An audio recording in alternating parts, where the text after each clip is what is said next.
grill of Evan Slater's car. Oh, yeah.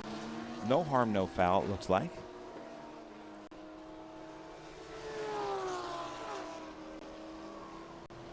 Michael Merritt coming through the tree section. This is a very technical track. It's a hard track to get the hang of. A lot of our drivers absolutely love it, have been coming here for 40, 50 plus years, and say they still haven't quite figured it out yet.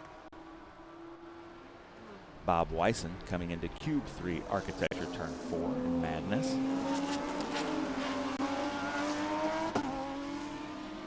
I see more spectators coming out. They like to sit up there. It's a great view.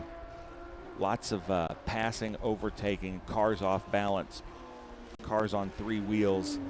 A lot happens up there. But this is one of those tracks, like we're going next weekend to Road America. One of those tracks that you can watch from 25 different vantage points, and they're all great. And the grass is that green, the skies are that blue here at Mid-Ohio. Robert Wyson went a little deep there through that Summit Carousel section.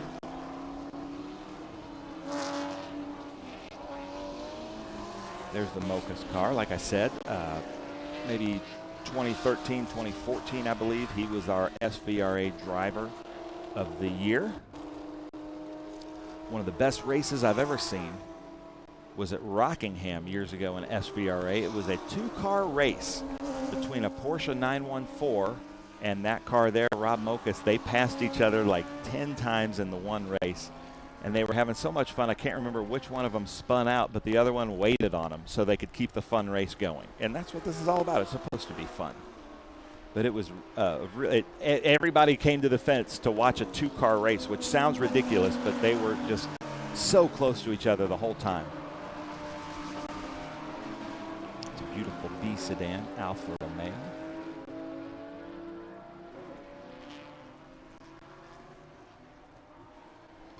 Alfa Romeo GTV Group 8 B sedan car. Rob and Colin Lucas.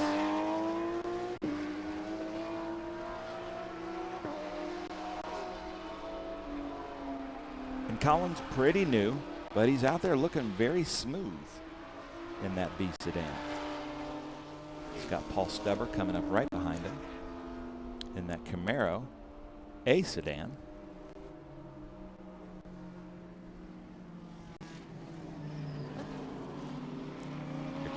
Grant serving his 5-minute pit stop. We saw Will Huxtable out there, our black flag in the orange gloves. Paul Stubber around Colin Lucas. Now that car looks like it's under. He's moving now. He's got Keith Grant ahead of him. It'll be neat to see how these Cayman 4-liters do against a big V8 American power of this Group 6 car. It's Concierge Motorsports.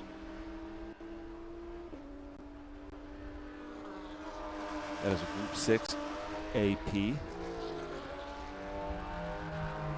But this track doesn't have a true straightaway like a track like Sebring Road America.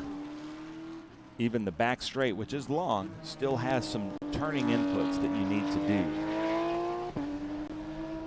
So that Cayman 4-liter with all the twisty bits here in the technical section and the undulation, the off-camber turns like we're seeing here, that Porsche 4-liter should stay planted to the ground. Now Bob Wyson in. That's a good sign there. I always look at body language, so they're not panicked. The car is running well. Todd Sloan with his door open, not getting out, doesn't need to refuel. No adjustments on the car, so that's always a good sign. Then you see the Ford GT. Yeah, nobody's making any big moves to fix anything. That's usually a good sign that all the cars are set up correctly.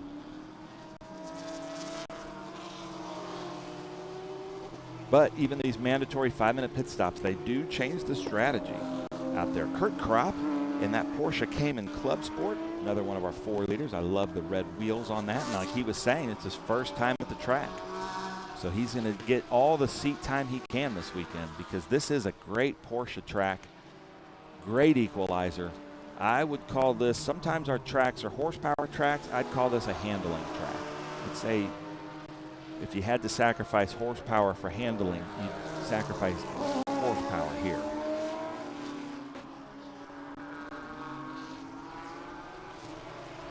He's got Glenn right behind him in that S2. That S2, it's his job to make sure that the driver can see him. Sometimes those cars are so low, they get in the blind spots of these production-based cars. So top 10, we've got Todd Sloan out there with Bob Weisen, but Todd Sloan is in the pit, so look for the 899 of Evan Slater to make a pass on that because they made an early pit stop. So this is all going to come to a head here with about probably 8 minutes to go. We've got 18 minutes to go right now. So looking about 10 minutes, everybody should be through their pit stops, and then we're going to see the leaderboard change. We've got Todd Sloan, Bob Weisen, Evan Slater, Owen Trinkler, and Keith Grant. That's our top 5. Andrea Robertson has really moved up through the field in her Ford GT to 6th, and Brian Hicks. Zitza in the 22A. Sandrich, Jordan Sandrich in the 49 is in 9th. And then Tommy Burns. So watch that number 527. Ladies and gentlemen, Tommy Burns, the absolute legend. Watch for him to move up through. And let's see if he can get into this top 6, 5 or 6, because very accomplished drivers, Tommy Burns.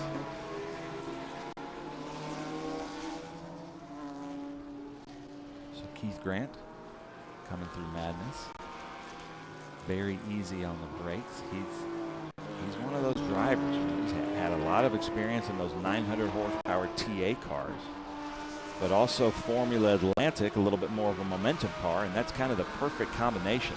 As you see Andrea using those Le Mans flashers to make sure that Colin knows that she's there.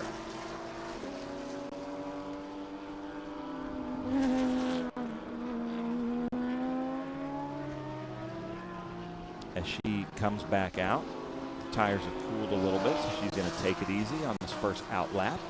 Doing really well, like I said. Now it's getting shuffled around. She's dropping back because she's just coming out of the pits.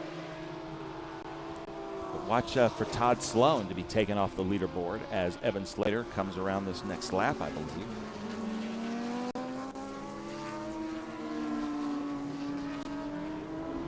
Yeah, so if Evan Slater can pass the start-finish line before Todd Sloan comes back out, he will be at the top of the leaderboard because they're both now scoring 19 total laps.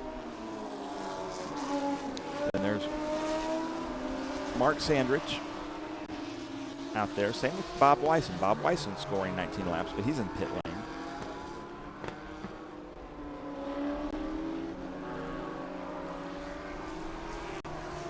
So I'm looking at my scoring right now to see where Mark Sandrich is.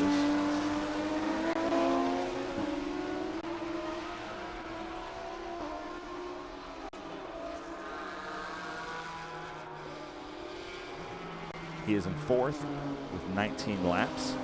He's running 125.3 right now. There's Tommy Burns. Evan Slater going around Tommy Burns. Tommy Burns, really first lap, I think, out there. Going to see what the car feels like, tires feel like. Mark Sandrich coming around. Ooh, and this could get interesting, people. Mark Sandrich is out there right behind Slater.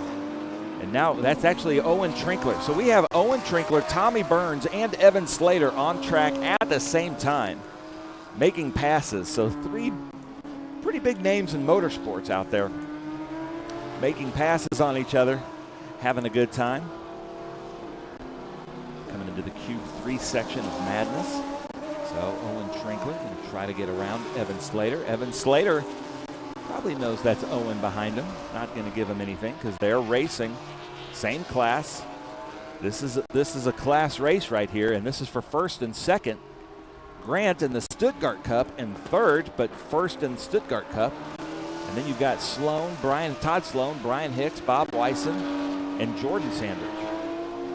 coming around Colin. Colin, very heads-up driving. It's very difficult to be in a vintage B sedan car with these modern Cup cars, Porsche Cup cars coming up behind him and having the awareness in your mirrors so you know where they are. So hats off to that.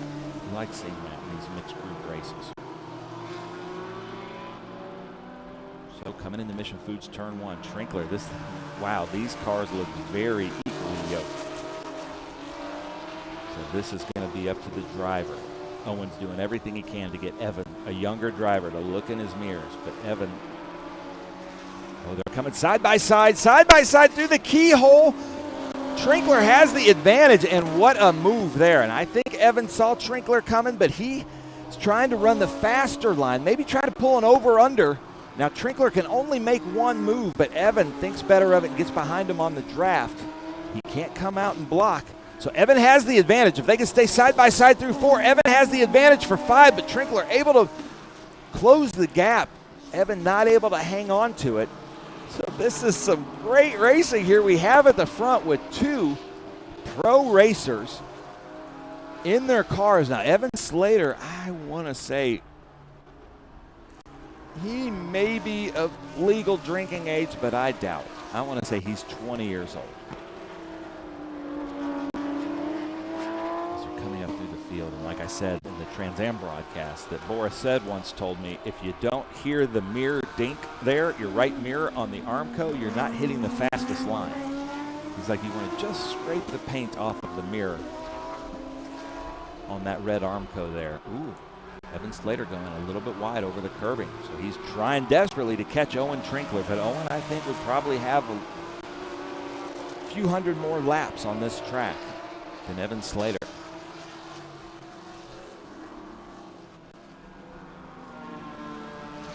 Very well set up car with Mark Sandridge, Owen Trinkler, Joe Vardy. They all work together on this car, the Porsche consulting car. So Evan Slater just behind in the Michael Merritt car. Just a careless whisper right behind Owen Trinkler in that George Michael car. Little bad music pun there. So here they come. Ralph Shaheen has joined us in the booth. You know, this is true to form for Ralph. He's like, you know, these Enduros, they really heat up with about 10 minutes left. So I'm going to show up with about 10 minutes left. And it has done just that, Ralph. So we've got Bob Wyson, Brian Hicks out there, Owen Trinkler, IMSA driver, you know, IMSA legend, and then Evan Slater out there in the front with Keith Grant just behind him. Yeah, sorry about that. I had a spa treatment I had to take care of this morning. Your skin does look much better. Radiant, yeah. I think is the term yeah. you're looking for. No, we're running a little behind schedule here today. That's all right. I knew we but I will say you've missed something. Well, yes. I always enjoy this category. There's our Salzburg ring car. Yeah. And, you know, I have seen this car for years. Never noticed that it has the slot car trigger on the car. I always thought because to me, Carrera means Porsche. Yeah. But there is a great slot car company, Carrera, that has some unbelievable slot car tracks and cars out there if you're into that, like we are. Yes, we are. Because if you're into racing, it's hard to grow up. Yes. You're always about 13 to 15 years old, no matter how old you are. And broke. Yeah, yeah. Like Richard Grant, who the car's passing right there, the number 30. A few years ago, we celebrated 50 years of racing with Richard Grant. Not 50 awesome. years old, 50 years of racing. So you know you're living well when you can celebrate 50 years of racing continuously, one pro race every year for 50 years at least. But, you know, they've run in the Grand Am Series, the Trans Am Series, IMSA. They've done a little bit of everything. It means he's done a lot of things well. He's been a successful businessman probably to keep funding it, and he's been a good driver to keep himself in the game. Yeah, and Milton Grant, his brother, who also celebrated 50 years of racing, but was saying he's over 50 years of marriage. So it's hard to keep a racing career and a marriage alive and well. So that's really cool. A great family. We have 4 of the Grants here: Richard Grant, Cary Grant, Milton Grant, and Keith Grant. That is all out there, all in Porsches. That is a multitasking man for sure. Mm-hmm. Yeah, they have a great real estate building company out of Memphis, Tennessee. So we've got the 58 there of Owen Trinkler. And Jordan Sandridge in the 49. And so Owen got out of the 49 car, this car we've got on view right now, and then got into the 58. And that was the strategy all along. And then we've got Paul Stubber out there. His brother Ray was in that yellow Camaro, your favorite car here. Yeah. And then here's Keith Grant. So Keith and his dad Richard are on the track. Tommy Burns is in the 527 right now. What a great story Tommy Burns is. And what is the name of his book? Or he came out with a book. Yes, he did. But look at these three Stuttgarts. Here we go. Oh, Tommy, look out. Going a little tight in there. A lot of respect on that right there, how they're racing hard but keeping plenty of room between each other. Yeah. Tommy Burns, obviously a great driver in Bob Gee's car. And I don't know how many laps he has in that car, but it looks like the car is coming to him. I've never seen that. I've never seen a three-way split going into four like that. No. Without any contact, that's what I mean. Right. Yeah, you see a lot of three-way splits going in there, and only one car makes it out of that. Crashed and Burned is the book that Tommy wrote. Crashed and Burned. And I highly recommend it. And there's a documentary out about it as well, which is fantastic based on the book. And then Tommy was telling me recently that there's some folks talking to him about turning his life into a movie. Oh, wow. Which would be fantastic. Well, if you get to know him, we have the pleasure of getting to know some of these drivers and these legends, and he is just so much fun to be around. Oh, yeah. Quite the character. Yeah, I got to meet him years ago at VIR at a restaurant, the Hammonds, some of our IGT competitors, where Tommy was working with the TLM team as an instructor. Oh, Mocus is off there in a safe area, so they don't have to go double yellow, so we appreciate that. Some heads-up driving from Colin Mocus. But, yeah, I got to meet him there, and then he's been in the IGT paddock for about 4 or 5 years now. Yeah, and his stories about racing with Senna and all the stuff that he did are just incredible. A career that never really flourished to the point of where it should have. The speed was there, and Tommy will tell you, he made a lot of mistakes along the way and just didn't do things politically the right way that you sometimes have to do in the big-time paddocks. Yeah, at that level. At that level. Get to the top levels, you have to be just as much as a politician totally. as you do talent.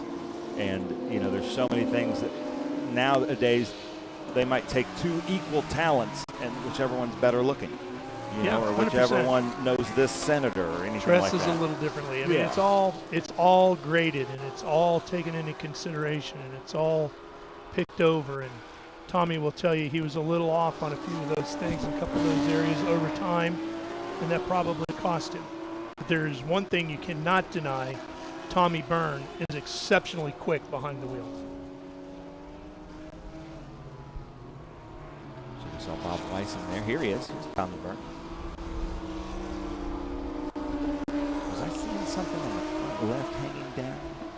But that is those new Porsche Caymans, that brownish, that's hemp. That's hemp fibers. And Porsche has figured out that that's lighter, it's more durable, it's cheaper, it's more green.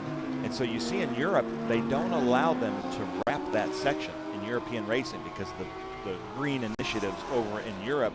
So, you know, you wrap it with plastic, it kind of takes away the green efficiency. Yeah. So they're running kind of a, what you'd call a European livery to these Porsche Caymans. Well, I love the exposed carbon fiber when you see that in a production car. Yeah. So I'm sure this done the right way on the right car could probably look pretty impressive as well. And I asked the mechanics, and they looked at me like I was crazy. I can't figure out why, but I said, well, what if that part catches on fire? Do you get high off that? Yeah, that was coming. But the canards are also hemp fiber there in the front.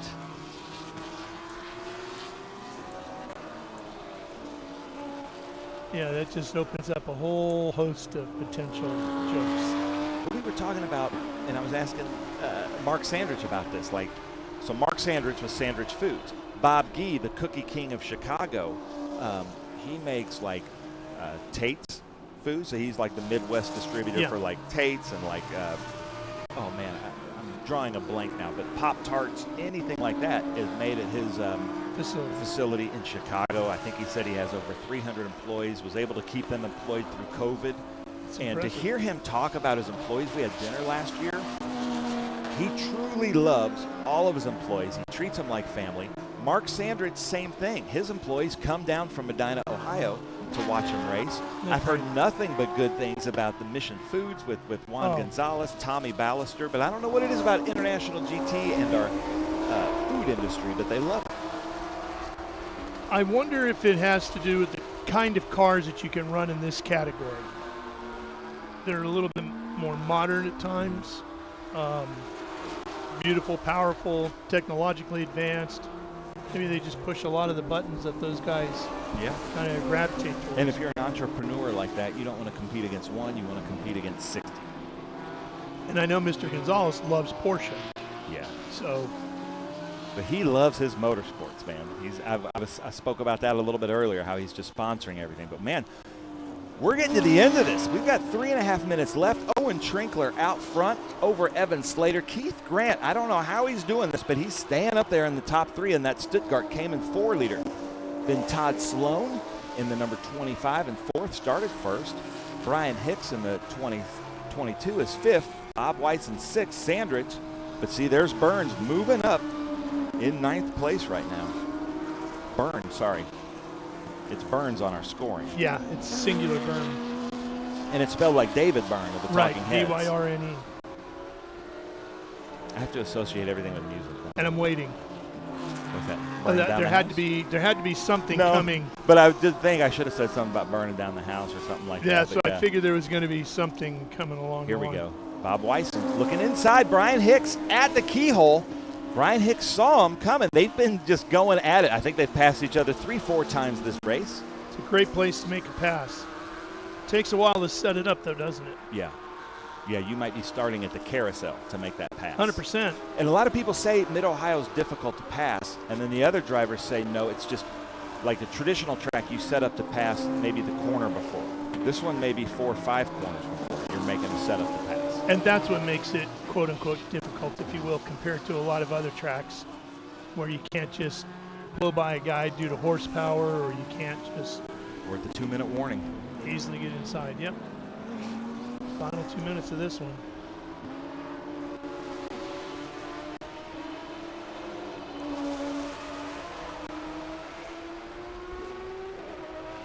Here come Bob Weissen up through the field. Great shot there of the speed through Thunder Valley around Summit Racing Carousel. And I think this is the closest battle on track right now for position. Yeah, I think you're right.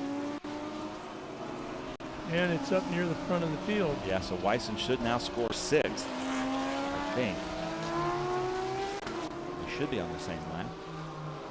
But there's our leader, Owen Trinkler, coming through Mission Foods turn 1 up to the keyhole.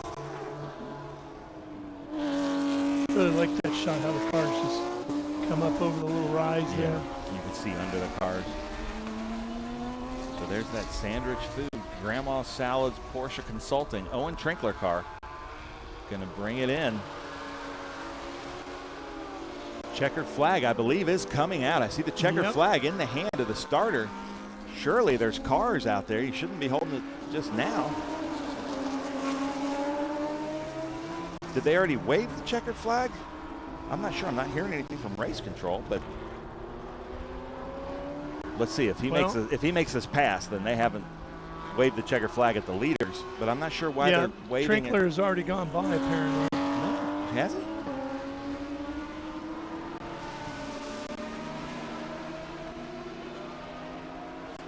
Well, he's definitely waving it. Yeah. He's not just out there. There goes Stubber by. So I don't know who they waved it on, but they didn't wave it on the leader because he's still racing. And this is still a good battle here. Hicks got around him again here. Here we go. That should be, Trinkler takes the checkered flag. He wins the race. See where Evan Slater is.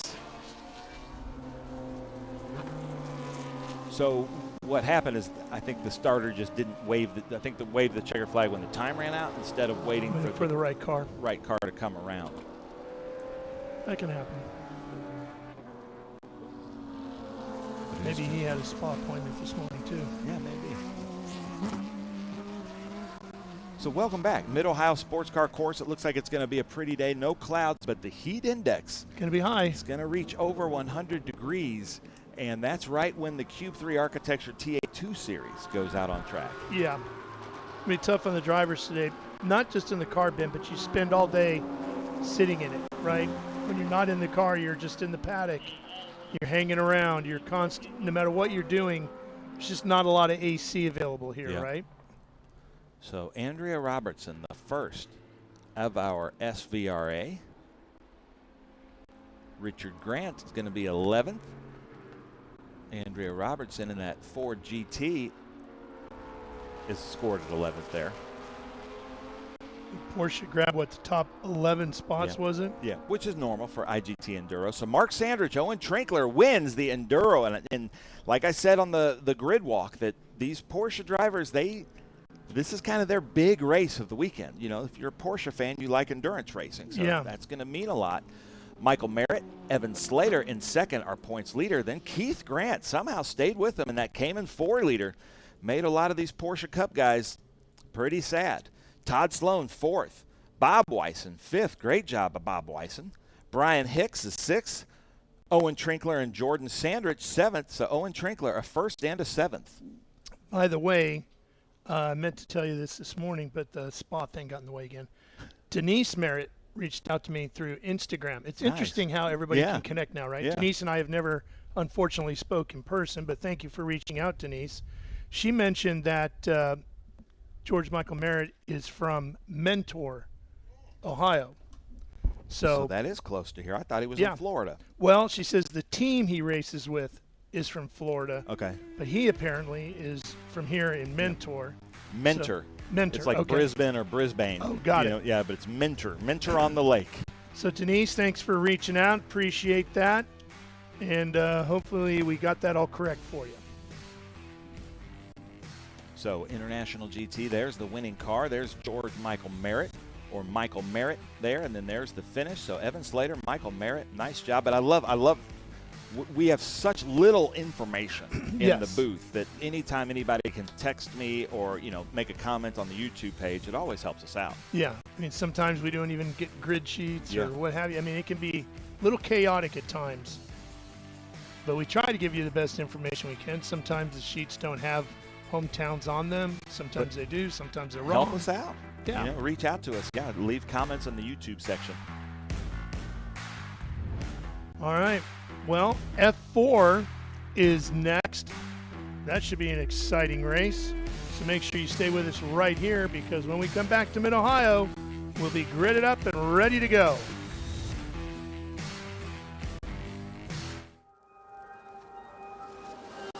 How good is this? Look at this view from Losowski. It brings all my fans, it brings the audience into the car with me. Speed turn, 140-mile-an-hour entry speeds. The quickest and most efficient way for me to get information to my drivers is from using the VBox HD2 system.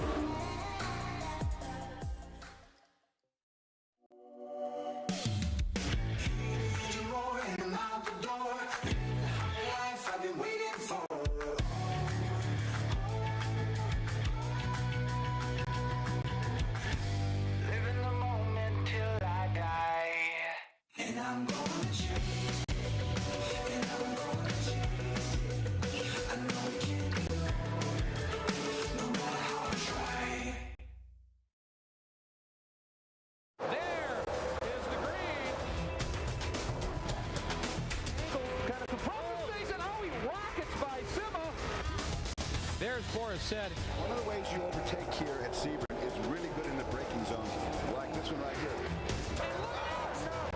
Both go around. There's the green. We are back and at it. Watch this. Oh, look out. Miller, look out.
Welcome back to Mid-Ohio. Ralph Shaheen here with you, getting ready for F4. Cars have rolled off and are starting to make their way around before we get this one underway. And I'm going to be joined in the booth by Luca Day. Luca, great to have you with us.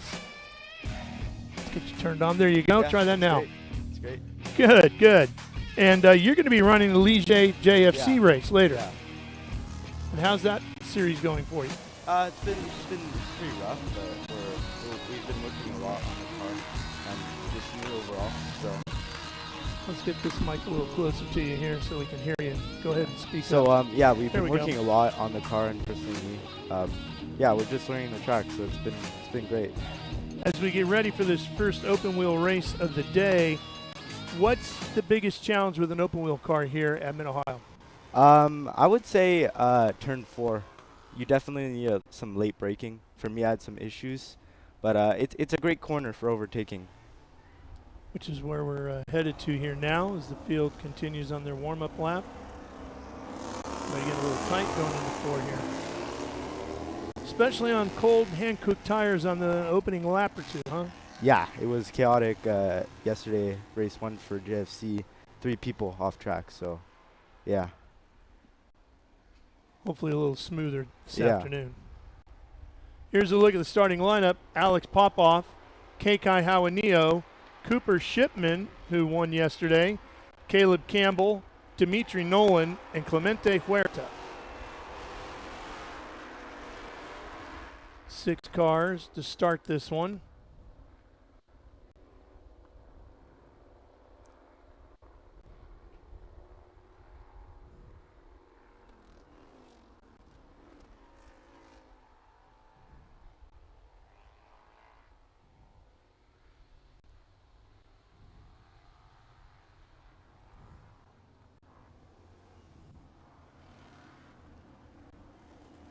Field forming up.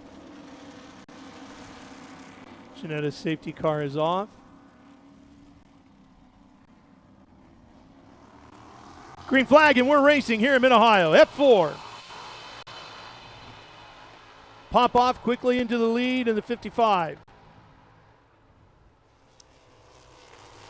Even on cold tires, you got to carry a lot of speed through Mission Foods turn 1 on an opening lap. You got to do, it's a very, very interesting corner. Look at Kekai Hawanio on the 29, filling up the mirrors of Popoff. Nolan tagging the back end of the field here. So Popoff in the white car jumps out to the early lead over Hawanio in that bright orange number 29.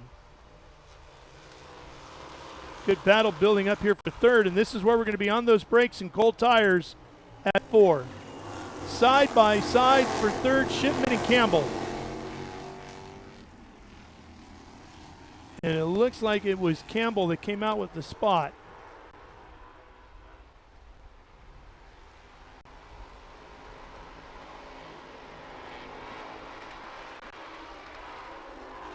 Popoff doing everything he can to try to stretch out a lead, but Kekai's not giving him much of an opportunity. He's staying right with him.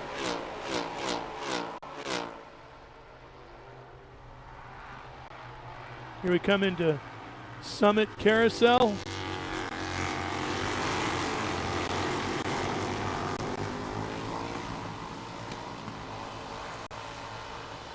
Yes.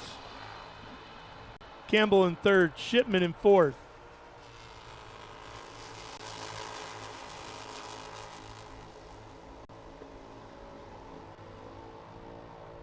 Huerta, Clemente holds down fifth, just in front of Nolan at the back end of the field. And now we're seeing Campbell really starting to put the pressure on Kekai.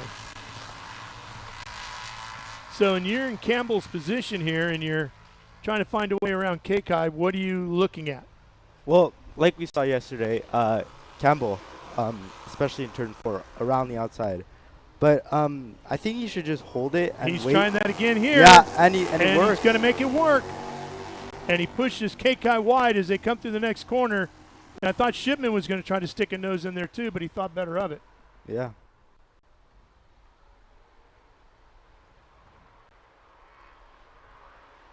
There's just so much dirty air off the back of these cars, right?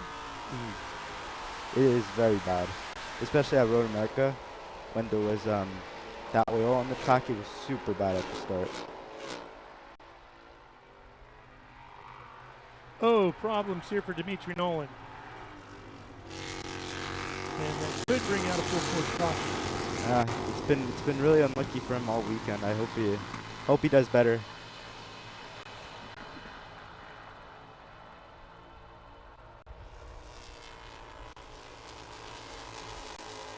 Setting yourself up for Mission Foods turn 1. How do you do that coming down the front straightaway? What are you thinking about? For turn 1? Yeah. Well,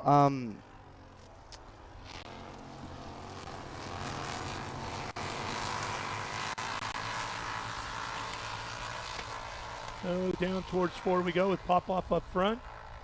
Nothing has changed there. Alex having a good run here so far. We're going to say with just a local yellow there for Nolan. So we keep green the rest of the way around.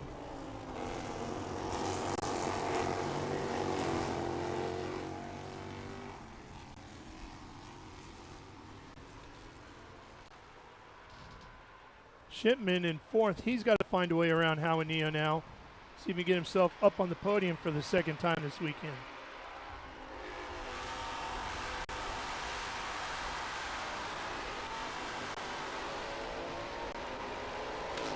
Popoff out of Miami, Florida, the MLT Motorsports entry. Dr. Michael Thompson giving him a helping hand.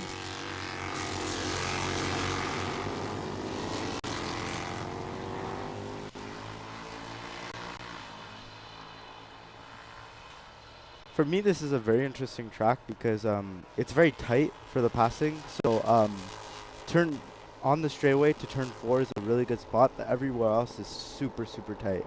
You're going to see a lot of fighting turn 6, turn 7. So especially with Caleb and Keikai, they had a nice battle yesterday. Watching the fight right there, Keikai Hawanio in the orange 29, and Cooper Shipman coming up behind him in the yellow accented machine. He's going to swing to the inside, headed to 4. Under braking.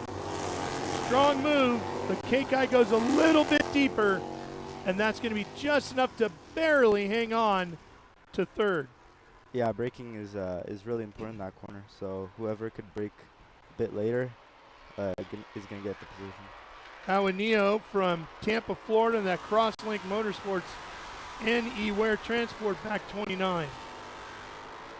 And Shipman out of Austin, Texas, in the Kiwi Motorsports entry.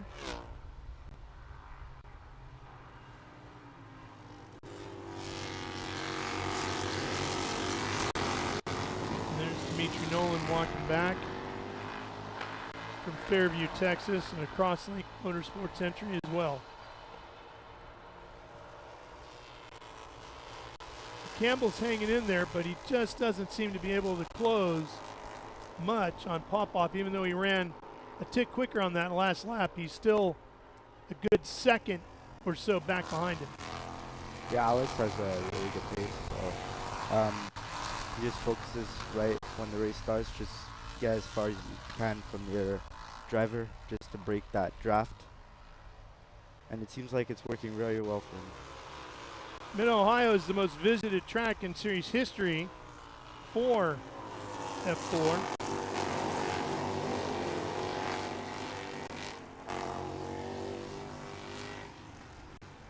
They've raced here every year since the inception of the series.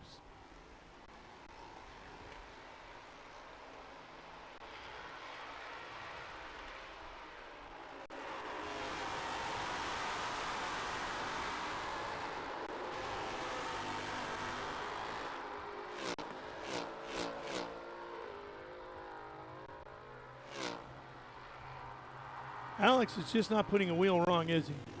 Yeah, he's really good. He's not Noah. Road America is great conditions, but it seems like he's really putting on the pace. Look at that battle for 3rd. Here he goes. Shipman looking inside, going into Mission Foods 1. That is a very hard corner to pass. Credits to him. Yeah, he made it look easy, didn't he? Yeah, it really isn't easy.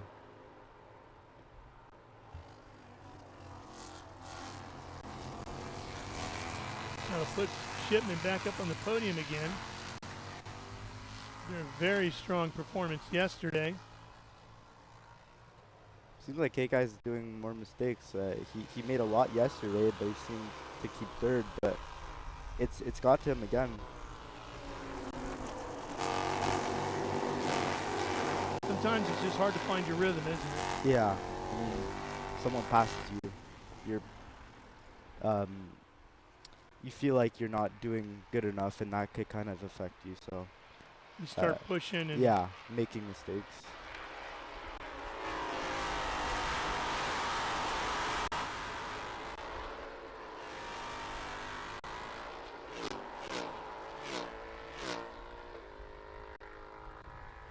headed over to the Summit Carousel. It's a very, very tight corner. You really need to get that entry right, or not. You could go slight wide and you could mess it up.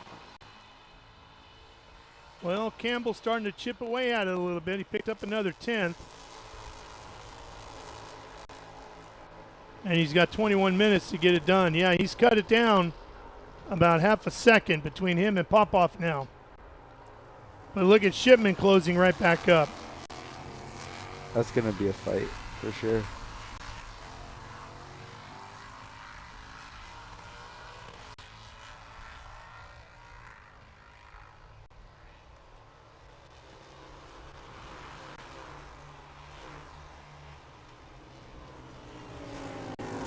Which could be good news for Alex Popoff, the fact that Shipman and Campbell start battling over second. Gives him a chance to stretch that gap back out again. Yeah, sure. But it seems like Caleb's catching up to Alex, so that's going to put him under pressure for sure.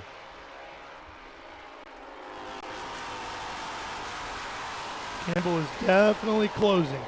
Where does it seem to you that Campbell's making up his time? I feel like on the straight with the draft is really, really good on the straight on the way to turn 4. So he definitely uses that draft to close in a lot. Didn't look like he got through the carousel as good as Popoff that time. Although he picked up another 10th on the lap.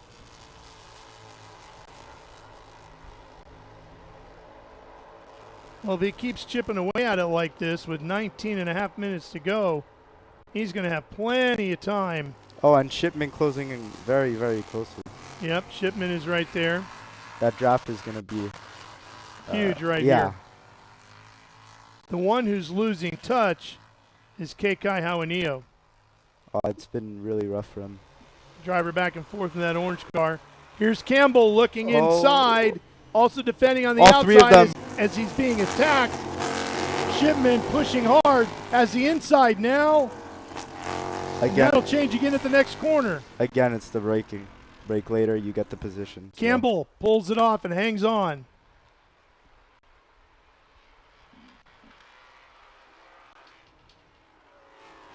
And that also allowed Hawanio to close back up. Yeah, it's going to be very interesting towards the end to see how Hawanio recovers.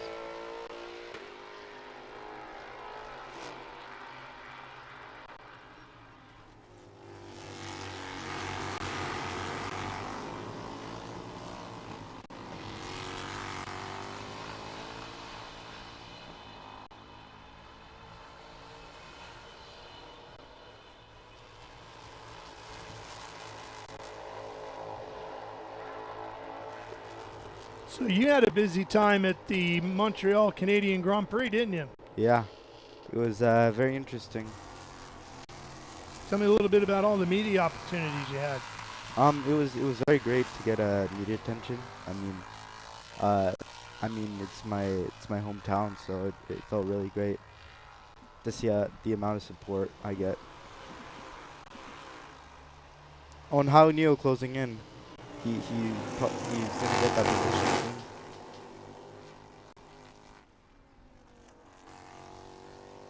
soon. O'Neill's still stuck in 4th. Has definitely closed up.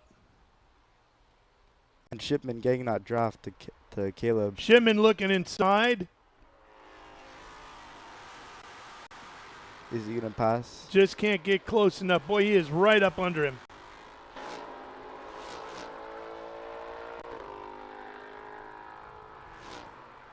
Here's the carousel. And that really helps Alex get away. Yeah, Popoff has definitely stretched the gap back out. It was half a second last time by. Let's see where it's at now. It's got to be over a second. Yeah, 1.29. And that fight between Caleb and Shipman is really going on right now. It's going to help K-Kai come on in.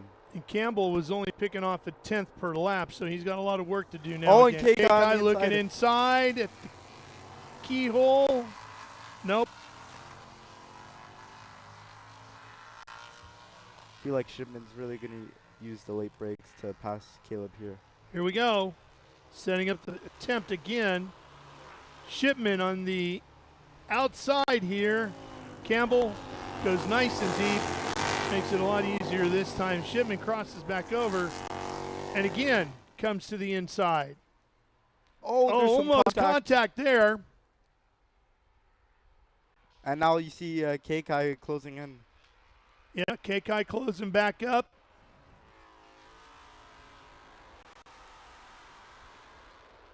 Well, it looks like Campbell got a little loose there, too. That's going to give Shipman a run. Headed to the carousel. And Alex really putting on the run here. Another Shipman 25.5. inside. Trying to make that work. No, not close enough.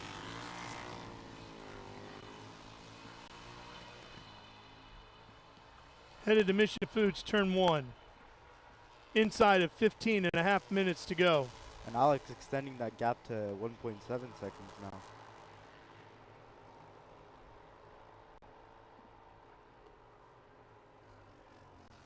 K-Kai looking inside, gets up on the curbing here at the keyhole. Hawanio trying to put a pass together on Shipman. That's a fight for third. And that really helps Caleb pull away. Hawanio can't get it done and loses a couple of car lengths now.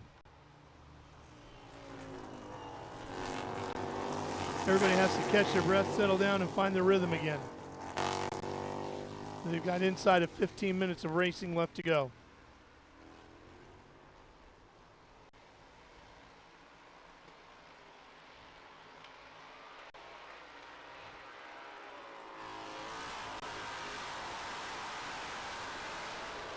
Thunder And Valley. he went wide. It's the first mistake we've seen out of Popoff all day.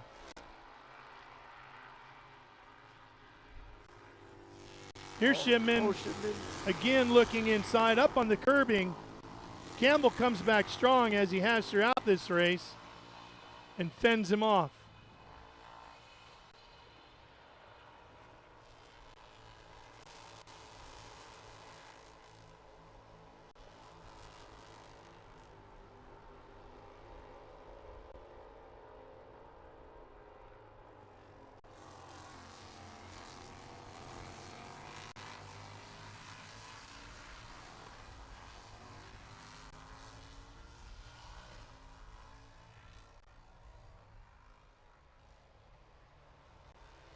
Doesn't look like anybody's in a position to make a move this time going into 4. Shipman is closing back and dealing with that gap. See if he can do anything with it this time. And you see Caleb is also catching up to Alex. I think Alex is going to get put under pressure anytime soon.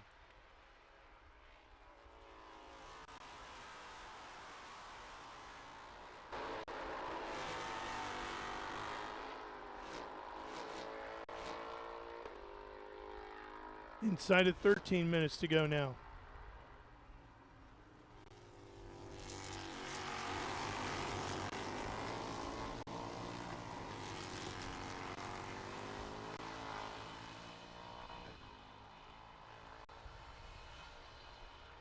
Yep. Oh, and that gap to 4/10 125.8 and 125.1, a huge difference for Campbell. And he's closing closing on within Alex. half a second. As they come down to the keyhole, he looks to the outside. Campbell That's the long way around the keyhole for sure. Hard to make that pass, but can he get the drive? Popoff tries to push him a little wide. They almost touched going down this long straightaway. What's going to happen at 4 under braking?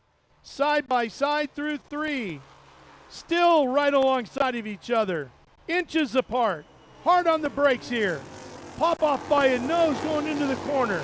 Shipman closing in as well. And he's trying to find a way through if these two get together. And that also keeps Javanillo in the fight. And Popoff defends the position and hangs on to the lead.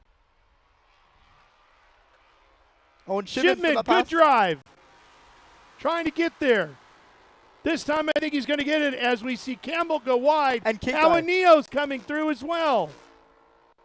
Wow, that one off track really hurt Caleb. One small mistake by Campbell, and all that work goes out the window. As both Shipman and Javanillo get by, and we're down to 11 minutes left to go here. Just when it looked like Campbell had a great shot at the lead and potentially the win, he finds himself in 4th after a mistake. And K-Kai with the fastest lap, a 1:26.063. Well, that's when he needed it. Got him back into podium position.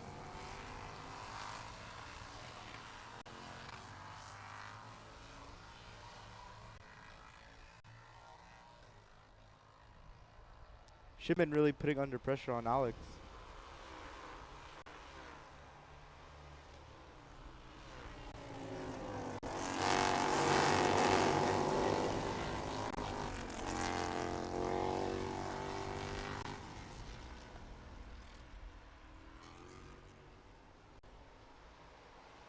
Javanillo being tacked by Campbell now. Campbell trying to find his rhythm, get back at it. And pass on the inside. Nice move by Campbell as Javanillo gets a little wide. Now can Campbell catch back up to Shipman? He's got 10 minutes to get it done. Shipman starting to put the pressure on Popoff. And Shipman has had a great weekend here so far.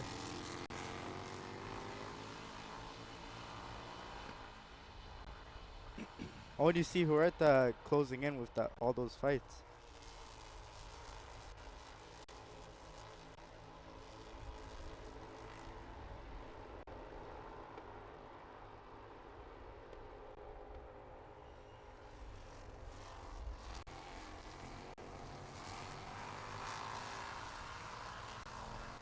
Popoff, we've only really seen one very minor mistake by him today, and it wasn't enough to lose a position. Here again comes Shipman, utilizing the draft, looking outside, under braking. Popoff has been very good here, and he's on the inside. Is that going to stick? Yes. New leader here in Mid-Ohio.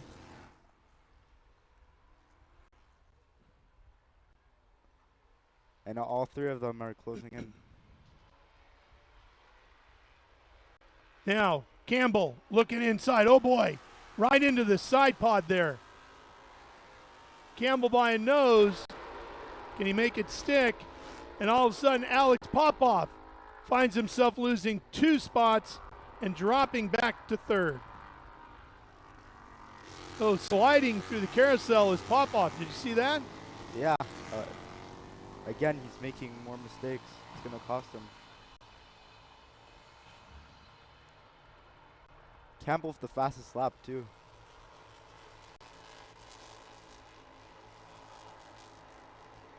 Shipman, who got his 2nd pole of the season this weekend here in Mid-Ohio, is fastest in practice, fastest in qualifying. Got the win yesterday with Popoff in 2nd and Javanillo in 3rd. And Shipman looking to absolutely sweep the weekend here. He can get another win.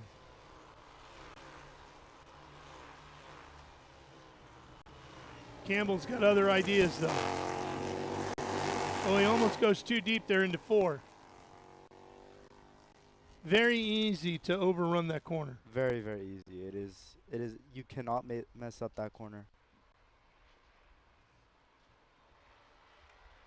and you see it cost him a lot as he's pulling back.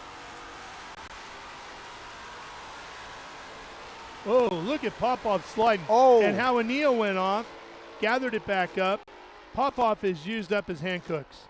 His tires are gone. He was under attack the entire time for at least 2/3 of the race. And I think he has just used them up. Right now he's fighting to just get on that podium. Which a second and a third would still be a good weekend.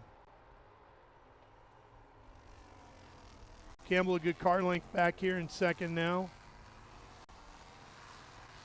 Got to use that draft again. That draft on that straight is super crazy. People just pull away super quick. And you see Alex pulling back now. Here he comes looking inside, not close enough. Now Anil's got to be careful because Huerta has closed up. So the fight for fourth is starting to develop. But this is the best battle. You're really going to start seeing the pressure for the last 5 minutes.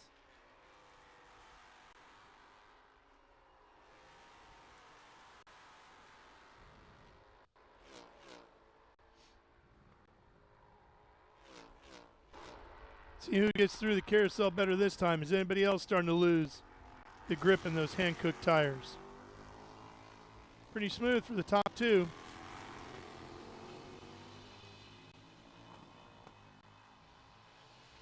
Oh, yeah. Oh, and right there is Huerta. Closing Huerta pushing on Javanillo now, and Popov just in front. So it's a 3-car fight for the final spot on the podium.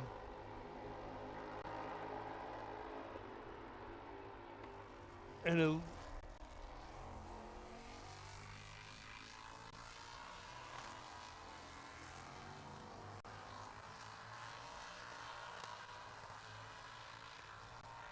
Huerta. Yeah, Huerta got around him, didn't he?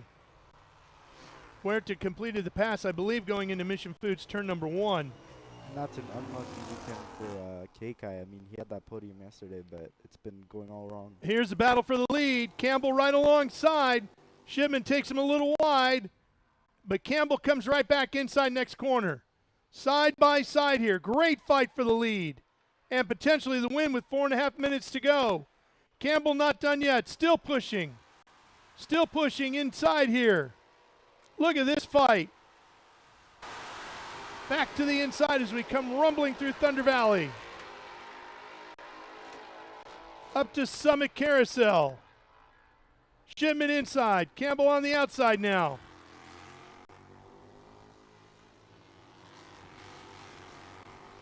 Couldn't get him on that lap.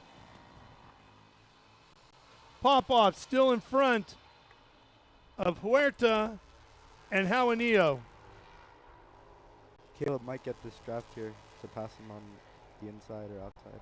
Tucked in nicely here. Looking outside, that'll set him up to try to get a good run through the keyhole, tuck back up, and use that draft down the back stretch. And there he is. Right where he wants to be on the draft, correct? Yes.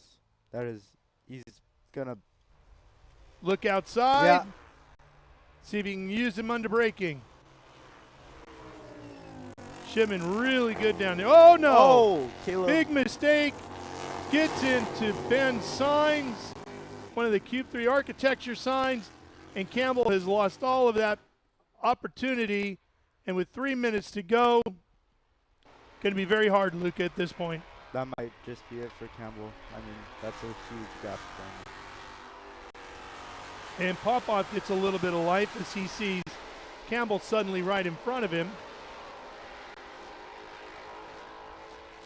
Keikai closing into Huerta as well.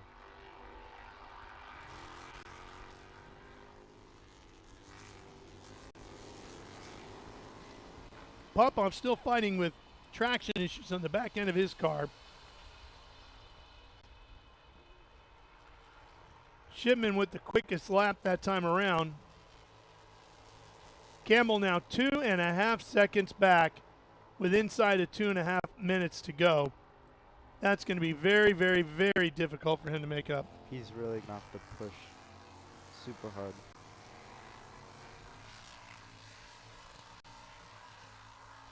And Keikai, for the championship, really needs 4th and not 5th. So he's got to find a way around Huerta here. Here he goes, looking inside on Huerta. That's the move he needed. That gives him a couple extra points towards the championship, which will be incredibly valuable after Shipman puts together such a strong weekend here in Mid-Ohio.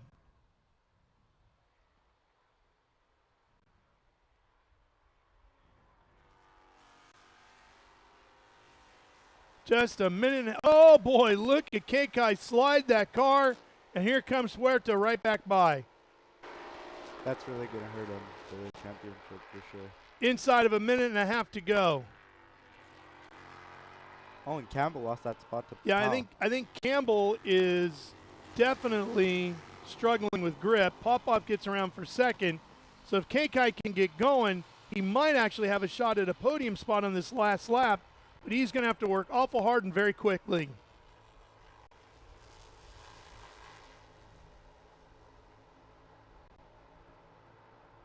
Cooper Shipman going to just absolutely dominate this weekend. Oh, and Keikai right on the inside. Keikai gets through. That's 4th. Now can he do something about Campbell and sneak back up on the podium here?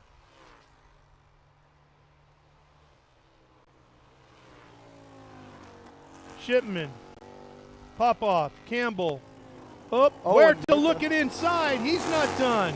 And Keikai slides it all the way in contact there. Not enough damage. Everybody keeps racing, but it's heating up in this fight for 4th. Keikai with a mistake there. That's going to allow Huerta to sneak away, and that could be the end of it. Clock is about to run out. Checkered flag should be waiting for them.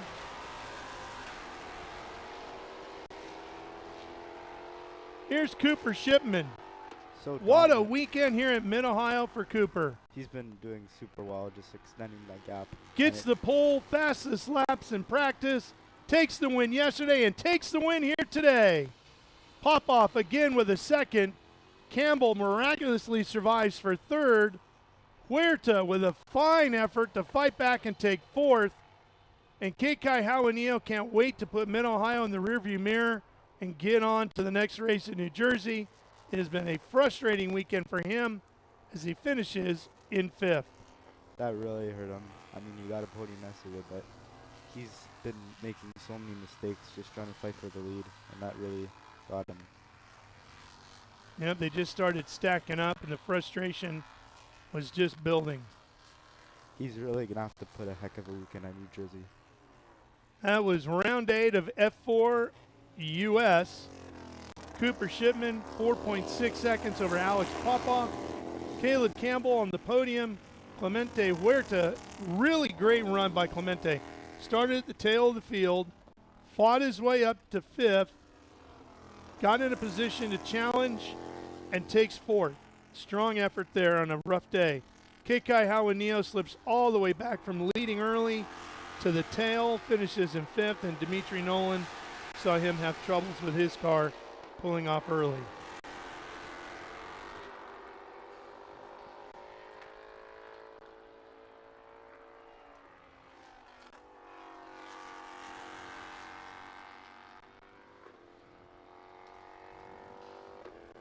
All right, Luca, so that wraps up the day for you here with us, but you've got Ligier JFC coming up in a little bit, huh? Yeah, that's going to be a heck of a battle. What can we expect out of that race today? Definitely the fight for the lead with Pablo and Gaston. I mean, Gaston still is in that championship, and he has to fight for the lead to stay in place because Pablo has been dominant with Cash, Beckham, so he really has to put on a show. Well, that'd be a good one. That's coming up a little bit later. What time do you guys race today? About an hour. We'll be looking forward to that one.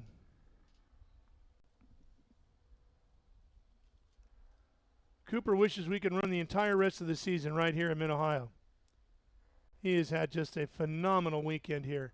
And as he crawls out to celebrate, we head down to Ben Sissel to talk to Mr. Dominant here this weekend, Cooper Shipman.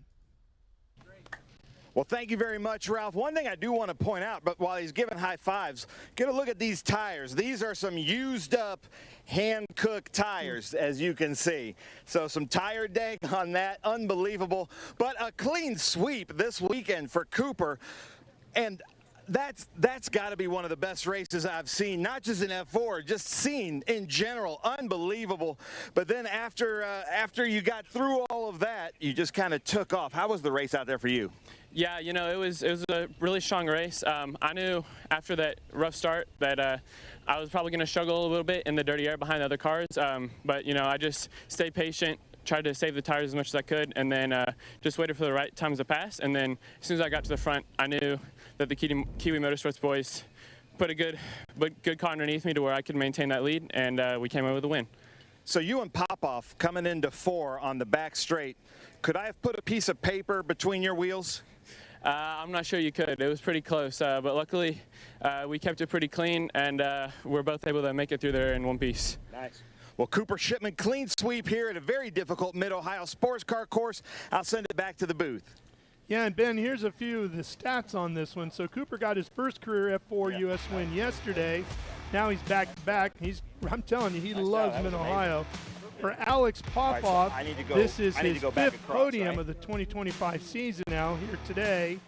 Keikai Hawanio had swept Road America like Shipman did here, was 3rd yesterday. That was the 6th time this season he's finished inside the top 3, but then here today finds himself in 5th.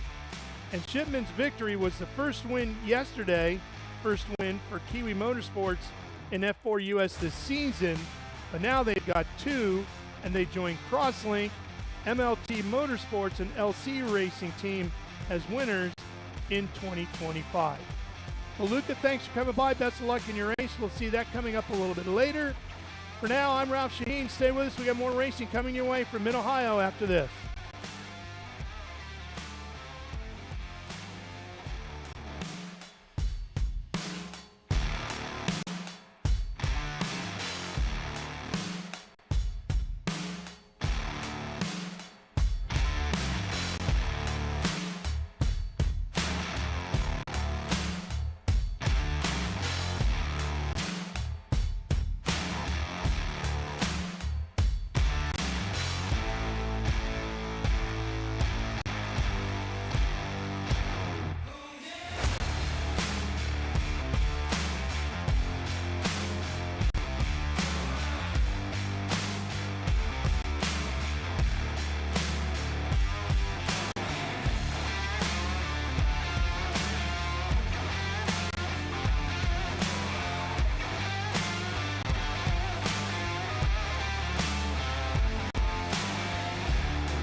And get ready for race day with Mission Foods. The world's best racers and tastiest products come together to make every race delicious. Fully loaded tacos, fast wraps, piled high nachos. Whatever you crave, Mission will help you be race ready with easy to make recipes that will take your race day to the finish line.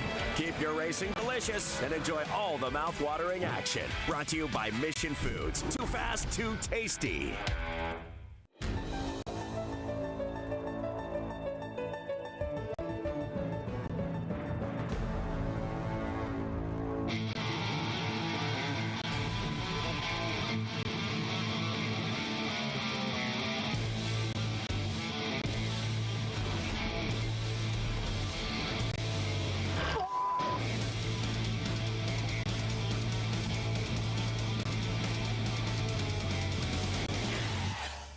Okay, so pretend this is your race car. It's on the trailer, and you have an accident. Ouch! At least your truck's insurance will pay for another one? Yeah, not so fast. Standard insurance won't replace your race car, whether it's in the trailer, in the paddock, in the garage, or the repair shop. But at Haggerty, we can protect it for what it's really worth anytime it's off the track. No matter what or where you race, offer less than a set of race tires. Haggerty, let's drive together. What does it mean to be built with Summit? It means you're hitting the autocross, drag strip, road course, trail, dirt, or open road with confidence. Because built with Summit means you're using parts from the top names in performance. Priced to make your project affordable. And it's all backed by trusted tech expertise and blazing fast shipping. Summit Racing Equipment. Let's build it together. SummitRacing.com.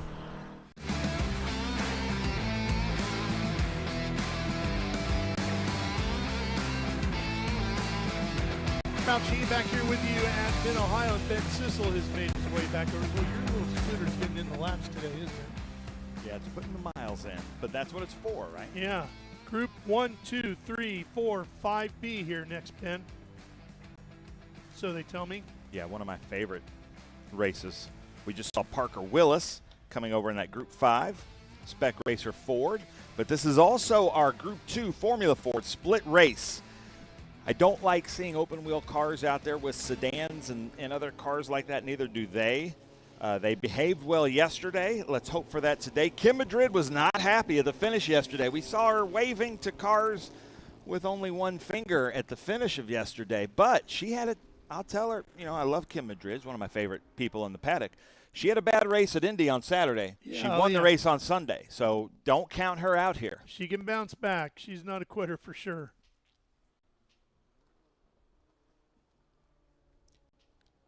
These drone shots give you an idea of just how pretty it is here at Mid-Ohio and this through the Ohio countryside. It's very interesting driving out here to the racetrack. I don't know which way you come. I flew into Columbus. It's about an hour away. It's traditionally how I get here, and just a lot of beautiful rolling hills and farmland and Amish country as you make your way out here. Always love seeing the buggies. The different styles and all of that. It's just very unique, very pretty, very peaceful out here. Yeah. Until they fire the engines and the racing gets going, and usually it's pretty exciting here as well. So you've seen graphics here of our starting grid, but the pace lights are out. They're coming to take the green flag, Ralph. Here we go. Hatley in that green machine on the outside with Strong on the inside. Strong was living up to his name yesterday, wasn't he? Yeah. Yeah, he is a very good driver, and he gets the advantage there over Hatley, but if Hatley's not careful, he might have two more to get by him. Kim Madrid looks like she's going to settle in about 5th. Battling with Stuber. They were side by side, headed to the keyhole. So James Steer in that 1969 Winkleman. Second wave ready to go, and we're underway. Lotus to the inside, Porsche to the outside. The 356C is just not going to get there. Yep. Yeah, and you would kind of expect that. The Bobsey's not out there. I'm wondering where our Bobsey, Robert Baxter, SR7, who won the race yesterday, I wonder where that car is. Yeah, he wasn't challenged at all yesterday, was he? He had John Nash in his mirrors, but not threatening. I love that Alpha Special. Miata, your Datsun. There's the Mini Cooper. That we need to get some shots of. Camera operator at the carousel, the summit section. You're going to see him going up on 3 wheels through there in about 2 laps, every lap. So Todd Strong out to a huge lead over Bob Hatley, then David Ballantyne. Then it looks like Steer and then Stubber. Paul Quackenbush had an off yesterday that hurt his suspension. He and his wife Susie are on a pilgrimage of a vintage race every weekend. They're planning to go to Pit Race next weekend, which is a beautiful track. I'm hoping he can fix that for then. I was hoping to see him out there today, but he's not out there right now. I have not been there yet. Been looking forward to getting there. It's a beautiful track. Okay, here's Kim Madrid. With Mohawk flapping in the wind. Her Deadhead sticker. And she was telling me that actually Mickey Hart from the Grateful Dead, the drummer, one of the drummers, saw her car and came up and talked to her at, I think, Sonoma or Laguna one year. Really? Yeah. And I told her I would freak out if Mickey Hart walked up to me. That's really cool. So Steer now getting the best of Ballantyne at the keyhole. So now it's Strong, Hatley, Steer, Ballantyne, Stubber, Madrid, Tom Linton. That's our top in Formula Ford. Oh, here's a challenge. Hatley under pressure.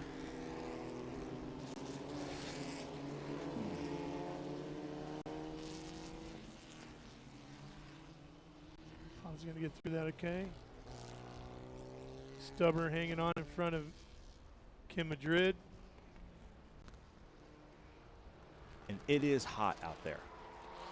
They are up to top track temperatures. It's not only hot, but it's hot here sometimes, but it's not usually this humid. It's very humid. Yeah. So Steer still coming through, staying near the top. Let's see, he's taking a different line into the carousel.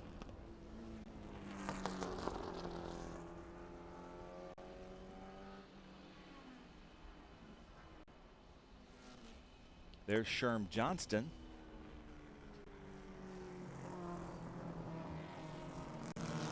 Parker Willis to the inside. She's been having a good weekend.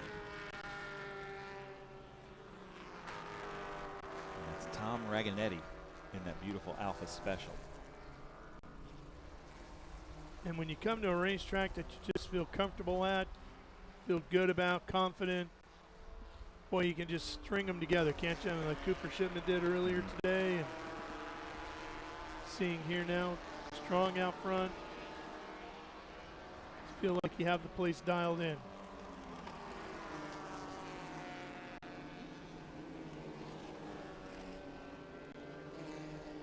So that's Parker. Then Raganetti. And it's William Greenman in that beautiful MG Midget.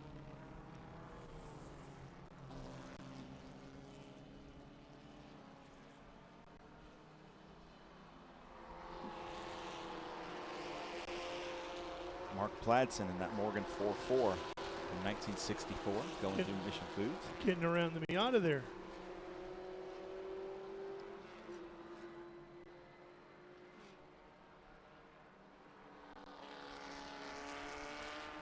Just looking at how big that Miata looks behind the Morgan. Mm-hmm. And Morgans were pretty mid-sized. Yeah, I mean, they're British not sports exactly cars the back then. smallest thing, are they?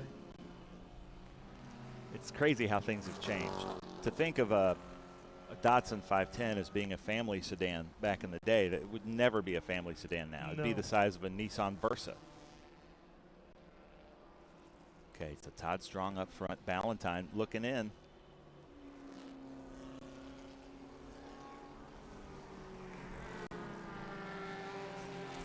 Steer getting a little loose.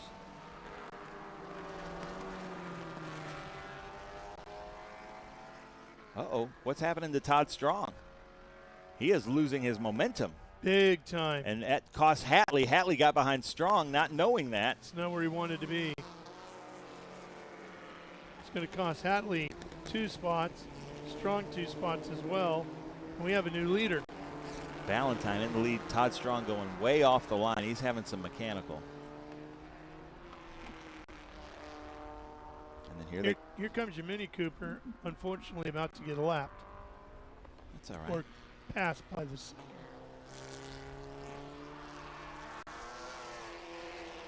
So thinking about Kim Madrid's Mohawk on her helmet there, did you ever rock the Mohawk, Ben? I did for about a week. A week? Yeah. A whole Mohawk? Yeah, I lost a bet. Oh, fantasy football? No, it was before fantasy football.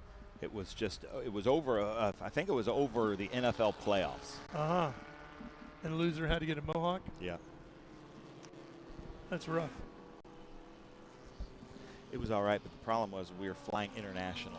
Ooh. So I got the extra check. Yeah, I bet you did. There's Raganetti in that beautiful Alfa Romeo Special. And then the smile on that Miata. Michael Tomei, 94 Mazda Miata.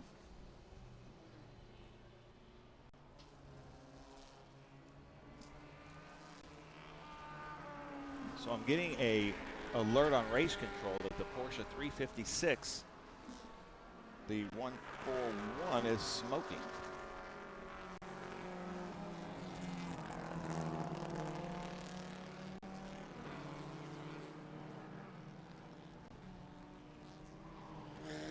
Bet that Morgan's a kick to drive. Yeah. He looks smooth. Here is that 141. I'm not seeing some. Oh, yeah, just a little haze out of there. Yeah. So that might be these 356s, like the Beetles, a little bit of oil leaks out of the valve cover and onto the headers and creates that smoke. So he's probably not dropping smoke, but that means he's probably got just a little bit of a gasket leak. What we're looking for, oh, you saw his front wheels kind of moving up and down, but what we're looking for is that's not enough oil to get onto his rear wheels and spin him or spin somebody else. That's just smoking out of there. Don't see any shine to anything. Oh, that's where it gets tight. Valentine, yeah, and he's, like I said, he's new to this, so he's not used to racing in these mixed groups, and that Morgan may not have even seen him there. This is where it gets hairy. Hadley inside as well on the Morgan. Okay, so Raganetti is saying, pass me over here, guys. So that's great for the Formula Fords because they're like, okay, he's aware of me. Now I have to follow his orders. Yeah.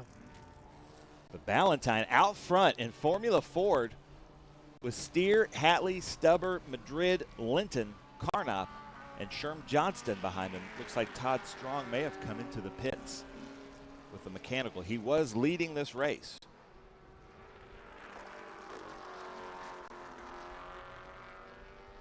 Hadley. Maybe. Got him.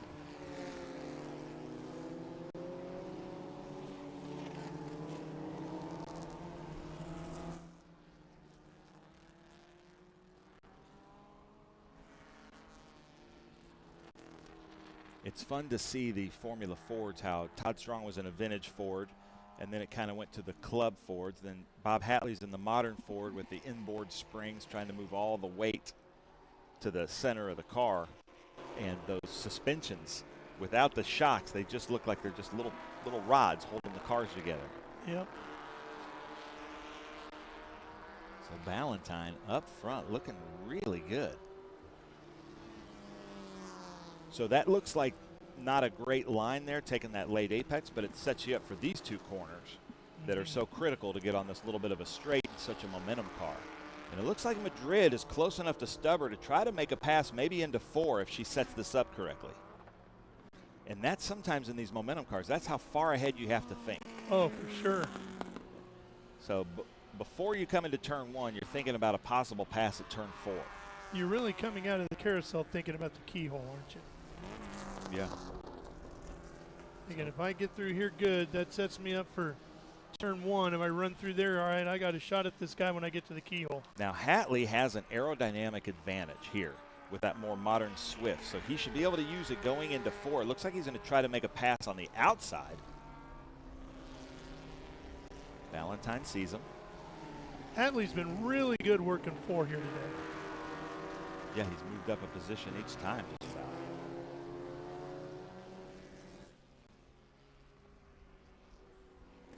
Uh-oh, Steer. Oh, boy. He cooked it in there pretty good, didn't he? These look like Pinewood Derby cars from this angle. They do. So Bob Hatley up front with Valentine, and then Steer right behind him. This is the overall 1, 2, 3. Different classes of Formula Ford, but in Formula Ford it doesn't matter. You want to win overall. Here they come, Bob Hatley from Southern California, but we've got lap traffic that they're going to be reaching probably by the keyhole of Parker Willis and that spec racer. Oh, Kim Madrid has now lost Stubber, so she was able to make a pass on Stubber, and now she's going to want to get up there with this front group. Bob Hatley wisely just making sure that Parker sees him. They're all through. Valentine desperately. Ooh, Tom Linton went way loose there at the exit of Mission Foods turn 1 and barely was able to collect it. Hatley missing the exit mark there of the keyhole. And now Valentine might be able to suck up behind Hatley into 4, but I don't think he's close enough.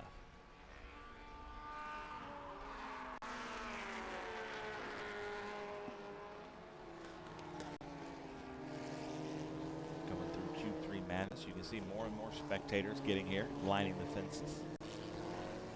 So soon, since I know you and your music, as soon as you mentioned Madness, that section on the corner, my mind went immediately to Iron Maiden. Can Yeah. I play with Madness? That's a good one. Yeah, I like that. I thought you were talking about the band Madness. Well, that one too. James Steer is falling back from this group. He's still 3rd, and there's a long way to 4th with Kim Madrid, but Bob Hatley and Ballantyne still going at it.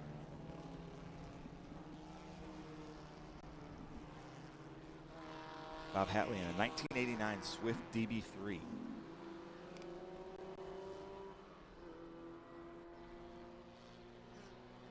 Ballantyne now, he's behind him. He's going to try to use this draft. Hatley just a little bit of a quick correction in that steering wheel with momentum cars. Just that little correction scrubs some speed off of Hatley, and now Ballantyne going in side by side with Hatley. Almost was able to make it work. But on the exit, a little over under here, Ralph. Yeah, you'll see that a lot here, right? Sometimes over under in the 2 corners back to back, especially when you get down here between 4, 5, 6. You'll see it swap back and forth numerous times. Ballantyne trying to outbrake him. It's going to be hard to get Bob Hatley in turn 4 today. But he gave him room. He gave him room, but it's going to be hard to get around him. Yep. Here you stand a better chance. You can see how they crossed over and over again. Yeah, because Ballantyne took the faster line through there because Hatley had to take the defensive line as they come up to that Porsche that's been smoking. Now that could come into play. Hatley squirts past. Well, that's seeing the opening and taking advantage of it right away, isn't it? Yeah, but I tell you what, that's the second time that's happened to Steer, that he's had to back up trying to make a pass on Ballantyne, which he should, but sometimes we'll see drivers get impatient by their 4th or 5th time of trying that. Yeah. Now they've got the Mini Cooper to get around. Austin Mini of Christopher Chilson, a 62. You say Cooper S? Yeah. Okay, Ballantyne side by side again.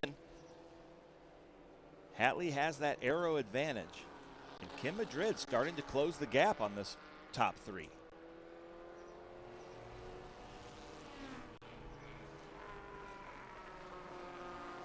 I think Steer's setting himself up. He got a great exit out of the keyhole. Now he needs to suck up in the draft behind Ballantyne. He's more side drafting now.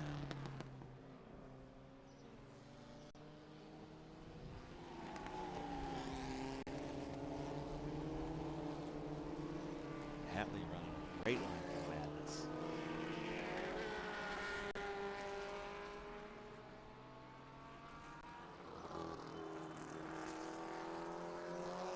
Hatley coming over the hill. Here's that Datsun. Thomas Phelan. Tom Linton, who was able to just get past Kim Madrid at the start-finish line yesterday because of a pick and roll from the lap traffic. And now Madrid up to 4th. Started 7th in this group. Well, that shows that grit and fight that she has, right? Frustrating day yesterday, but she's doing what she can to try to sneak up onto the podium here today. It's going to be a long drive back for Todd Strong from leading the race to having some kind of mechanical failure to have to come out. But where'd Madrid go? We lost Madrid. I didn't see. She hasn't crossed the line yet. White flag next time by on car number 8. Oh, what a shame for Kim Madrid. Anybody see the 291 car? There she goes, just crossing the line now. And where's she going to slot in? Look at her body language. Showing she's in 6th, but I thought she had fallen further back than that. Well, it's just with the Fords because they've lapped all the other cars. Yeah. Here comes Valentine. Bob Hatley taking the faster line through there. That shows you the veteran skills of Bob Hatley. He's used multiple lines through turn 4 today, and he's used them at all the right times, right? Now he's in a bit more of a defensive mode. He takes that quicker line through there, keeps that gap going. It's so important to hit your marks on these cars because they're so momentum based. Valentine, though, doing a great job doing everything he can to make Hatley look in his mirrors and maybe miss his mark into the next break zone. He's taking that wide entry into the carousel to set him up for a good late apex. White flag is out for Hatley. It's going to be hard to rattle his cage, isn't it? Yeah. So which line, if you're Bob Hatley, do you take through 4 this time? Do you go through that quicker line? Do you protect the inside? I don't what know. Do you do? It depends really on how close Valentine is. Like, he'll take the quicker line if he's got 3 or 4 car lengths. But if Valentine's coming in side by side, he's got to take the defensive or right behind him, I'd say. Well, Valentine's in a good position to attack. Work the draft here. He's been looking down the barrel of that shotgun sticking out of the back of Hatley's car, that exhaust, this whole race. Feigns to the outside. Will he dive inside here? He's right there. Here he comes. Hatley's committed on the outside. Oh, boy, that's going to be tight. Oh, look out. They both go around. Who's going to come out with the lead? Neither of them. Steer gets it, and they're stuck in the middle of the water. Steer has been patient this whole race. I said that he was kind of looking inside and thought better of it. So Steer, unbelievable race. That's how you do that. And Valentine, I thought Hatley, we were talking about the veteran Hatley, I thought he saw that coming. I thought he would have just gotten on his brakes a little bit more, but just went a little bit too deep, trying to race to the checkered flag. But it's not going to be James Steer.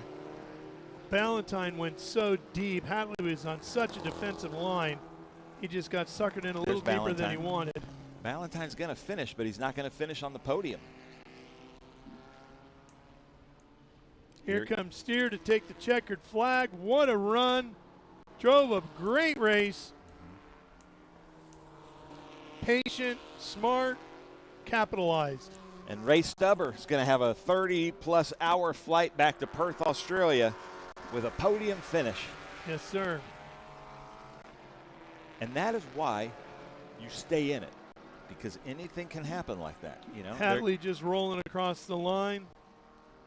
Valentine gets 4th. Hatley gets 5th. Kim Madrid will get 6th. I'm sure Kim Madrid's looking at Bob like, what happened, Bob? How Why did are I you catch back you here? Yeah.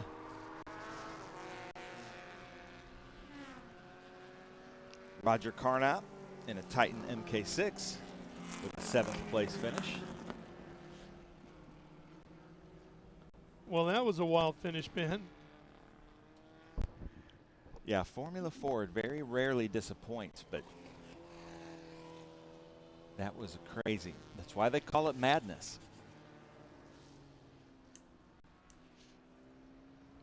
Took out some of my Cube 3 signs today. Yeah, you lost a few. Look at this Pac-Man hat.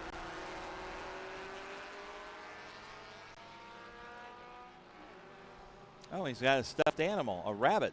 Did he hear us? He like waved it right at us when they said that. Yeah, it's crazy. There's that Mini Cooper. Austin Cooper yellow. That's Christopher Chilson.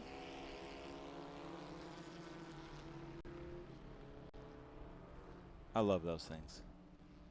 Yeah. Hard not to like.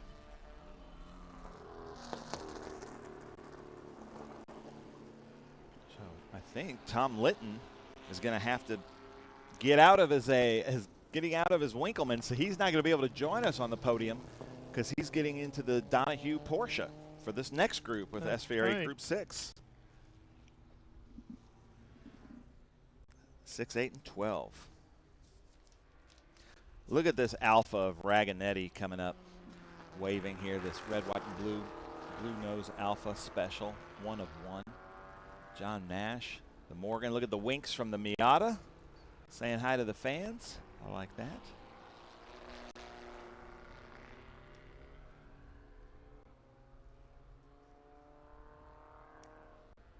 Up next is SVRA's Group 6, 8, and 12, the big American muscle cars. But James steered his way to the top there, Ralph, and the race results. Number 1 for him, Ray Stubber, flying back to Perth, Australia, 2nd. Tom Litton, who's going to be in the next race somehow, was 3rd. David Ballantyne 4th, Bob Hatley 5th, Kim Madrid 6th, Roger Carnop 7th, Sherman Johnston 8th, John Nash 9th, Gregory Campbell 10th.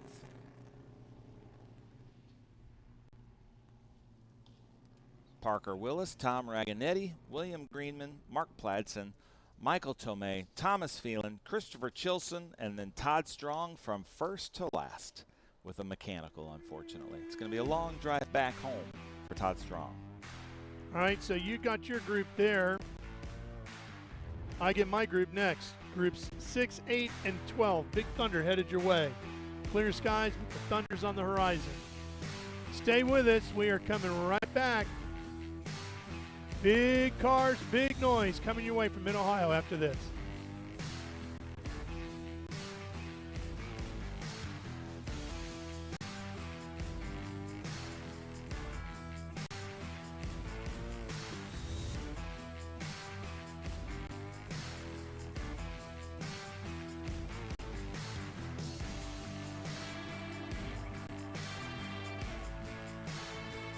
In racing, every second counts. Communication isn't just important, it's everything. Established in 1996 in Daytona Beach, Florida, Speedcom Communications was born from a passion for racing and a vision to revolutionize motorsports communication. Trusted by competitors across the world.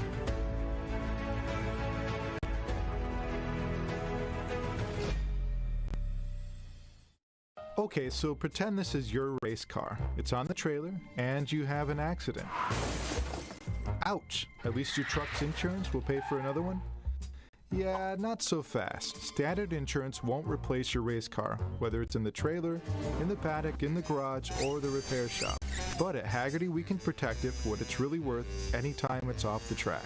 No matter what or where you race, offer less than a set of race tires. Hagerty, let's drive together.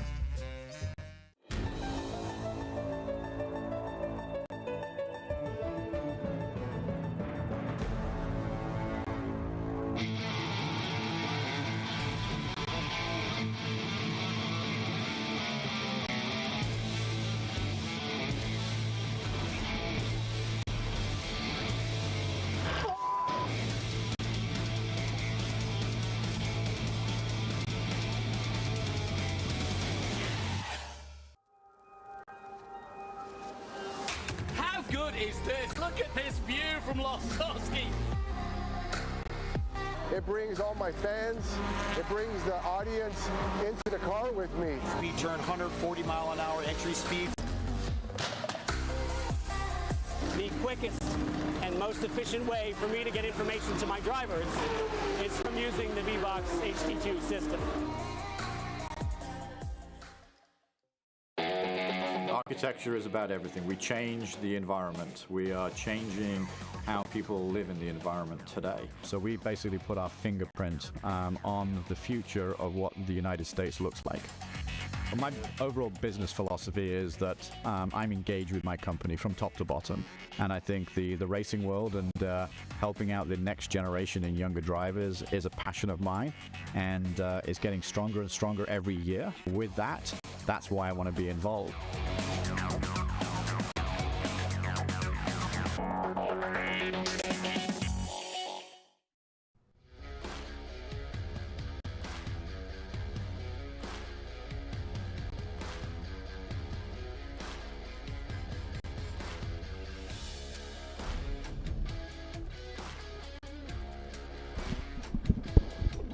Welcome back to the Mid-Ohio SpeedTour and the Permco Vintage Grand Prix of Mid-Ohio. This is our SVRA's Group 6, 8, and 12. A huge smattering of different cars here. So Group 6 is 1973 or older, big bore. Usually American muscle cars. There's a few Porsches based on the engine size in that group, or Jaguars or things like that would be Group 6. And there's several different classes even inside Group 6. Then we've got Group 8, which is more of our like B sedans, kind of medium bore production cars, like some of the smaller 911s, Datsun 510s, Alfa Romeos, Datsun 240s, 280s, things like that. And then Group 12 is more modern cars, or if you took a vintage car and overset it up outside of things that didn't happen in vintage, they go to Group 12. But it's kind of modern, either big bore production cars or medium bore production cars is 12A and 12B. But we've got some neat cars out here. Remember this car number 9? I never got to go talk to the driver of that to see what was hanging on the bottom of the car. It doesn't look like it's hanging anymore. They fixed it, whatever it was. That's Tom Weglars. Well, if they heard us talking about it, they saw it, or the driver felt it, but it's fixed. So Paul Stubber, his brother, just got on the podium in the last race. Let's see if he can stay on the podium. But John DeGaynor texted me last night. He said, I've got something for Stubber today. That's a big statement. It is, yeah. Anthony Della Vecchia in 11th in a beautiful Chevrolet Camaro. Then we've got Tyler Brooks, David Huber in the 280, Tom Linton in his Mark Donahue Porsche. But I just heard the lights are out on the pace car, and Richard Payne out there in his Corvette.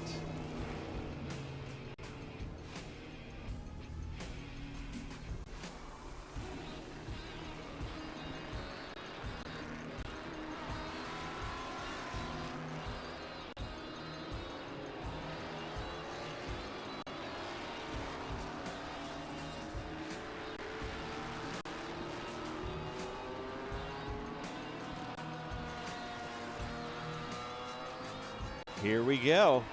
They're coming to take the green flag, and this is your group, Ralph. That's it. Let's crank up the volume on this one. Get that roar going. Let's feel the rumble. Such a cool group of cars. Even the Ford Capri in here. Here we go. Listen to that.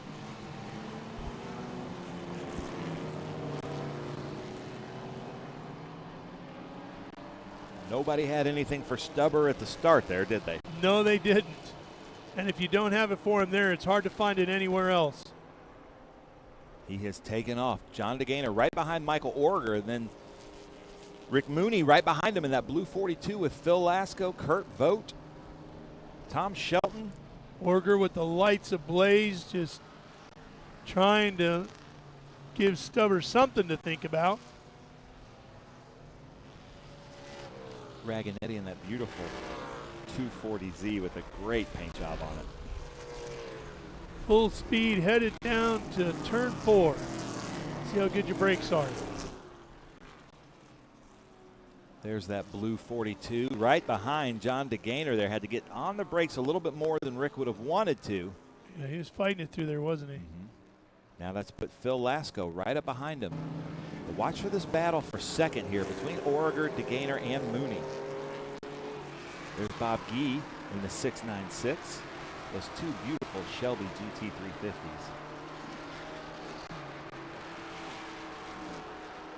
They sound great there. Sure do.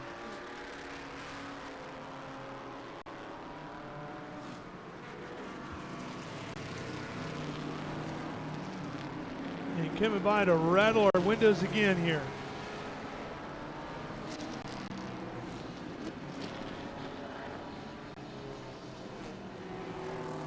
Michael Orger with those big headlights. Phil Lasco, then here's Bob Gee, the Cookie King of Chicago, was out there with Tommy Byrne. And now in the 696.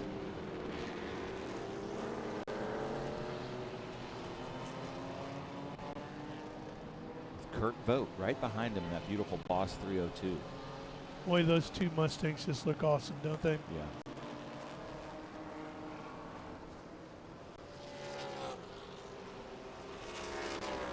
Richard Payne in that Corvette.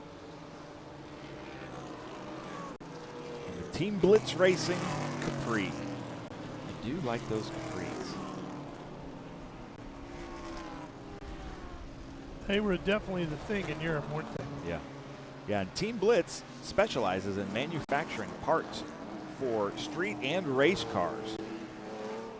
The only surviving factory-built Trans Am Ford Capri is once again available to fans at Vintage Races. How cool is that? Love it.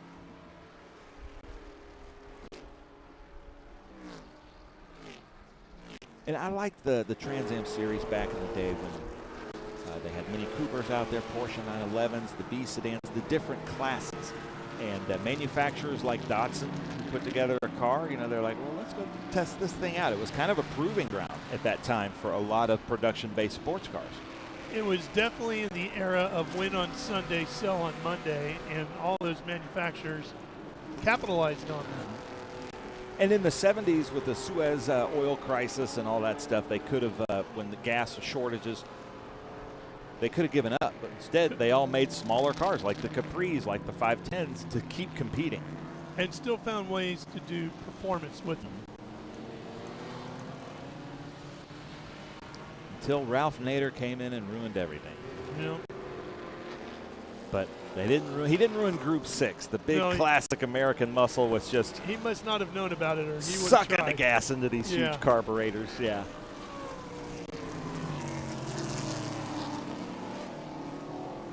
Ooh, gosh. Michael Origer almost went too deep there, but Rick Mooney. Michael Origer, Rick Mooney, and Bob Gee all with Stuart Black. And if you want car preparation, arrive and drive, great service, look to Stuart Black. I believe he's in Iowa, but he comes to a lot of these races with us. He was with us at Road America. So if you want to race one of these big Group 6 cars, look for Stuart Black. We've got Cobra Automotive, Concierge Motorsports. We've got a lot of great people. If he's from Iowa, he's not supposed to be sports car racing. He's supposed to be running around dirt tracks with a wing on his roof. I'm sure he's done a little bit of that too. I believe that's Skillman there. I think it's a rite of passage in Iowa, actually. Yeah, Bill Skillman in that Porsche 911 1973. Beautiful car. I was looking at this up close. He's with Eric Caton in the Q3 TA2 Series. It's a beautiful car up close. That's Tim Bowder. You know, that more modern Mustang coming at us right here is a great looking car. Obviously, incredible performance out of it, but that Boss 302, just all day over there. Yeah. All day. Yep. But it's cool to see. You can see the lineage there. You can. You know, that's 55 years of difference, basically. Maybe 60 years of difference. But I'd give up the AC and the satellite radio in a heartbeat to have that Boss 302, wouldn't you? Oh, yeah. Yeah, for sure. Even more than one of those Corvettes. That's weird coming from you. Well, look, the Boss 302 is a rad race car. Yeah. It's a really impressive, good-looking machine. And that grabber blue is really a great color on that car. But if we're picking just one, I'm convinced I need a late 60s Corvette. But obviously, they got it right. There's a 47-year difference between that Boss 302 and Tim Bowder's car behind him. Yeah. That should be a 302, right? The modern Mustang. Almost kind of the same. It's definitely the same kind of platform, but 47-year difference and running the same lap times. Yeah. So they got something right in 1970. Boy, did they. And talking about winning on Sunday and selling on Monday. Yep. Yeah, Parnelli Jones sold a lot of Mustangs back in those days. Sure did. A lot of Broncos, too. Oh, yeah. Big Ole.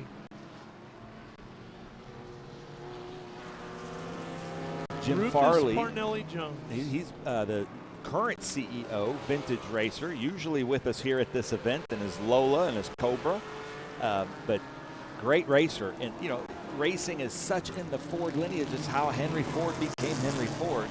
That it's great that the person at the helm of Ford is still a very active race car driver. Jim Farley, very, very active. Owns his own Cobra and numerous other machines. He's got a big block Cobra, too, 427. Look races. at this. Tim Bowder just desperately trying to get around. But Kurt Vogt, he builds these cars. He services them. Owner of Cobra Automotive, the president of the Shelby American Club. He is a very capable driver. Here we go. Here's one of these B sedans we were talking about, the Alfa Romeo. 571. That's Lee Poseidon. Poseidon's having quite the adventure out there. I see what you did there. For Romeo GTV. And here comes the leader. Oh, and DeGainer's right behind him. In a titanic battle. Yes, very good. Oh, and I don't know if he saw him there. So that's going to cost DeGainer a little bit. I can't believe he sucked me into that. And then Rick Mooney. Orger looks like maybe his tires are going away from him a little bit. Yeah, it could be something. Phil Lasco waiting to pounce in that beautiful car. Phil Lasco's raced with us in the TA2 Series. He's got a lot of really nice cars. So watch Stubber going down into here because he's got that Devon Evolution with that 327 right behind him of John DeGainer. So we're going to go to ice cream with John DeGainer, Lee Giannone at Road American next weekend if you want to go with us. Oh, because yeah, we got to fulfill my bet that I lost. Tell me when. But look at this. Now in the twisty bits, DeGainer should have a little bit of an advantage of Stubber. And Stubber's tires are probably going away from him. It is hotter than I can remember it here at Mid-Ohio. There's Raganetti in that Datsun. That Bob Sharp livery Datsun looks so good. Yeah, John Wiley. He's coming in. Yep. And here come the leaders. Uh-oh. What does DeGainer have? DeGainer may not, he may break the streak. The only time we've seen Stubber go out of the lead of a race at the end was because of a mechanical. We've never seen him be passed outright for the lead. No. And as we were talking about yesterday, it's not just catching Stubber and finding a way around him, but he slides that car so much that it makes it even wider than it already is. It's not easy to just roll up inside of him and get around him. But he is making a big hole through the air. He sure is, and DeGainer's trying to capitalize on it. Look at it bouncing. He's set up for very soft suspension as Stubber. Yeah, look at it under braking, dancing a little bit. He's got that 914.6 in front of him. Yeah, they're hitting lap traffic at the worst possible place. He's going to get around him. Oh, and then DeGainer gets hung up. Yeah, that's going to cost DeGainer quite a bit. Lenahan there did everything he could, did the right thing, just kept his line. It's up to the faster overtaking car to make a safe pass. So you can't pick a worse part of the Mid-Ohio sports car course to hit lap traffic. Yeah. Skillman, that beautiful Porsche 911. I need to thank the Skillman Automotive Group out of Central Indiana. They've been housing a trailer for us for quite some time. So we appreciate that. I need to buy a truck, so I'm either going to go to Valley Automotive Group or Ray Skillman to get my truck. There you go. Ray used to race ASA with us. Back in the 90s. I have to practice what I preach. I keep saying that we as motorsports enthusiasts need to eat Mission Foods, need to get Sunoco fuel, you know, but absolutely, people that are supporting motorsports like Ray Skillman sponsoring Eric Caton, that's where I need to buy my car.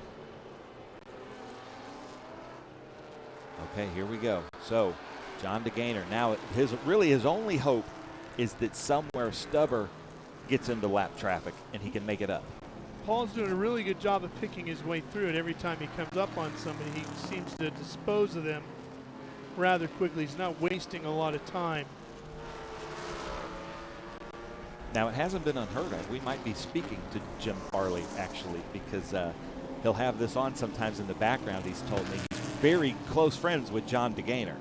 Got it. They've worked together for years, so he may be tuning in. So if you are, Jim Farley, we miss you. Come out and race with us when you can. Absolutely. I'm sure he's got some events circled on the calendar for the summer. Yep. Yeah, I keep in touch with him a little bit. Love watching his racing. He's really good. Just a fun person to be around. And a nice guy, right? Colin Comer really nice guy. is going to be with us next weekend in GT1. Who? Colin Comer. Oh. Long-time motorsports columnist in a bunch of magazines and long-time GT1 racer, but it'll be his first time I can remember him in Trans Am. Hopefully his son named Briggs will be there. Pretty neat. Okay, so now Rick Mooney's fallen back a little bit with the blue 42. Lap traffic is up. So now they're coming up to the quicker lap traffic. It's harder and harder to get past. And then this may work in DeGainer's favor because these two are in their own race. So they may not be looking in their mirrors with that Capri and the Richard Payne Corvette. We may see some fireworks here at the end. Yeah, they're going to meet Richard Payne in madness. He's going to hold up Stubber for DeGainer. So now it's coming into DeGainer's favor. What That's can Stubber that's do a here? quick car. Right around the outside. He'll have inside line next corner. Got it done. Now, That's how you work through traffic. Yep, but now DeGainer's going to have to get around Richard Payne.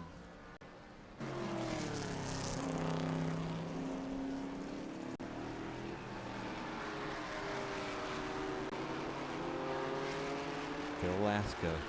This is the same as yesterday, just trying to get around. And now DeGainer's finding himself in a bad way around Richard Payne.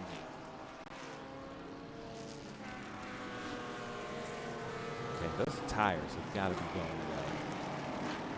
away. He's worked them pretty hard. Yeah, as has DeGainer. And now Orger having a hard time with Payne. Uh-oh. Did Rick side-by-side Corvette battle. Where'd Rick Mooney go? The blue 42. He's off track. I didn't see him come into pit lane. There he is. Blue 42. So he may have gotten, I haven't heard any contact in my race control ear, but he might have tried to go around the outside, around that Capri, and fallen off a little bit. There he is. We do the Dick Mooney Memorial Race at Watkins Glen for his father every year. We'll be doing that in September. And September's Watkins Glen Vintage Race Fans is a vintage race event. We have Trans Am Pro going to Watkins Glen in just a few weeks. So it's back to the vintage race it was with the downtown parade, the Dick Mooney Memorial. I'm super excited about that. It's the best SVRA event of the year, I think. I am really looking forward to that event. Not been there before. Always heard about it, read about it. It's a great event. There's a lot of like what I'd call 4 or 5 premier vintage events. I would say that's the SVRA premier vintage event. That's great. Well, there's Kurt Vogt. Any insights as to some special cars we'll be seeing that weekend? No, but usually that's one of the weekends where it's the hardest to decide what's the most special car. So there is Anthony Della Vecchia, just out with a mechanical in that 1970 Camaro. But he's off in a place just outside of one that we don't need to put a full course caution. But look at this. We've got DeGainer coming into this corner right behind Stubber, just out of view there. And this is for the lead, and they're going to meet this lap traffic. Whoa, Stubber is off. That could do it. DeGainer's going to get the door wide open. Oh, look at that. John DeGainer forced him into a mistake. Wow, John DeGainer, unbelievable. He has that. If he can hold this, this will be the first time we've seen Stubber go out on his own. And I mean, he's got a pretty healthy lead right now. Do you have any idea how much time is left? They're coming up to the white flag here. So John DeGainer, so Stubber's got a lap and a half, but he's got dirty tires. And traffic. Oh, man. Let's see. DeGainer did text me. He said, I'm gonna get Stubber, and you've got a lap and a half here. Yeah, he doesn't need to celebrate too soon, right? He just needs to stay calm, stay focused, get rid of these lappers, let Stubber have to deal with him. Stubber must have just run it in there so deep. That's a good move right there on the inside going through the carousel. The car was leaving. Okay, here we go. There's Stubber. See what the gap is. Oh, he's there. And that car shows up in mirrors. Oh, yeah, that you bright can't miss yellow. it. Yeah. Stubber, being a dirt tracker himself, did a very good job of getting through that kitty litter. Yeah, he did. Oh, man. He's got the muscle, and he's probably got a little bit of the red mist. Oh, fair amount, I'm guessing. He doesn't care about tire deg. He's flying back to Perth. Concierge can fix whatever happens. That's the attitude he's got right now. 100%. Let's take another look at it here. Yeah, you can see he's just way outside there. Did a great job of not going deep into the gravel. Look how he's still on the throttle, just sliding that thing through there. Well, Edward Savajan, Concierge Motorsports, you're going to be picking some gravel out of that car for a while. Well, here they come. John DeGaynor, Stubber, Michael Orger. That's your top three. And DeGaynor has a big gap. I don't think he can do it. I don't think he can either. I think he's just did that on the wrong lap to have a mistake. And with 2 laps to go, I'm really surprised he made that mistake. Here's DeGaynor into the Summit Carousel for the final time. Here's Stubber. And history being made here today. John DeGaynor does it, taking the win in the Devon Evolution, and Paul Stubber will finish second. And Michael Orger, Phil Lasco right there. But I need to read this text I got last night at somewhere around 9, 10 o'clock. This is from John DeGaynor. Paul Stubber is good, but I can beat him. He got around me, and that is on me. Yellow car, challenge accepted. And he did it. He's the first one to do it this year. He stepped up. He's got a crew of 2. His dad is here, who built that car in the early 60s. They've been developing it, I think, since 1961 or 1962, and I say they've done a very good job. Yeah, they definitely have dialed it in. Well, that was exciting. And even knowing Paul Stubber and the Australian attitude, he's going to say that was a great race. Oh, yeah. You know, that was an unassisted. Oh, no, that's the Rick C4 Orton. Get off the line. That's done. oil.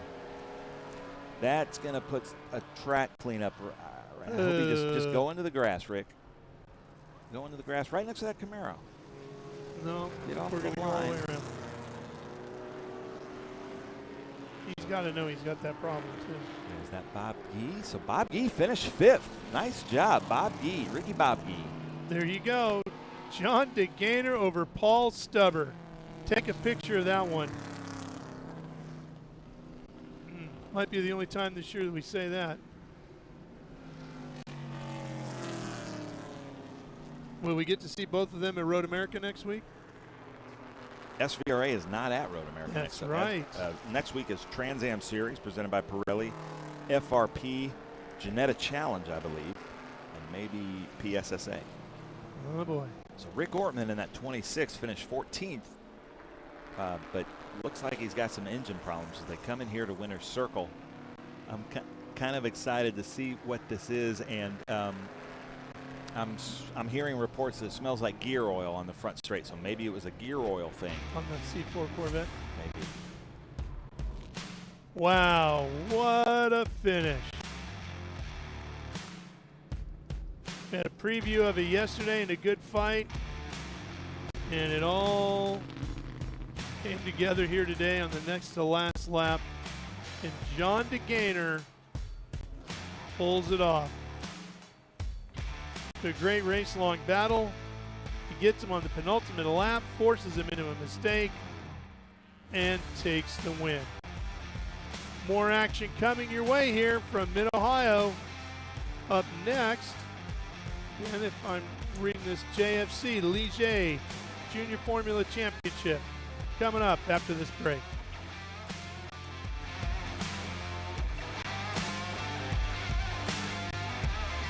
Look at these replays from the drone.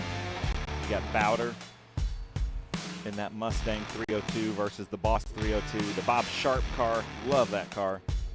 And then that was the leaders coming in at that point. And then John DeGaynor able to get the best of them.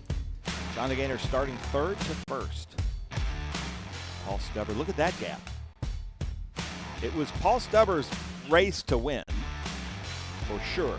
And then he just went off a keyhole, a very difficult corner. Probably maybe looked in his mirror just a half a second too long, missed his mark, went deep. Maybe, there he goes, moving through there.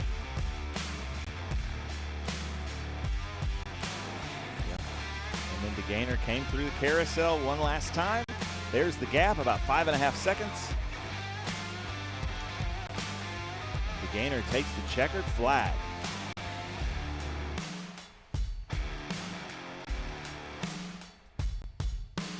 There's your top four.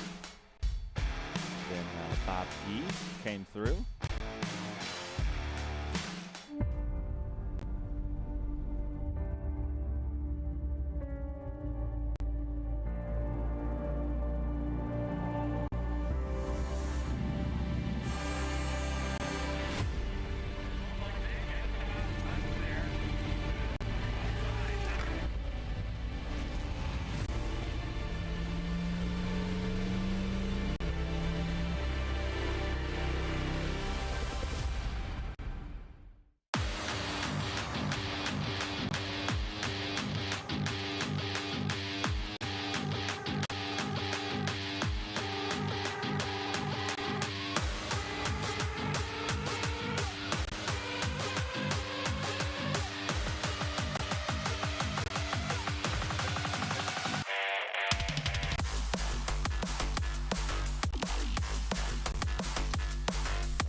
Rev up and get ready for race day with Mission Foods. The world's best racers and tastiest products come together to make every race delicious. Fully loaded tacos, fast wraps, piled hot, and enjoy all the mouth-watering action. Brought to you by Mission Foods. Too fast, too tasty.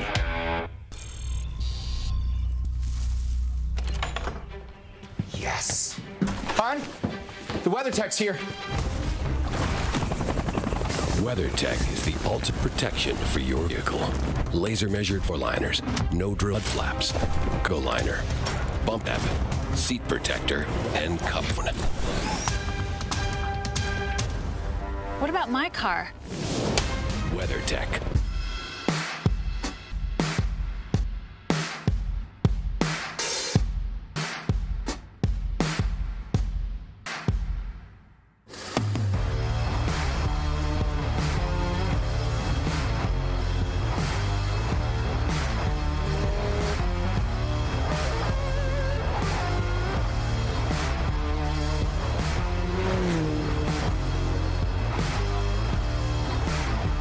Hawk Performance packs 100 years of friction dynamics into every product. Backed by Carlisle Brake and Friction, the world's premier innovator of industrial brake and friction components, Hawk leverages R&D tools and motorsports experience to deliver uncompromising performance on the street. There's no reason to settle for less. Choose pads that are race-proven and street legal. Find a Hawk Performance brake dealer near you at performance.com.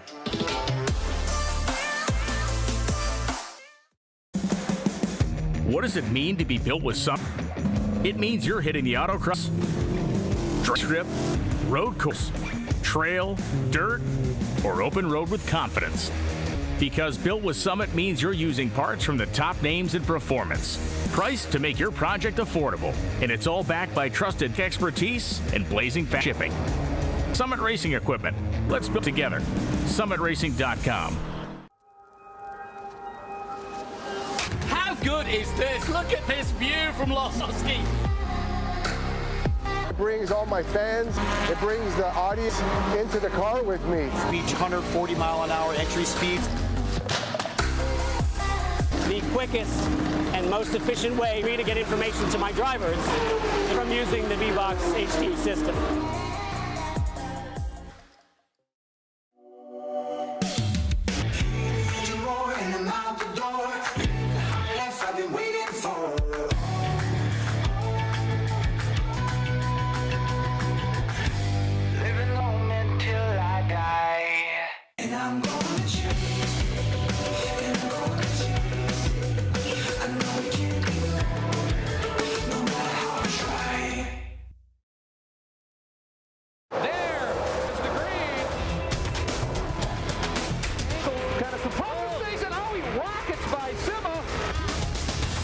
before has said. One of the ways you overtake here at Sebring is really good in the braking zone, like this one right here.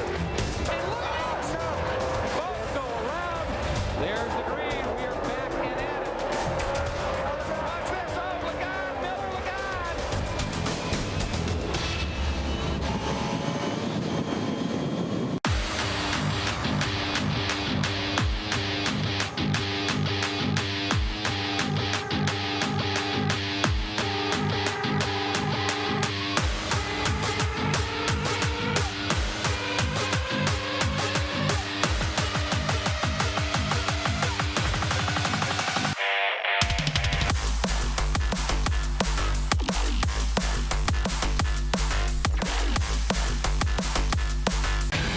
Rev up and get ready for race day with Mission Foods. The world's best racers and tastiest products come together to make every race delicious. Fully loaded tacos, fast wraps, piled high nachos. Whatever you crave, Mission will help you be race ready with easy to make recipes that will take your race day to the finish line.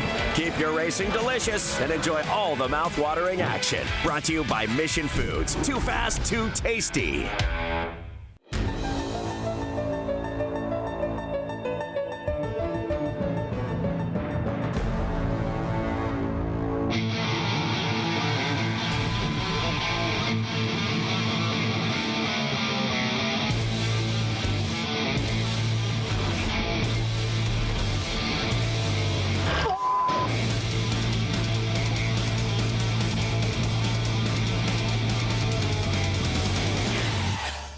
Okay, so pretend this is your race car. It's on the trailer, and you have an accident.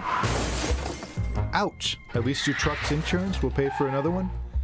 Yeah, not so fast. Standard insurance won't replace your race car, whether it's in the trailer, in the paddock, in the garage, or the repair shop. But at Hagerty, we can protect it for what it's really worth anytime it's off the track. No matter what or where you race, offer less than a set of race tires. Hagerty, let's drive together. What does it mean to be built with Summit? It means you're hitting the autocross, drag strip, road course, trail, dirt, or open road with confidence. Because built with Summit means you're using parts from the top names in performance. Priced to make your project affordable. And it's all backed by trusted tech expertise and blazing fast shipping. Summit Racing Equipment. Let's build it together. SummitRacing.com. In racing, every second counts. Communication isn't just important, it's everything. Established in 1996 in Daytona Beach, Florida, SpeedCom Communications was born from a passion for racing and a vision to revolutionize motorsports communication. Trusted by competitors across the world.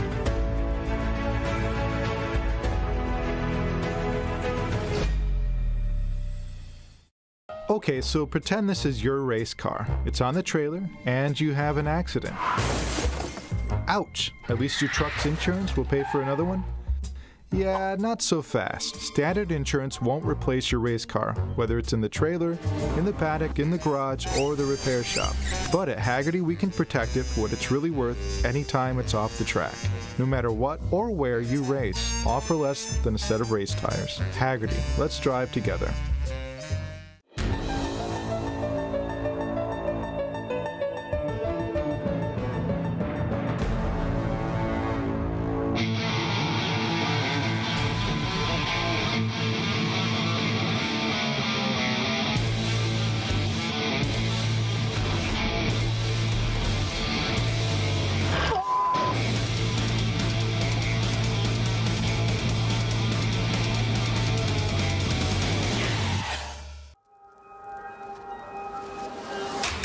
Good is this? Look at this view from Lostowski.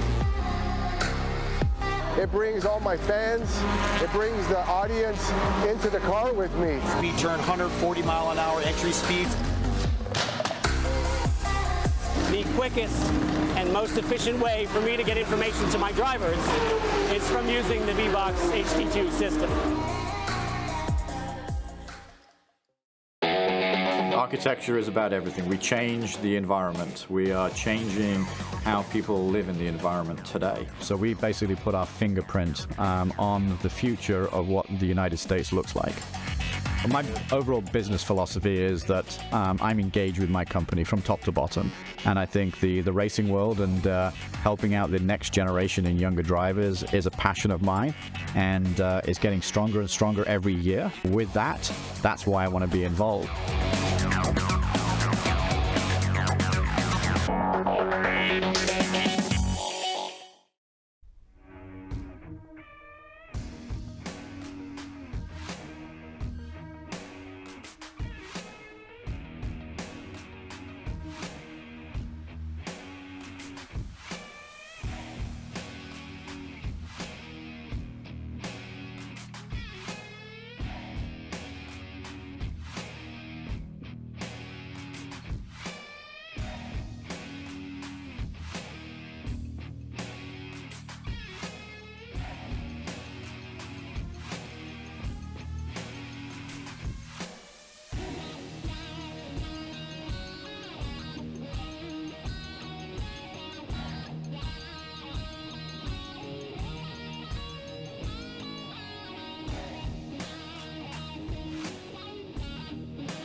When you're running out of luck, need to get unstuck, so go off.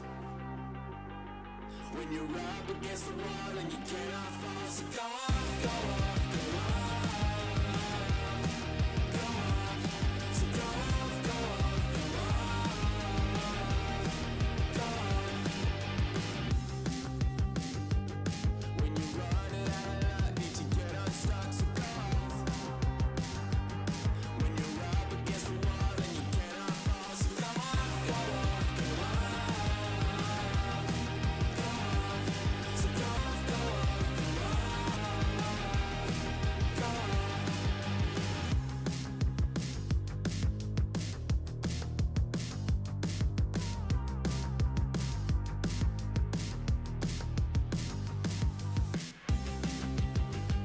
When you're running out of luck, need to get stuck, so go off.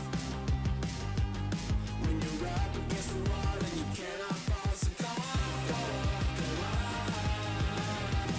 Go off, so go off, go off, go off. Go off, go off, go off, go off. Go off, so go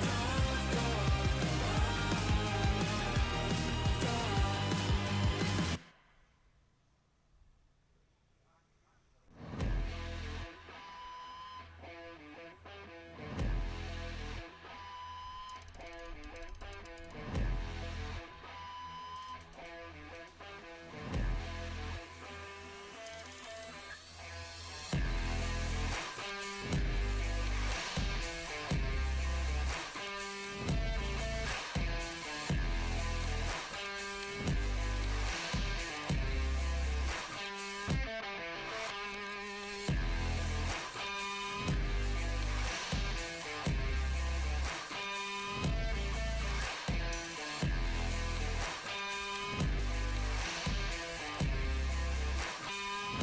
off, go off. Go off.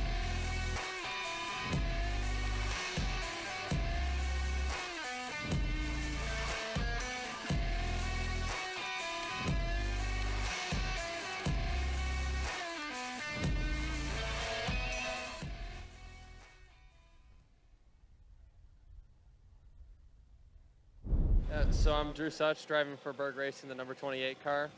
This is my first year with the team, so it's been really great for the first 2 weekends. My name is Harbir Das. I'm an engineering student at Georgia Tech, and this is my second year with Berg Racing, also second year in these cars. And it's been a great season so far. We had a really good one at NOLA, but yeah, happy to be here. Love working with Berg Racing. It's honestly like a kind of laid-back culture almost, but not quite laid back, but not quite like strict, don't talk unless you're spoken to kind of vibe. It's like it's a perfect medium, like a happy chill vibe, I guess. And yeah, it's great. We're fast. We always know what we're gonna do with the cars. We always have a plan, and if that plan gets messed up, we always have a plan B. And everything always seems to, like, for the most part, fall our way. We were struggling with pace this morning.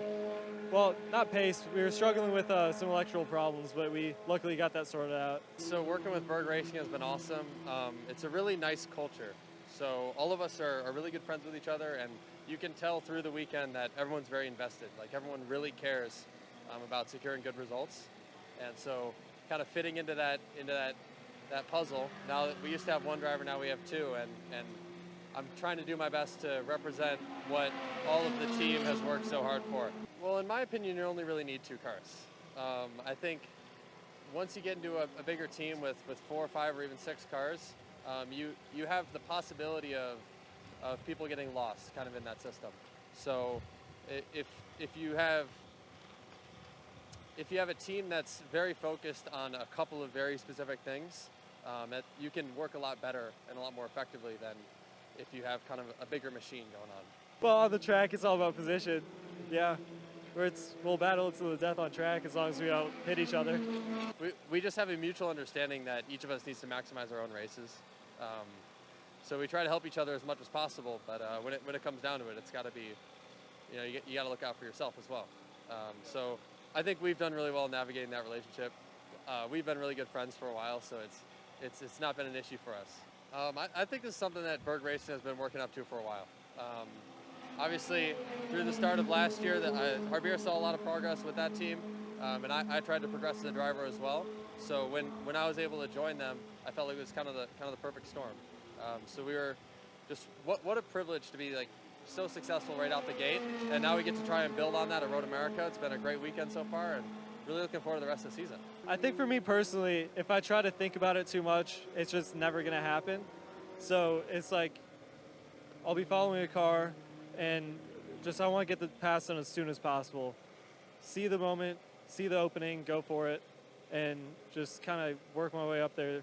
I work a lot better at the front than I do in the back. I think when you approach any race weekend and any session really, driving a race car is a lot of management. So through a 30-minute race, there are a ton of things you'll have to manage. You'll have to manage the temperature of the brakes, temperature of the tires, and your position in the pack.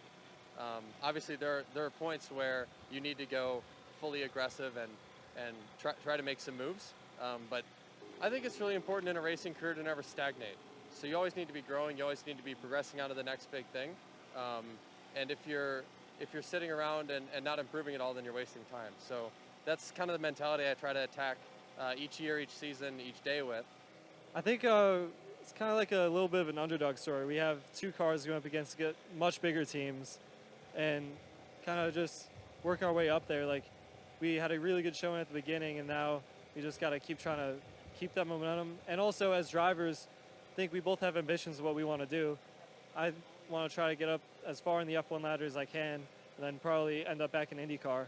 So I think that, along with just stories of like of us on our own, like we're both engineering students. I'm mechanical engineering at Georgia Tech. He's motorsports engineering at Purdue, also business. And yeah, I think we have a lot of things going on at the same time.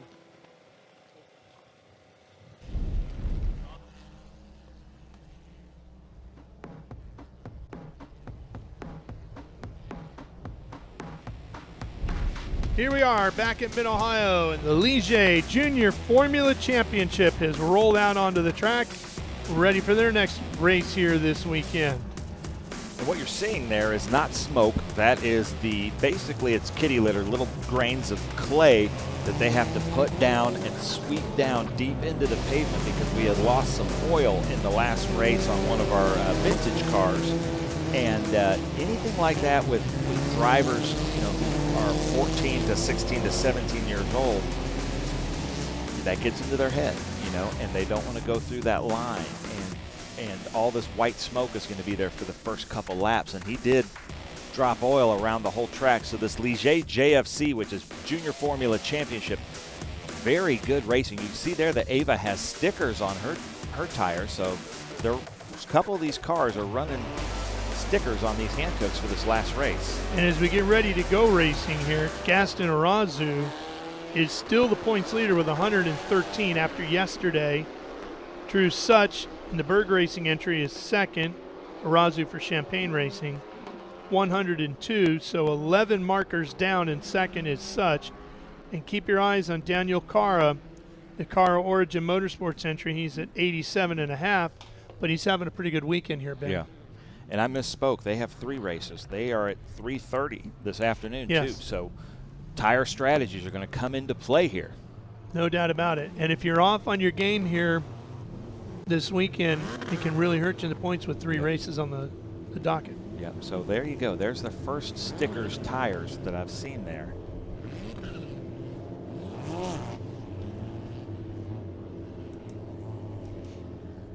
With Ava. And I almost did the commentator curse yesterday on the fan walk. I said she hasn't, I love the livery of her car, and I was telling her on camera that you haven't done anything wrong to hurt the livery, and her dad's like, come on now, don't say that. But she finished really well. She hasn't missed a field goal all year, huh? Yeah.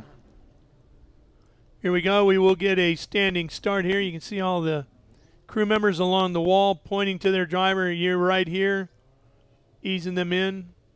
Now watch out for Daniel Cara there, the yellow and white car, P2 with Phoebe Ambrosi wines. He's very aggressive at starts. Look very how good. shallow he has staged himself in his box there. Watching the lights. They're out. We're racing.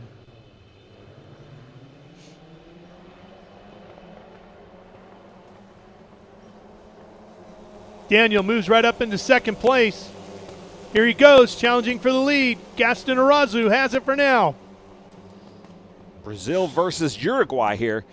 Daniel Cara. Oh, see how he went to the inside so quickly there. That might have been the move of the race right there. It might very well be, as we see the 9 getting up Day. Luca Day having some issues there down in the keyhole. And Daniel did get around him.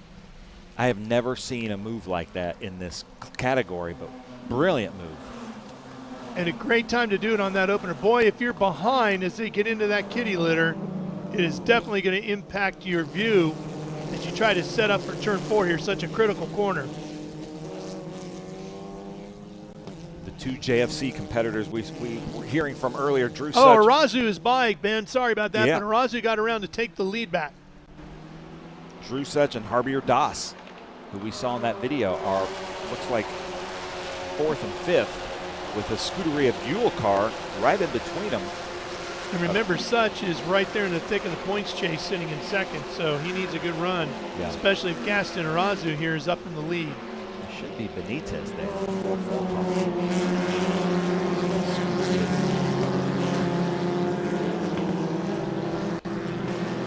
Okay, so Arazu out front again, making that great pass. We've already seen 2 fantastic passes for the lead in the opening lap of this race. And Such crossed the line in 8th, Ben, and he is only 11 points down on Arazu coming into the race. You see him back there in the silver car with the orange stripe up the center, the 28. So he's got a lot of work to do here. You don't want to give up that many points. Felber in 5th and 7th. Cash in 5th. Roman Felber in 7th. Roman Felber's had some bad luck with mechanicals, so he's due for a good race here. And it's got to be tough when you see your twin brother having success and you're not.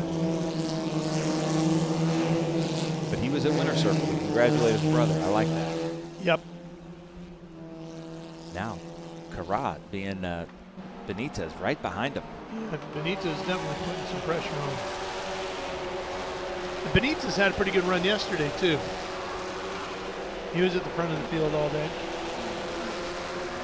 Look at how they're using all of the track there.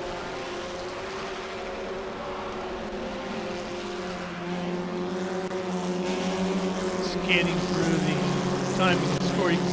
Chelsea Pinkowski's moved up to 11th. Such still stuck in 8th. But Daniel there in that number 10. He's under some pressure from Benitez.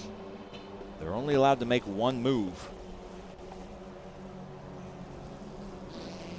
Oh, somebody off and sliding back on track. Unfortunately, goes all the way across without getting hit by oncoming traffic. Boy, that was a scary moment for that driver. Yeah, and that happens so much here at the exit of 1 to come through. No. I can't see who that is. I don't see full course caution just yet. But we now have the honor of being joined by Alex Popoff here to help commentate. Alex, I'm going to take my headset off and let you have that.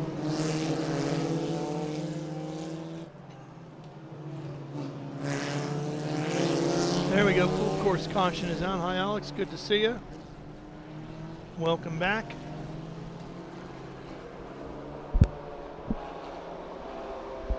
Right on time for the full course yellow. For all the drama, yes. And you'll get a good look at it here when we get a chance to look at the replay. Still not sure who it was, but watch this. Watch the black car here. Stay off. Then it's going to shoot back across the track. Yeah, that's super easy to do turn 1. Turn 1, you're going at super high speed, and it's so easy to get a little wrong, end up going over that rumble strip and just slip in that wall. Ben, I still can't get a good look at the number, can you? Number 9. Number 9, yeah. Is that Luca Day? I think that might be Luca Day. That is Luca Day. He's going again. Yeah. So I don't want you to worry, but Luca was in the booth earlier today for your race, and now he's had problems. There's no correlation to being in the booth and then having a problem. I hope not. Don't start thinking that way. I'm just trying to get that out of your head. But I do want to talk to you. I got to talk to Cooper after that last race. But from the Keystone down to 4, I don't know if we could have put a baseball card between your 2 tires. Was it that close, or are we just seeing something different on camera? Yeah, no, we were wheel to wheel. I mean, it was a great race. We just lacked a little bit of pace, and, you know, we got a really good start. I'm really happy with what start we got there, and, you know, managed to make a little bit of a gap at first, let them battle behind us. And, yeah, I just wasn't able to hold the pace at the end. They had a better car than us this week. We struggled a lot at the beginning of the week with some issues in the car, not starting and everything. So, I mean, all in all, I think it was a great weekend. Came away with good points and closed the gap on P1 in the points a little bit. I haven't seen the updated points, but coming into the race this morning, Kekai had the points lead, but he had a rough race, and he was only, 8 points in front of Cooper, who's now gained even more, and you were not far off. You were just about 20 points down in third. Now you've gained some more points, so yeah, rough weekend for Kekai, but much better for you and Cooper. Well, Alex had his rough weekend at Road America. Yeah. He was leading the race far and away. What's the heartbreak when you're leading a race like that and then just something happens mechanically where you're out? Man, it was terrible. I mean, especially after so much work went into the car to get on rails. I mean, we were really fast. So the team worked super hard, and Tom and the whole crew, Dalton and Zach, they worked super hard to give me a great car. And, you know, we set the record by almost a second and a half. Wow. We managed to pull out 8 seconds with 10 minutes to go, and we still had pace in the tank. And once it started to go, it was just really, really sad. But yeah, I mean, missing out on 50 minutes because we had our engine go in 2 races. Oh wait, here's this replay. They pulled it up. Watch this. Well, no, that's not you, is it? No, that's Campbell Cooper there. Yeah, that's Shipman and and Campbell. Yeah, they were having some good racing too. We're all out there pushing hard. Whew. That's how it was the whole race. That's crazy. But yeah, I mean, we missed out on 50 points. Race 3, we started on a pole as well, and we didn't even get to turn 4 before the engine gave up. But yeah, it was it was a little bit stressful, having some reliability issues, completely out of our hands. And but yeah, we'll be back. Still a long way to go, and just more weekends like this where we constantly gain ground. Hopefully, we'll be on P1 for New Jersey. How different is the racetrack today from yesterday? A little hotter even today. Yeah, it was definitely very different. This track has been super, super degrading on tires. I think everyone really struggled with tires towards the end. Cooper, it seems like they had a great car, and Cooper drove well, and he managed to keep the car under him pretty well. He didn't struggle too much, but, I mean, you could see it even yesterday. Keikai started struggling a lot towards the end as well. I think we were all just really, trying to manage the tires and everything and manage the pace so that, the fall-off at the end isn't gigantic as it was yesterday. Before you got here, Ben was educating me a little bit on your history and how you are a free diver. And I was thinking to what is involved in doing free diving. And as I watched you today especially, you were very, very smooth, made no mistakes. There was one little mistake. You dipped a wheel off over here. But for the most part throughout that entire race, incredibly smooth. And I was thinking about the focus that takes. Is that something that you perfect with your free diving? Because I got to assume there's a lot of focus in that. 100%. Yeah, I mean, it goes hand in hand. I mean, here, you let your guard down even a little bit and you make a mistake like what I did. I started to relax a little bit, and that's usually when the mistakes come, not when you're pushing 10/10ths. But yeah, the concentration that it takes to be a free diver as well and racing goes really hand in hand. I think here it's, there it's a little bit more because any little mistake and you might drown. Here you might just go off. But to be fast and to be a top-level racing driver, you need to have incredible concentration. Okay, so take me through the free diving thing a little bit. If you look at me, you're going to say, well, he's going to get the first part of the dive right. He's going to sink right to the bottom fast. But how far down have you gone, and how do you control your breath management and all that? Yeah, so the deepest I've gone is 93 feet. It's 92 feet deeper than I'm going. Yeah, and I can hold my breath for like 3 minutes and 45 seconds. So 2 laps, 4 minutes. 2.5, 3 laps around Mid-Ohio. Yeah, does that help you in qualifying? Definitely the breath work helps a lot to stay calm during a race. These races aren't too long, so it's not terrible, but hopefully once I get into some endurance stuff or some longer races, like I think the FRs are a little bit longer, once you go to Indy next and everything, the races are much longer. So the breath work definitely helps with that. And just the level of being calm. You're down there diving at 92 feet. You have a long way to go up, and if you're not 100% concentrated, you can die. I mean, there's been a lot of cases of blackouts and stuff, and it's really dangerous. I would say almost even more dangerous than racing. So what got you into that? My dad. Yeah, my dad always did it. Yeah, I've been doing it with him since I was little. Same thing as racing. I kind of follow in my dad's footsteps and try to one-up him. He was a very successful sports car racer. Yeah, he was. He was really good, and hopefully I can live up to his legacy there and try and get some more wins than him. How far has Dad gone down? I think his most is like 103 feet or so. I think he's over the 100-foot mark now. So you're at 92. Yeah. What's the goal? 93. 93. I'm 1 foot. At 1. What's your goal? What are you shooting for there in the free diving? No, the free diving is more just pleasure. I mean, it's incredible. But I know you're competitive. Of course. It's always to beat him and shoot the. Yeah, I want to try and hit triple digits. I think that's a good goal. And it's just, it's a really nice sport, and it's all pleasure. It's not as much as this. I mean, you can go out, and I like spearfishing mostly. I do freediving like as a by part of it, but it's just like, it's incredible being down there and everything. It's kind of like when you're in a race car, just fully focus on what you're doing. You completely forget about everything around you, and it's just, you have one goal, right? Just as on the track, you have one goal: hit your marks and put in a good lap and try and go and win some races. I totally get the pleasure part of the racing side of it. I do not understand the pleasure part of free diving. But I want to point something out. We've had a lot of guest commentators in here, but the way you said it, when I go to FR, those are longer races, but I need to be ready for when I go into Indy next or IMSA, not if. It's the when. That's the attitude you have, isn't it? Yeah, 100%. I mean, not a lot of people know my full story, but I used to be really big in karts, and I was running really well in karts back in 2018 in Indy. I wasn't even up to junior yet, but we were doing really, really well against, some great drivers: Connor Zilic, James Agozi, Brent Cruz, a bunch of drivers that are now, running very high-level stuff. And I had an accident, stopped racing until 2022, and then I told my dad, I started working at the kart track, actually, because one of my friends started karting. So I was like, I'll go with you. And I, saw all my other friends there, and I was like, yeah, I want to do this. And I got invited to go race in Ecuador for a kart race there. And I hadn't been in a full-size kart pretty much maybe twice in my life. And I showed up there and finished second. And I was like, okay, yeah, this is what I want to do. You know, this is really what I want to do. They're coming to take the restart, Here we though, go. so walk us through the strategy here, Alex. Yeah, I mean, with the last 3 corners being very very tight corners, it's, you know, you really have to time the start. That's what I did on the start today for our start. You have to try and go super early so that everyone else still can't get on power. I think that's definitely the key for the restarts here. Here they go. Green flag is waving. We're back underway here in Mid-Ohio with Gaston Arazu out front. Daniel Carra right behind there, chasing him, and Benitez.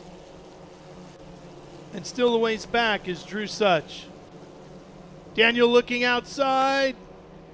He's going to open that door for Benitez, has to be careful there. Side by side, down into the keyhole. And Arazu fends him off. As you've been watching Gaston Arazu this year, what do you think he's doing really well?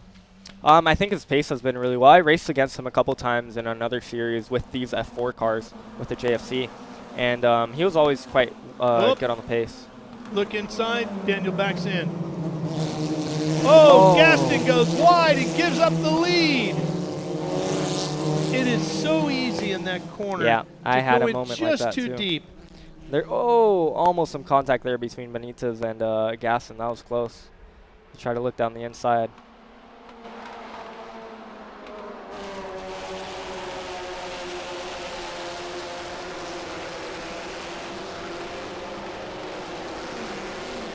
Arazu, Carra, Benitez, Das, Felber, Foye, Felber, and Such, Fatuda, and Hansen. That's your top 10.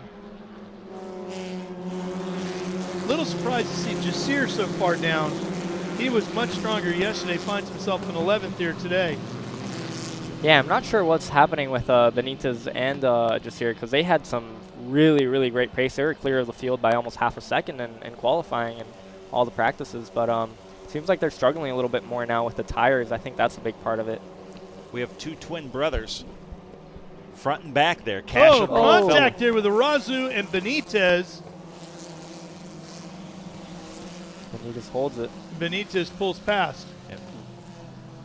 Now Roman is 5th, and actually Roman is 7th, Cash is 5th. Twin brothers. 14 yeah, that must years be of cool. age, right? Yeah.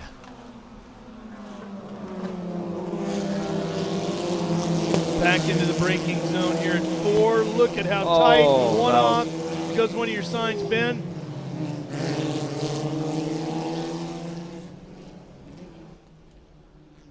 That rejoin was a little bit close there. Jasir almost got involved there too. Yeah.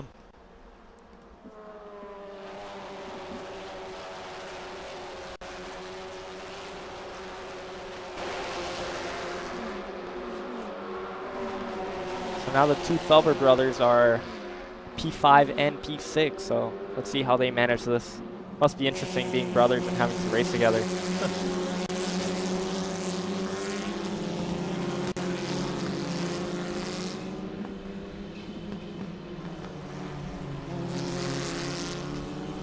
Daniel Carra up front. Like I said, a crew of 3. There's Daniel, there's his dad, and then Daniel's best friend. That's all it is in a short trailer for this. So there's several different ways to come Ligier JFC Racing, because he's out front with a crew of 3, including himself, the driver. Yeah, that's awesome. To run a program like that and be running up front is really cool, and it's so rewarding. That feeling must be great. Benitez was 4/10 faster than Carr on that last lap. Seems like he has good pace now. And Cash Felber back there in 5th. Yesterday was his first career win in the Ligier Junior Formula Championship. And Ben, he did it here at his home track. That's amazing.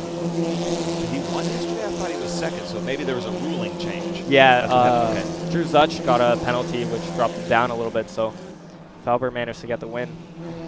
I said it wrong earlier, so Felber, nice job. That's amazing. From Akron area, but because he's only 14, he's only been able to race here one other time. You'd think this would be his home track. Right. Yep. But look at this. We're going to have a change for the lead here soon. Yeah, the ruling was that Such caused a collision during the opening lap of the race, ruling that he was responsible for the collision. He got a 5-second time penalty. Yeah, I think that was with Luca Day when he got stuck over in turn 9. Seems like Benitez dropped back a little bit there, actually. Drew was credited with a third-place finish. Oh, and that's Fatuda off in the grass. But able to gather it back up and get out there. There he Michael goes. Fatuda.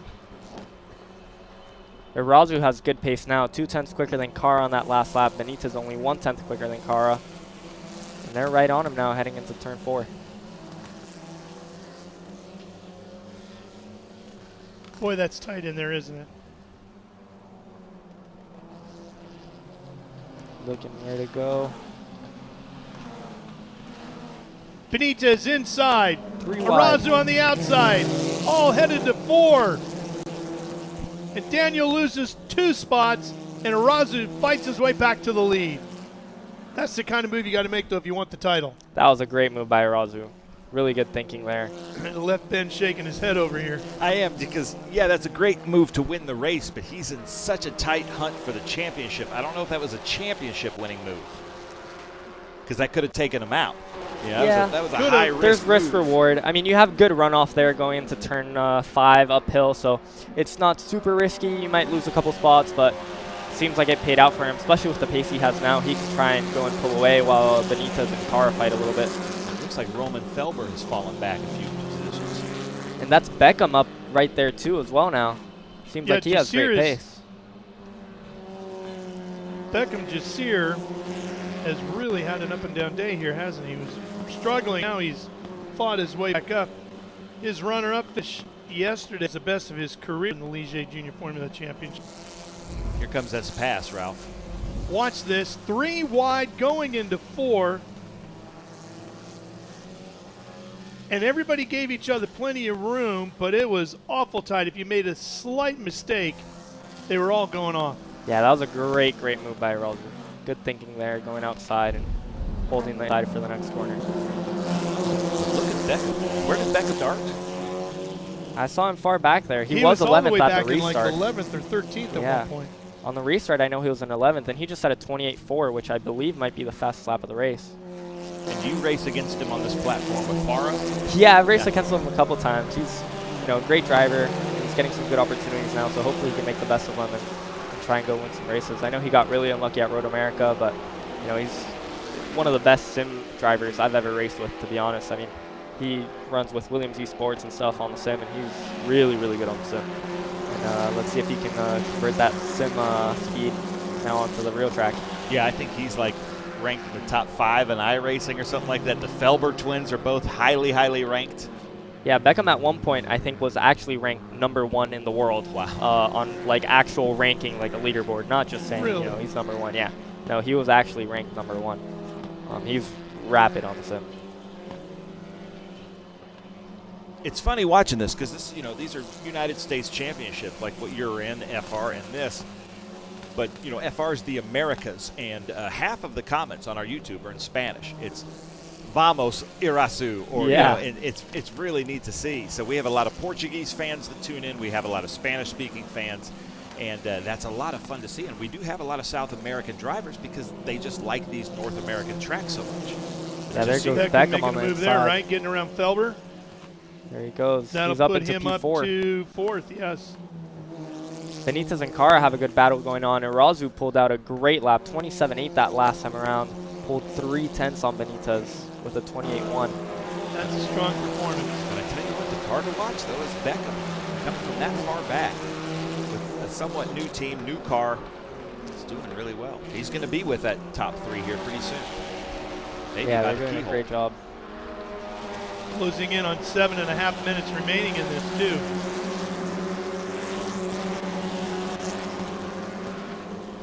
Harbour Doss seemed to have an off on that last lap or something. He ran at 1:38 on that last lap. I don't know what happened to him.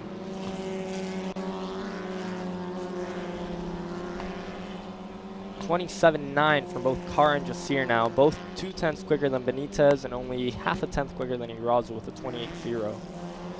And the Felber brothers are back-to-back again. And Roman's just going to be thrilled to get all the laps in. Yeah, hopefully Felber can stay with Jasir, and Jasir can tow him up to that P2 and P3 fight and have some good action going on there.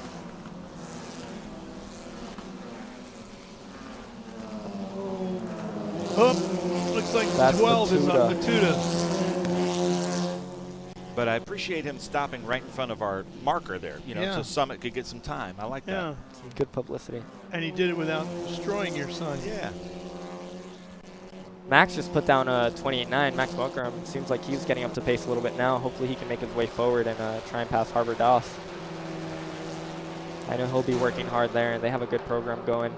They've been working hard. I see them from across my tent working hard. They were up late last night doing some big setup changes. And Alex, we haven't spent a lot of time together, but just in this little time, I can see that you have an analytical mind. You're constantly looking at the times. You're looking at where they're going in. You know, after your huge racing career, you may have a career as a commentator. Oh, we got a full course caution. There we go, full course caution.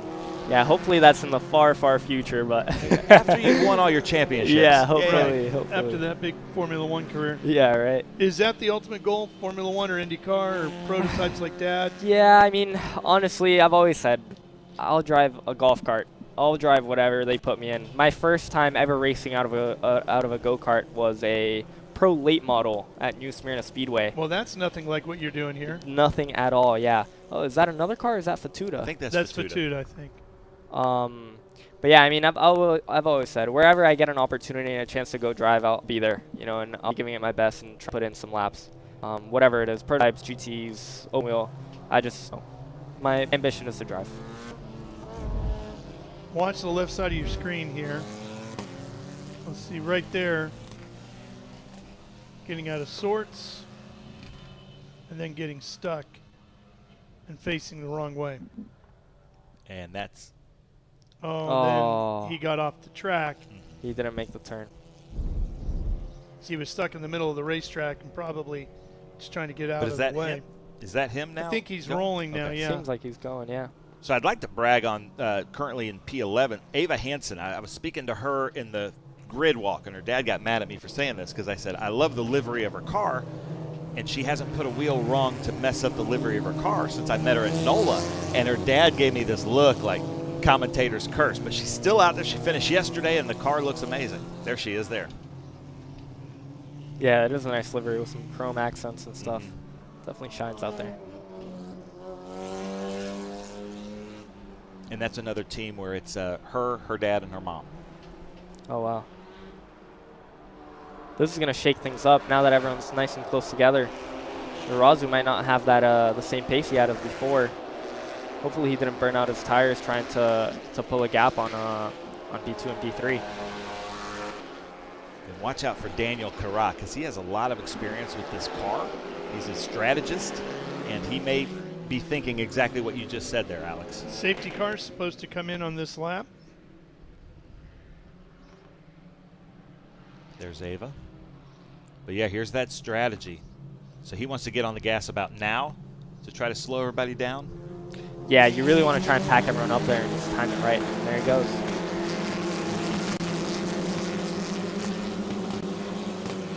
Benita's got a good start. He's right on Irazu. P3 a little bit further back. We've talked a lot about the airflow off the back of the bigger cars, the open wheel divisions that we run here. How about these smaller JFC a lot of machines? people Oh, off boy. and back in turn one. Yep. Hopefully they can make it out of there. So a couple, I didn't see how many exactly went off, but looks like two of them were still rolling. I think it was 3. One spun. Watching the flag stand here. Somebody's still stuck. Yeah, 2 of them are stuck. Is that Such? That's Drew Such, isn't it? I'm not sure. Silver and orange? I believe one is Josh Griffith. Could be Fourier. Maybe even Dodds in that group back there if it's Such. We'll go back and try to make the most of this before we go full course yellow here. Trying to work on Cara.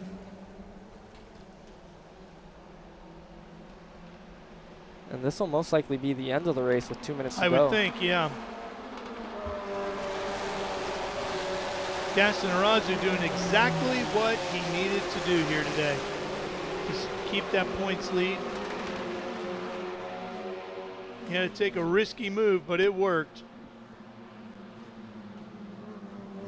Through the Summit Carousel, and there it is. The checkered flag will be waiting for him. Gaston Irazu taking the win. Benitez with a fine run to second. Third goes to Daniel Cara. Beckham Jasir with a great performance today gets a fourth, and the Felber brothers cash just in front of Roman. And Such was definitely one of the cars that was caught up in that mess over there, which is going to hurt him heavily in the points. Yeah, that was a great run by Gasson. What a move around the outside in turn 4 to take the lead and then fend it off. Again, coming into this one, Such was second in the points. Cara was third and Arazu was first. So Daniel might move around Drew Such here.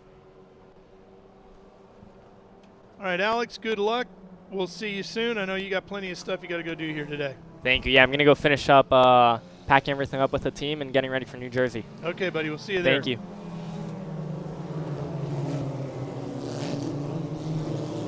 And there's a look at the results, as we said. Such credited apparently with 7th. Fourier, Harbir Das, I think they were all caught up in that moment over there, and Maximo Caron.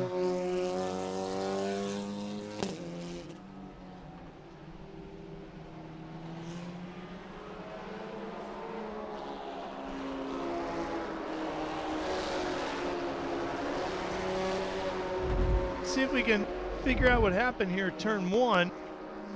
Watch to the left of your screen.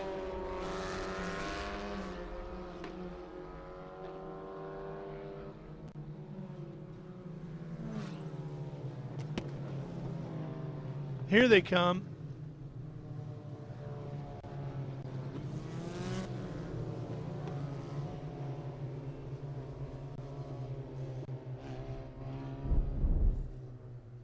So I guess it wasn't Such that got caught up in that. It looks like he might have escaped that mess.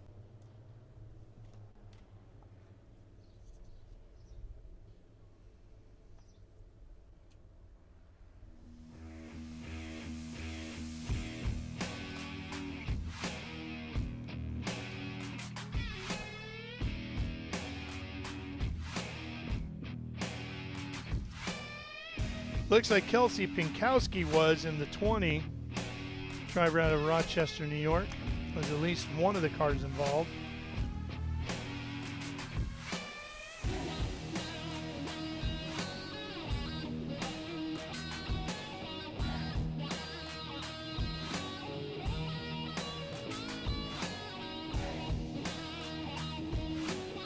Celebration for Gaston Arazu as he crawls out of the car.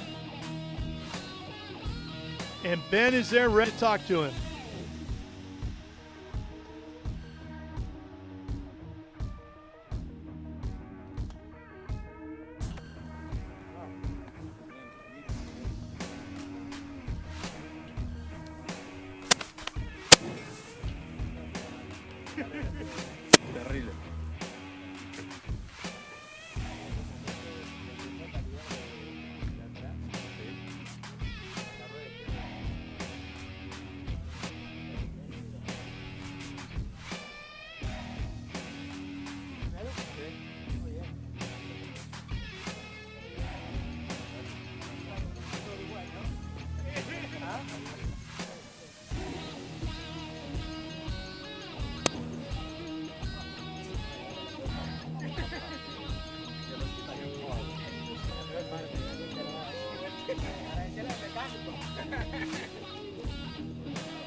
Terrible.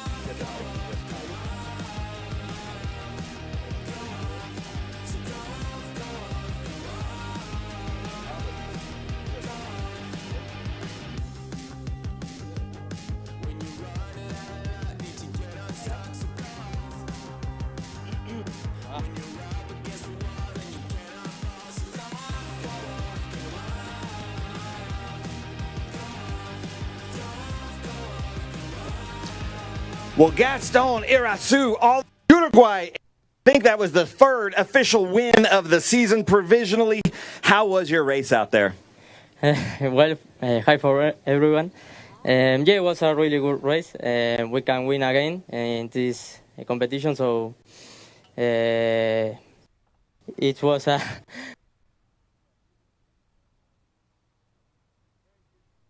good race with good battles and with Pablo, Cara, so yeah, it's really good.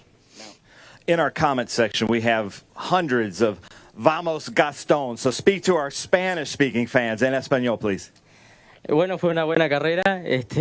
Por suerte pudimos ganar con buenas maniobras con Pablo y Cara.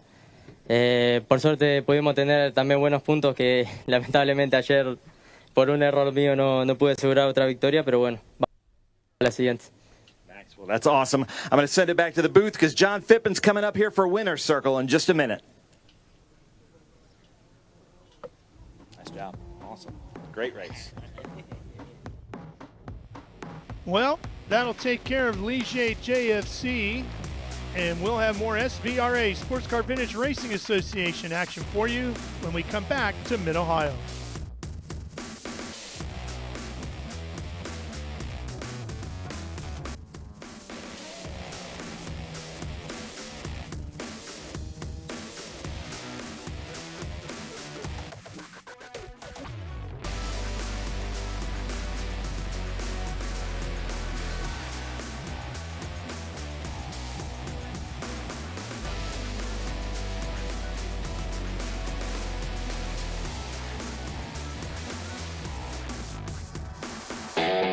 Architecture is about everything. We change the environment. We are changing how people live in the environment today. So we basically put our fingerprint on the future of what the United States look like.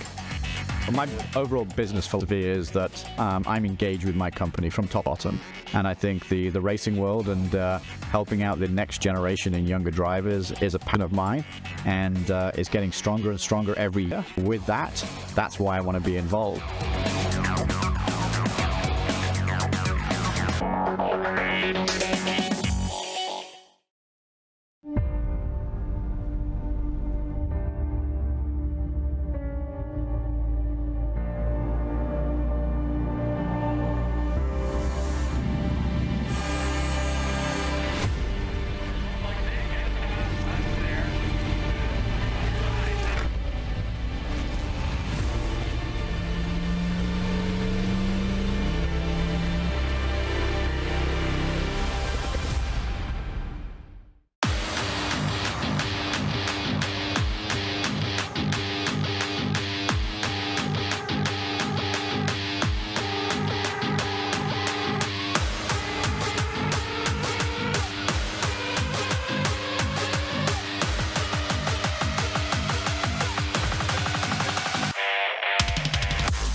Rev up and get ready for race day with Mission Foods. The world's best racers and tastiest products come together to make every race delicious. Fully loaded tacos, fast wraps, piled high nachos. Whatever you crave, Mission will help you be race ready with easy to make recipes that will take your race day to the finish line.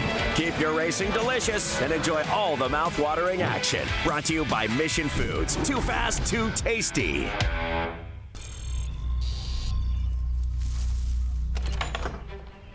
Yes. Hon, the WeatherTech's here. WeatherTech is the ultimate protection for your vehicle.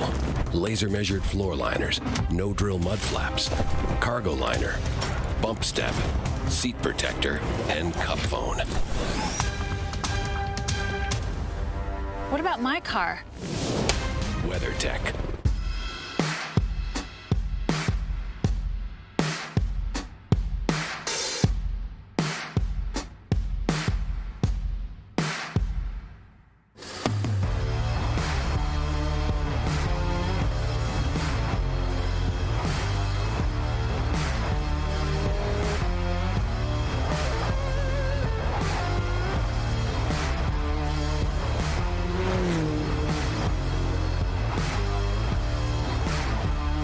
Hawk Performance packs 100 years of friction dynamics into every product.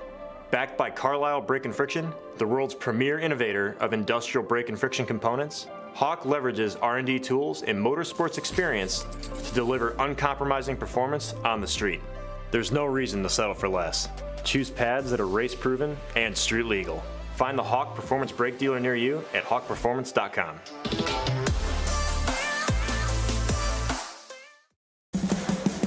What does it mean to be built with Summit? It means you're hitting the autocross, drag strip, road course, trail, dirt, or open road with confidence. Because built with Summit means you're using parts from the top names in performance, priced to make your project affordable. And it's all backed by trusted tech expertise and blazing fast shipping. Summit Racing Equipment. Let's build it together. SummitRacing.com.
Back here in Mid-Ohio, where the next category of cars is rolling out, and this would be Group 10 and International GT.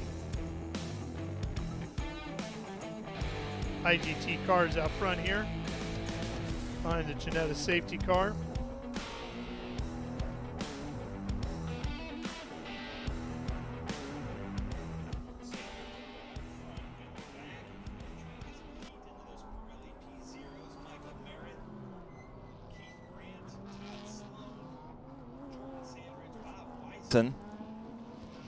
There's Bakir. We didn't see him in the IGT race today, but Mustafa Bakir out there. We've got Brian Hicks, Kurt Kropp, Thomas Kirk, Jason Golan, Bob Gee, and Richard Grant. Then we go back to our Group 10 stock car. We've got Kurt Vogt, Jeff Rocco. So Kurt Vogt's in the Mark Martin car. Jeff Rocco in the Rusty Wallace car. Edward Wheatley, we'll call that the Carl Edwards car. Michael Slutz in the A.J. Foyt and Butch Miller car. Victor Korda is, I don't see him out there. Should be in a Ford Mustang. Michael Origer in a Porsche Cayman. Carlos Gann is in that Ricky Rudd Ford Thunderbird. Greg Sarf in a Dodge Charger, Brian Gehring in a Chevrolet Monte Carlo, George Vidovic in that Python XX. I haven't seen that out there yet.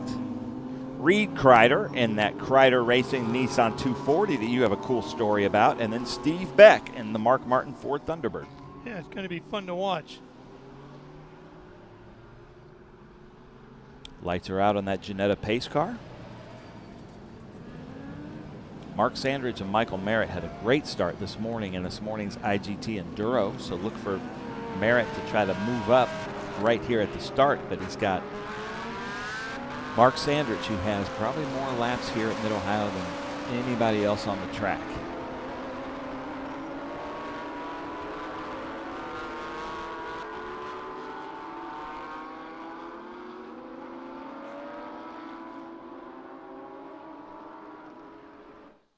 Coming through and forming up. Merritt with that new livery on his car.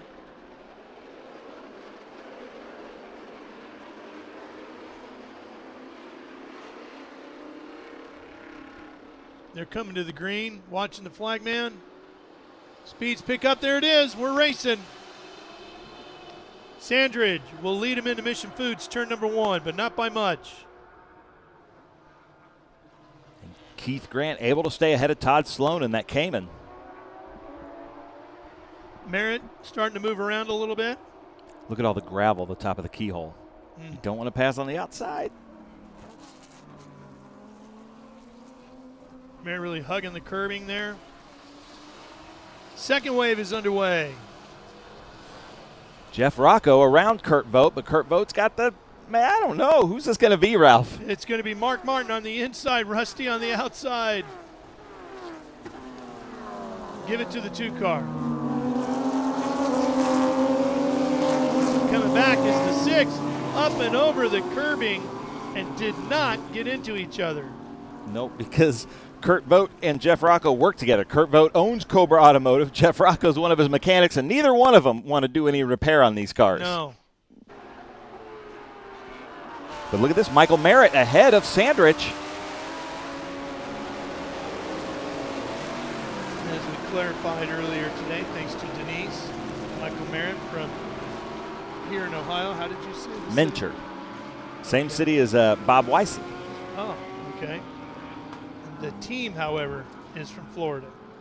That's where I thought they were in Florida. Whoa! Off goes Merritt. Right on the front straightaway. That was a little odd, Ben. You don't usually see that. No,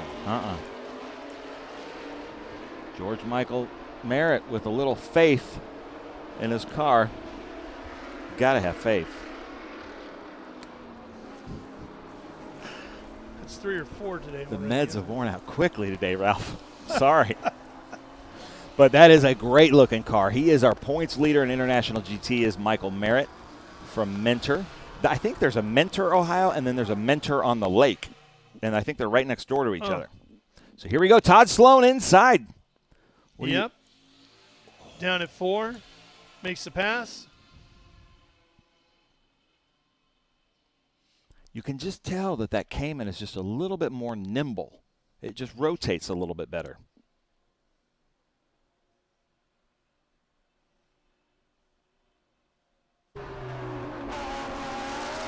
That's the Cayman 4-liter in Tennessee orange.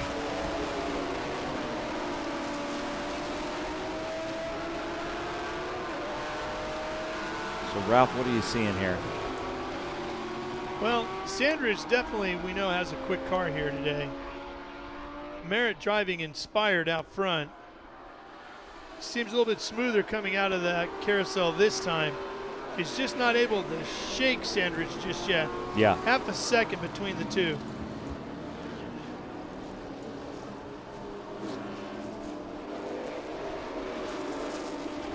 Look at Sandridge just going everywhere, trying to get in his mirrors.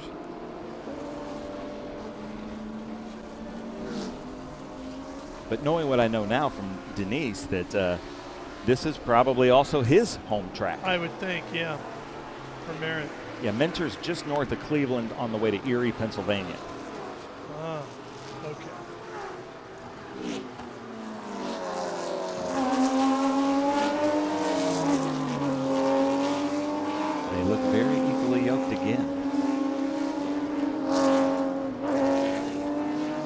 the old Carl Edwards Fastenal car has exited the racetrack.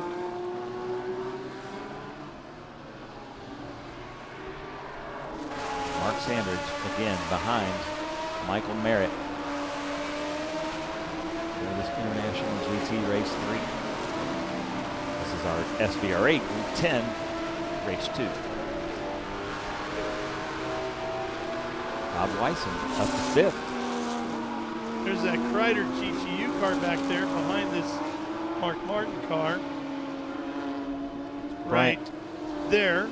Yeah. That's the car we were talking about that has raced the 24 Hours of Daytona some 14 times. And I'm just mesmerized by how many laps that car has probably turned. Just to survive 14 24-hour races.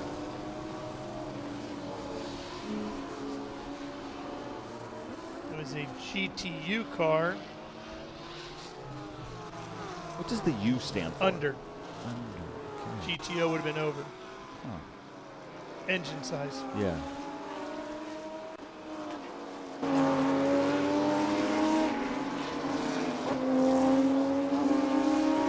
Grand Touring over and Grand Touring under. Mustafa Bakir, Jordan Sandridge going through madness together. Didn't see Mustafa at breakfast today. Looked for him. And congratulate him on a good run. There's Bob Weisen. Brian Hicks right behind him.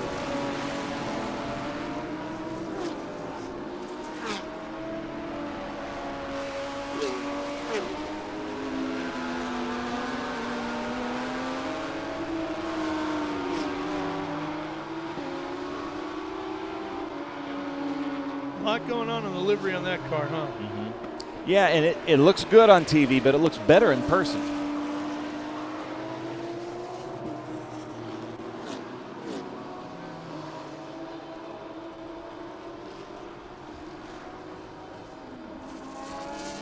Mustafa Bakir is in a GT4R. There's Bob Gee.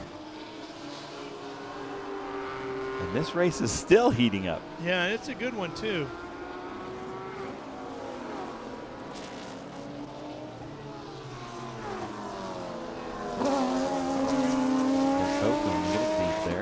I do miss Pontiac. Pontiac did some crazy things. They had some good-looking race cars, too, especially in the stock car category. Yeah, but they took a lot of risks. They did. Sometimes they really paid off. Sometimes the Pontiac Aztec, not so much. Might have missed the mark a little bit. But they take a risk. Merritt now with a big gap on Sandridge. What's worse, the Aztec or the Cybertruck? I don't know. I think I was never really that offended by the Aztec as other people were. Wasn't offended by it, but you're kind of like, really? Yeah. But, yeah, I just don't know about that Cybertruck. I respect the technology, but don't understand the design work at all. Uh-oh. Change. Change of place here. Somebody in our truck just said, got to drive one, and I got to say, not a chance. No need to waste. Not going to convince me. I appreciate the performance of electric, but no interest in owning. So Mark Martin there with Kurt Vogt behind the wheel over Miller Genuine Draft of Rusty Wallace. Yeah, of course, Rusty won his championship in '89 in the Kodiak colors, and then eventually switched over to the Miller paint schemes. First with the Genuine Draft, and then the Miller Lite after that. We were talking about good race car driver names like Will Power, but I'm not sure Rusty is the great race car driver. I mean, it definitely fits with the NASCAR culture, but you know, you don't want your things to be rusty. Yeah, no. Great racing family, though. Rusty's dad competed.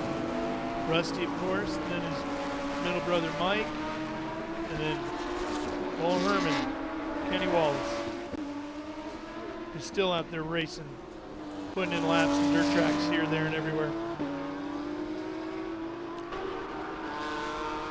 Kenny very much cut from the cloth of his hero, Kenny Schrader, of constantly racing at all levels. So we have a great battle for 1-2 in both of the Cup races. This is the Porsche Cup race. You can see something of the wrap falling off of Merritt's car there on driver's left rear.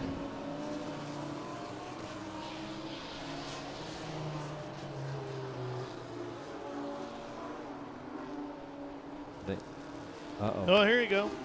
Thinking about it. Nope.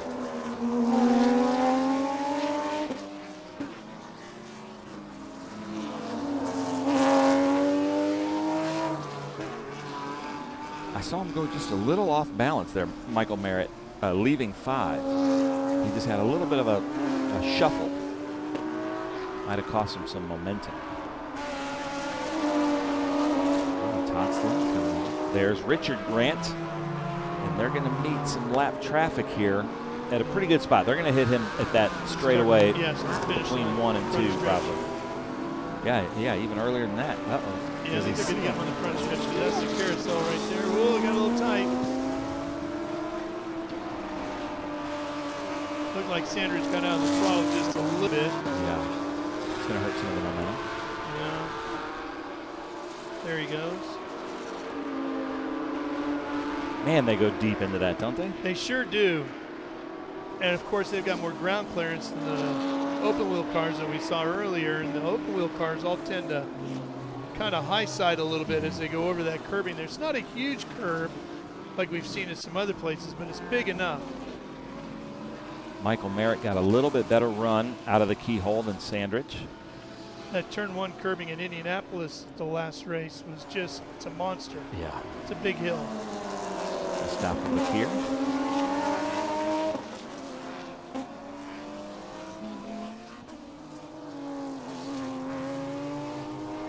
Sandridge able to close that gap. Yeah, he sure has.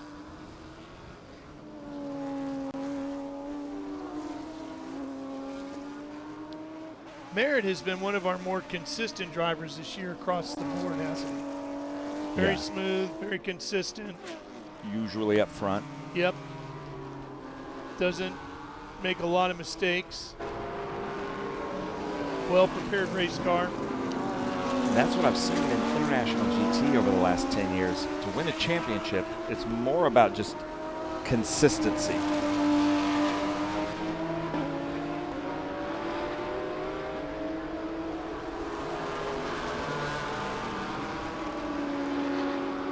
Uh-oh. Here we go, fight headed to the keyhole.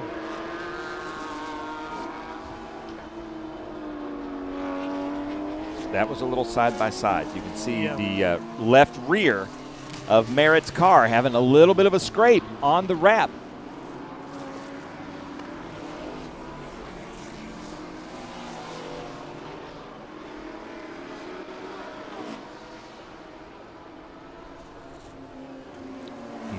All Sanders is doing, he's not looking to make a dive bomb move. He's just hoping that Merritt looks in his mirror a 1/10 of a second longer than he should and go deep into turn 4. And as we saw earlier today, it's not just how long you look in that mirror, but when you look in that mirror too. If you do it at a little bit too late a time, you can miss your braking and turning as well.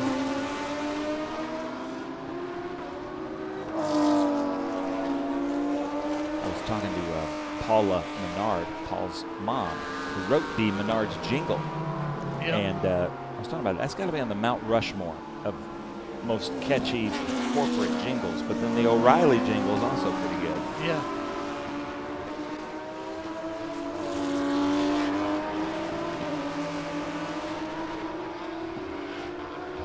So 0.6 of a second gap between the two leaders. Brian Hicks. Salzburg ring car, ring taxi.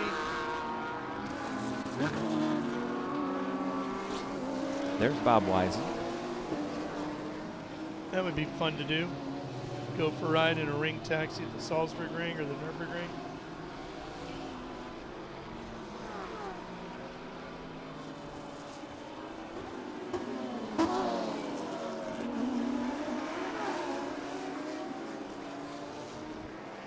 So he's in a 3.8, 3.8.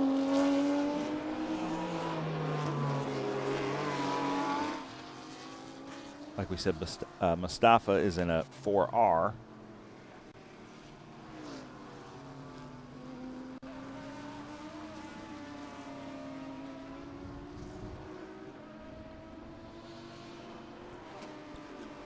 Nobody's really pulling away with this thing, are they?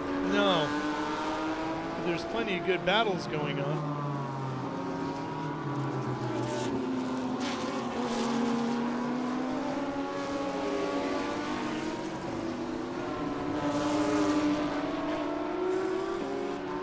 A of Thomas Kirk, and the 5.27 Bob Gee. The 6.41 is Kurt Kropp. Yeah, and Mustafa is under full attack here.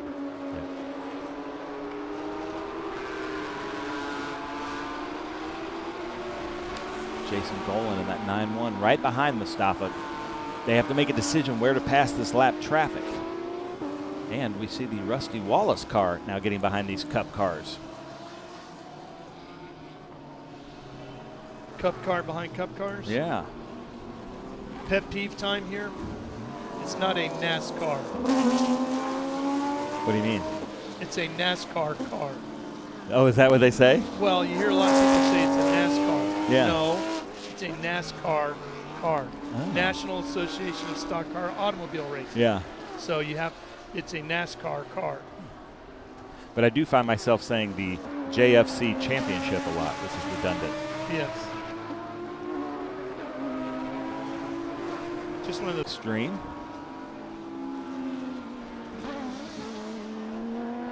But I'm wondering what happened to the Mark Martin car. I must have had an issue somewhere. Yeah. Of Kurt Vogt. The Felber twins have joined us in the booth. They're locals. Been talking about all the people in this race from Mentor, from Medina. I believe they're from Akron. Home of the big tire. Yeah. So Mustafa Bakir. Oh, Sandridge. Okay, so Sandridge off at the keyhole. Maybe got out of those marbles. Thinking about an outside move and got a little too deep there. I don't know. Yeah, it looked like kind of what happened to Stubber in today's earlier race, but I don't know how long he was gone. I would like to know the gap between he and Merritt now. Vogt just crossed the line. So he is in 8th. Rocco in 13th.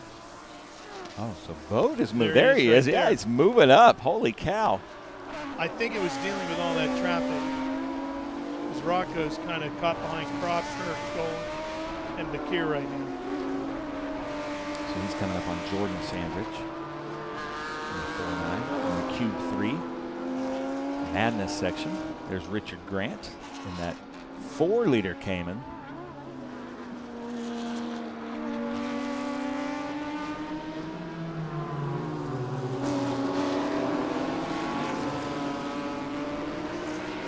White flag coming out.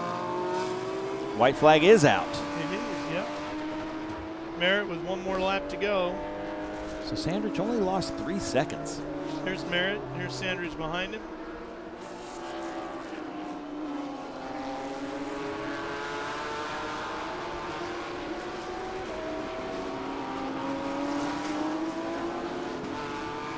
Feeling like we're going to get on a trend here in a run of bronze-ish, Yeah, maybe. copper-colored cars coming in the near future. Yeah. Seen a couple, a little bit of copper, bronze, whichever way you want to go with that. Merritt, obviously, with this new livery. It's a good look. Stands out from the rest of the field. Yeah. Oh, we got a little This offline is there. a lot of pressure. When you have this big of a lead after fighting so hard to keep the lead, white flag is out. Now you're just trying to hit your marks, and you're kind of in your head here as a driver. Yep. Here he comes to take checker. Got to get through the carousel smooth.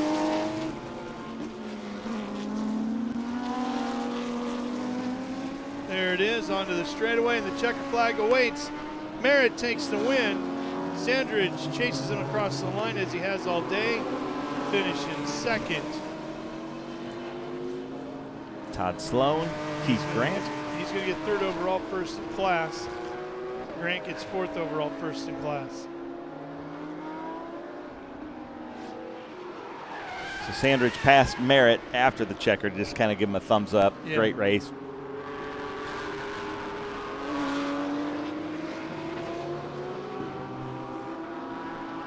Hicks to the line. Vote. First of the Cup cars. Steve Beck. That's a class win for Vote. And here comes Rocco. Hearing reports that Mustafa Bakir is somewhere in the gravel. He just crossed the line, it looked like. No, he's following. I saw the green. Bob Gee took the finish.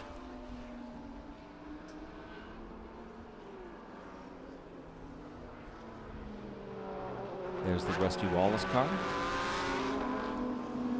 There's a look at it. Merritt, Sandridge, Sloan, Grant, Wiesen, Hicks, Goodrich, Vogt, Golan, and Kirk. Top 10. In Group 10, International GT, the sprint race. Well, we're going to go open wheel racing again. Ben? Yeah, we are. Looking out the window, looking to see what is next. So we've got FR Americas, Formula Regional Americas United States Championship. We've got Kesh and Roman Felber in the booth to help you call that. And I'm going to run out there to get to winner's circle. All right. Well, we will have that for you when we come back here to Mid-Ohio. Stay with us.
Good is this? Look at this view from Lostowski.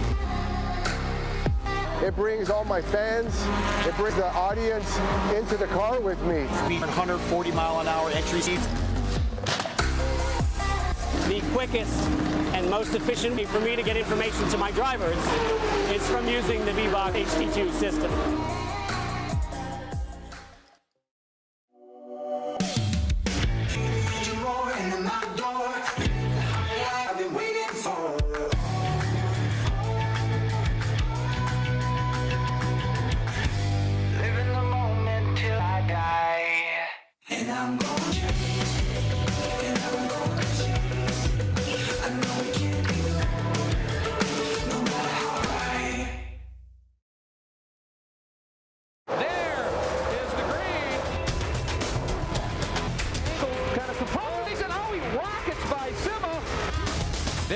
Said. One of the ways you overtake here at Sebring is really good in the braking zones, like this one right here. And look at this!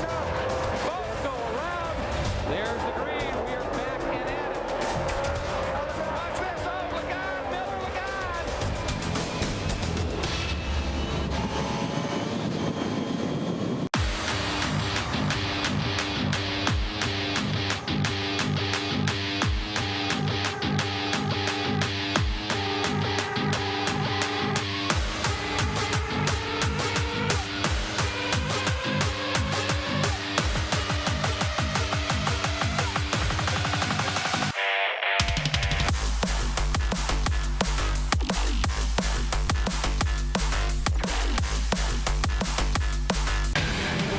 up and get ready for race day with Mission Foods. The world's best racers and tastiest products come together to make every race delicious. Fully loaded tacos, fast wraps, piled high nachos. Whatever you crave, Mission will help you be race ready with easy-to-make recipes that will take your race day to the finish line.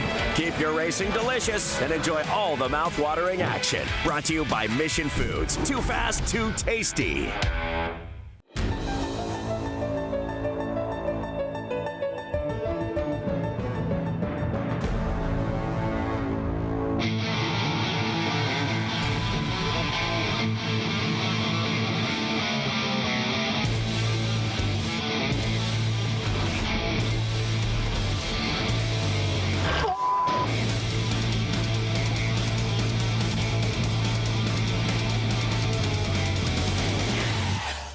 Okay, so pretend this is your race car. It's on the trailer, and you have an accident. Ouch! At least your truck's insurance will pay for another one? Yeah, not so fast. Standard insurance won't replace your race car, whether it's in the trailer, in the paddock, in the garage, or the repair shop. But at Hagerty, we can protect it for what it's really worth anytime it's off the track. No matter what or where you race, all for less than a set of race tires. Hagerty, let's drive together. What does it mean to be built with Summit? It means you're hitting the autocross, drag strip, road course, trail, dirt, or open road with confidence. Because built with Summit means you're using parts from the top names in performance, priced to make your project affordable. And it's all backed by trusted tech expertise and blazing fast shipping. Summit Racing Equipment. Let's build it together. SummitRacing.com. In racing, every second counts. Communication isn't just important, it's everything. Established in 1996 in Daytona Beach, Florida, Speedcom Communications was born from a passion for racing and a vision to revolutionize motorsports communication. Trusted by competitors across the world.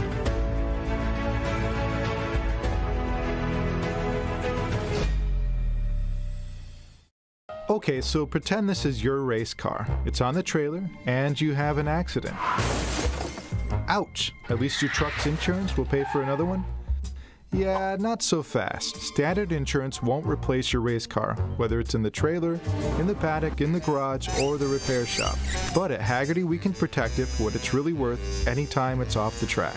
No matter what or where you race, all for less than a set of race tires. Hagerty, let's drive together.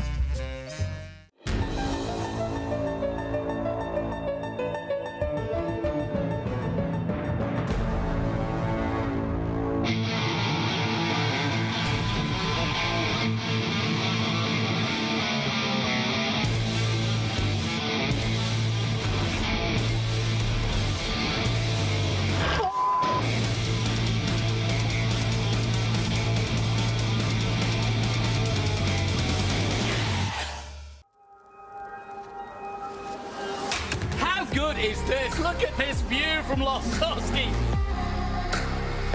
It brings all my fans, it brings the audience into the car with me. Speed turn 140 mile an hour entry speeds. The quickest and most efficient way for me to get information to my drivers is from using the VBox HD2 system. Architecture is about everything. We change the environment. We are changing how people live in the environment today. So we basically put our fingerprint on the future of what the United States looks like. My overall business philosophy is that I'm engaged with my company from top to bottom. And I think the racing world and helping out the next generation and younger drivers is a passion of mine, and is getting stronger and stronger every year. With that, that's why I want to be involved.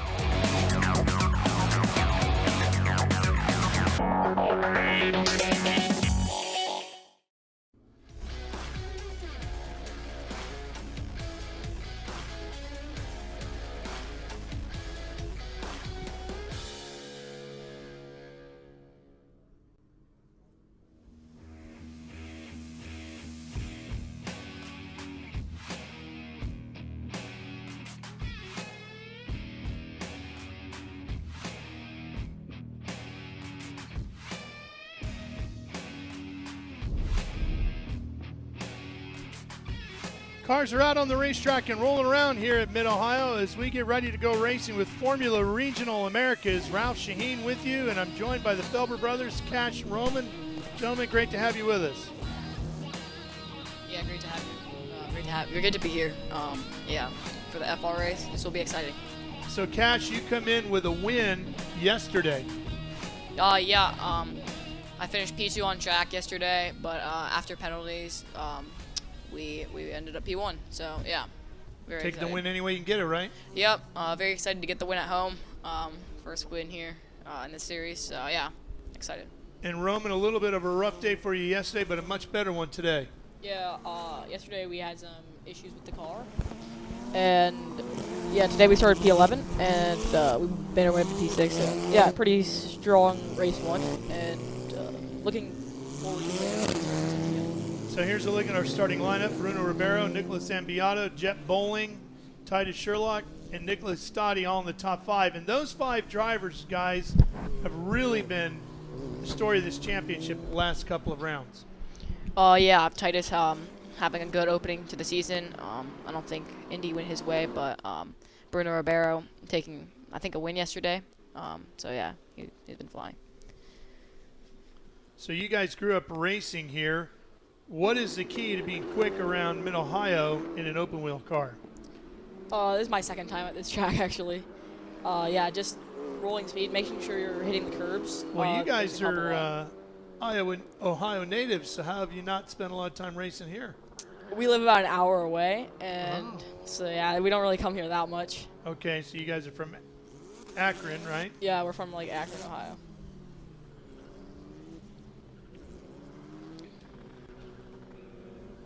So Bruno Ribeiro won the first race here this weekend in a pretty dominating performance. This will be a standing start. He secured his first career pole in the qualifying session. Held up Nicholas Ambiato for the win, and Sherlock, who finished third. Ambiato and Ribeiro both with Kiwi Motorsports. Here we go. Formula Regional Americas getting ready to go.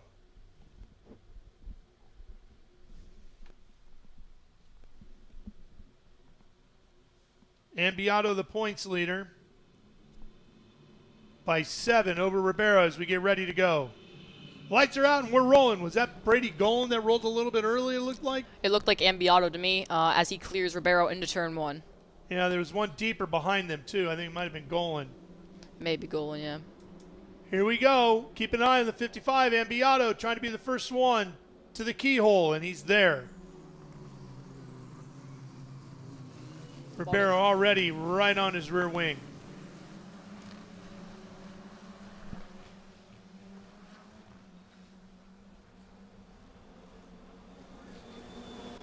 Fight for the lead as they head down to turn 4, hard on the brakes and cold tires. How will this work out? Oh, maybe not so good for Titus Sherlock. Yeah, he went a little deep there. Yeah, just went a little wide. It's easy to do on cold tires. And there was oil on track earlier, so the braking's a bit different there. What do you use for your braking marker going into 4? This race, it was the 3, and this weekend's been like the 250. But since there's oil on track, there was less grip when they're braking in the corners. Do you agree with that, Cash? Yeah, I agree with that. That's basically where I was braking too.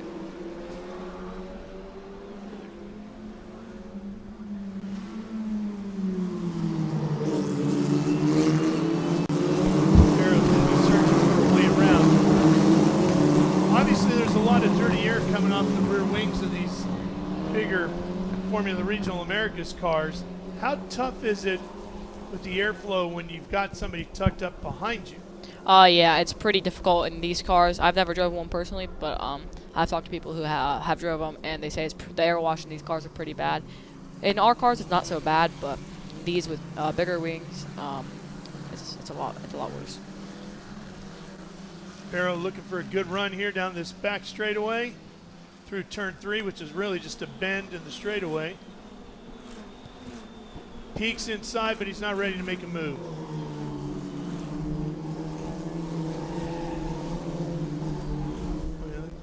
Golan getting pretty deep there. Yeah, I got a little sideways mid-corner. You'll fake a few attempted passes like that, won't you, just to get the guy thinking about it before you actually commit to the one later? Yeah, you put a bunch of pressure on. It's pretty difficult to pass on this racetrack, so you just gotta stack the pressure on and then wait for them to make a mistake. You can pass in turn 2 and turn 4. Those are the easiest passing spots, but it's still pretty difficult to pass.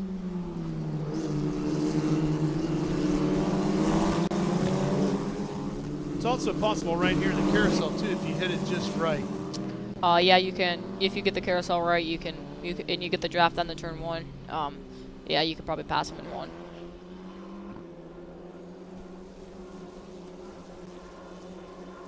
Closing in on 28.5 minutes to go, so a lot of racing left.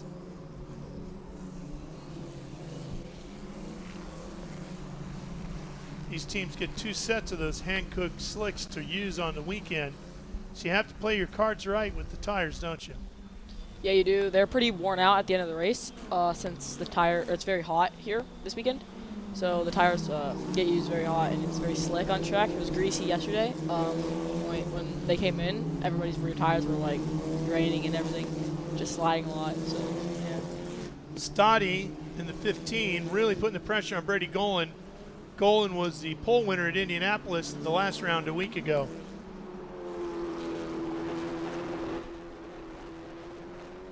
Stoddy's been used to being up front fighting for the wins. It's been unusual to see him back here in 6th today. And there is the 55 of Nicolas Ambiato out of Santiago, Chile, in the Kiwi Motorsports entry. Ribeiro out of Rio de Janeiro, Brazil, also one of those Kiwi Motorsports drivers. And there's Jet Bowling. Boy, he's been on a roll lately. Another Kiwi car backed by Bullhorn out of Dallas, Texas. You get on a roll like Jet Bowling has, it's really tough for anybody to have something for you, isn't it? Yeah, it is. Bowling comes into the race 4th in the points. He's only 30 out of the lead, and he's been putting together some pretty good performances. If he can keep that going, he can tighten that points up on Ambiato. Yeah, Jet Bowling have been pretty consistent this season. So that's what helps him stay in the fight for the championship. But Ambiato is starting to pull a little gap here, guys. Yeah, could be the air wash, front tires. You don't really know, but yeah. Ambiato yesterday picked up his 6th podium of the season. Sherlock recorded his 5th of the year as well. 3 nations were represented on the podium yesterday. Brazil, Chile, and here in the U.S. with Titus Sherlock. You guys have an international flair in your division as well, the Ligier Junior Formula Series. How do you enjoy that? Yeah. I mean, it's just another competitor on track. Do you guys get to chat and share insight and experiences about what life is like in other parts of the world, or? Yeah, my teammate is from Uruguay. Yeah, I don't think he speaks a whole lot of English, so it's kind of hard to talk to him. But when I have talked to him, yeah, he said something about it's different. Golan under attack here by Stoddy, and Stoddy's got the run out of the keyhole. Well, that's tough to make a pass on the outside coming through there. Yeah, it's pretty difficult to pass around the outside at the keyhole. Normally the inside's better. Here we go, Golan trying to attack back. Not going to be able to pull it off.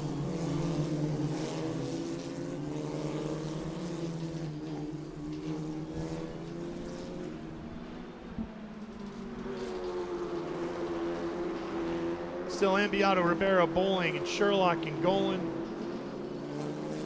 Stoddy just in front of Golan now, so that gives him 5th.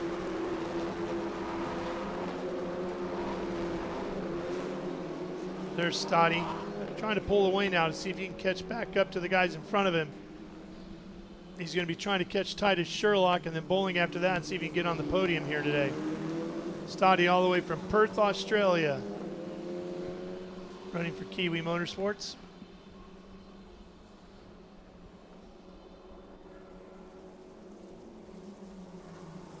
There you can see Sherlock just in front of him in the orange car.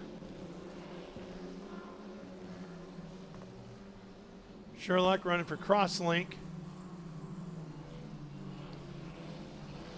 And there's the 5 of Jake Pollock out of San Antonio, Texas. The PMCA Partners, NRP Group sponsored Cross League Motorsports entry. And Titus Sherlock having big problems here. Looking like his day is coming to an end. And that's going to greatly impact his championship hopes.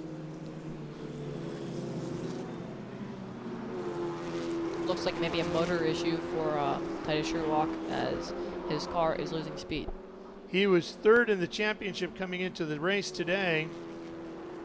He was about 22 points behind Ambiato, but the bigger problem for Sherlock is that Jet Bowling was only 8 points behind him from 4th, so there could be a change for 3rd here at the end of the day. Yeah, I think there will, because Titus Sherlock looks like his motor failed. So yeah, and Bowling here, it doesn't look like he's done.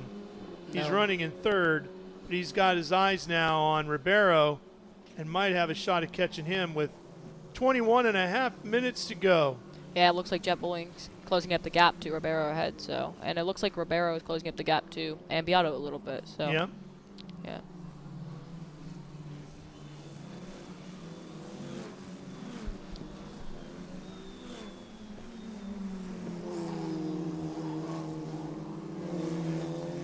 Ambiato got his 3rd win of the year in race 2 here yesterday.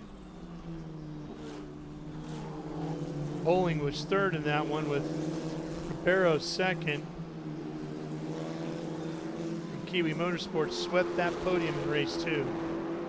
It was the 5th time this year that Jet Bowling has finished on the podium with that 3rd place finish. So as we said, he's been on a pretty good roll here, but Ribeiro, and he's been tough. His 8th podium 2025, having picked up his 1st win earlier in the day.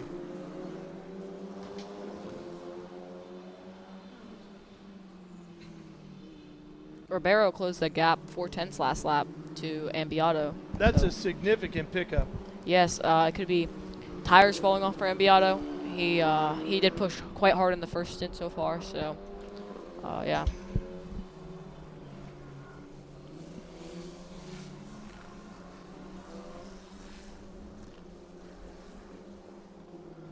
So where do you guys see Ribeiro catching Ambiato? Where's he making up the time? It's hard to tell. It looks like in the back sector though, quite a bit. Looks like he caught him there a lot. And the more technical part of the track. Yes, yes. It looks like he caught him in 4, a little bit in 5. That could be tire wear, but yeah. Well, he's definitely closed up now. Look at that. Like you said, right through this very technical section. He's within a car length now. Yeah, they're closed now.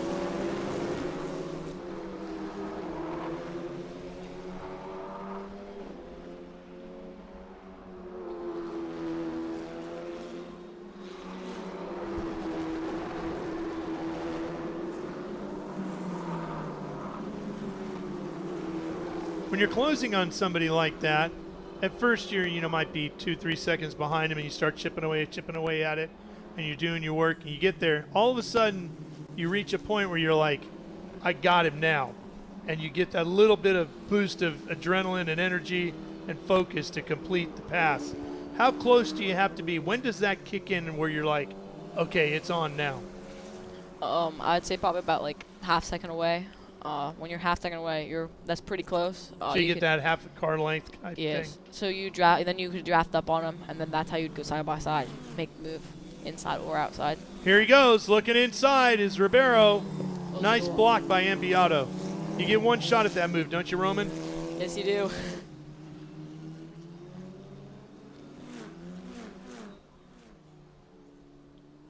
Ribeiro's staying with him.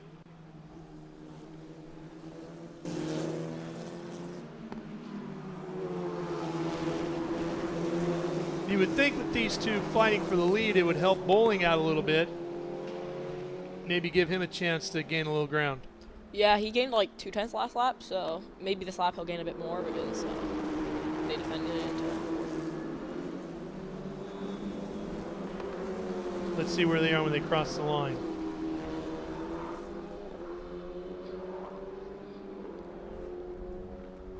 Bowling inside of 2 seconds, it looks like, behind. Yeah, he did 20.3. They did 21.1 last lap, so he gained quite a bit. Yeah. He's got to keep it up. He's got plenty of time. It's 17 and a half minutes to go.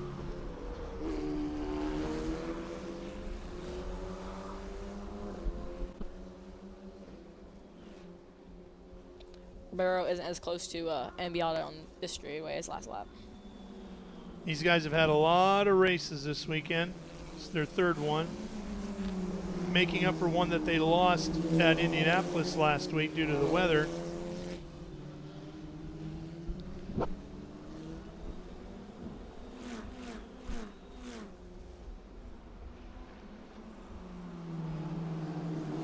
But he took a little bit of a wheel there.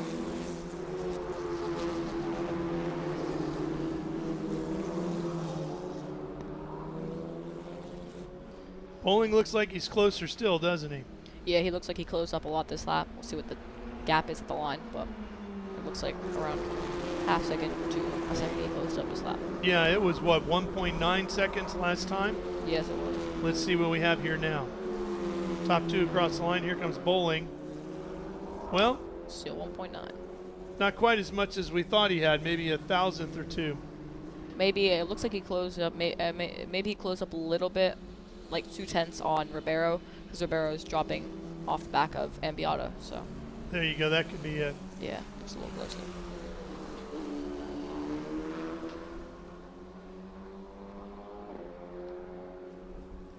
Looks like Staddy has had an issue. He's down 10th right now. Yeah, something has gone wrong for Nicholas Staddy.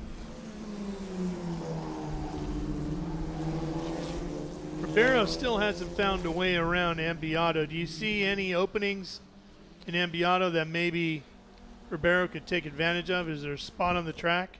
He looks weak. Not right now. He was a bit closer earlier, so I feel like that was his time to pass him. But right now he's just dropped off the back of him a tad, so not close enough to send it into 4 yet.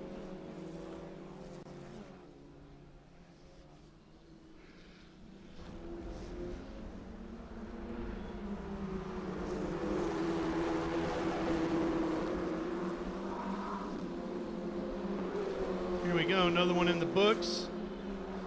And Bowling. Bowling improved on Got 2/10 that time. Ribeiro seems to be a little bit closer this lap, so maybe we'll see some defensive action into turn 4.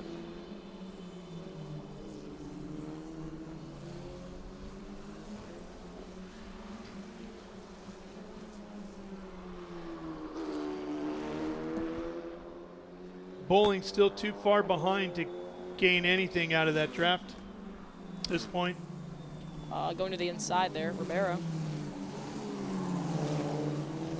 He did get and he came out with the lead. How about that?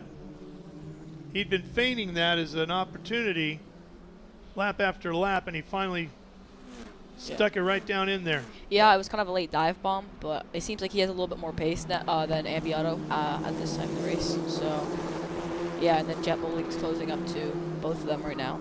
So we could see a 3-car back for the lead, race for the lead. And Bowling is definitely closing.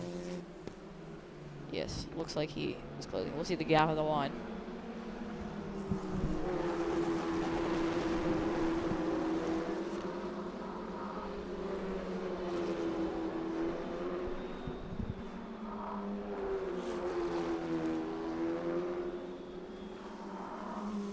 There we go, 1-4.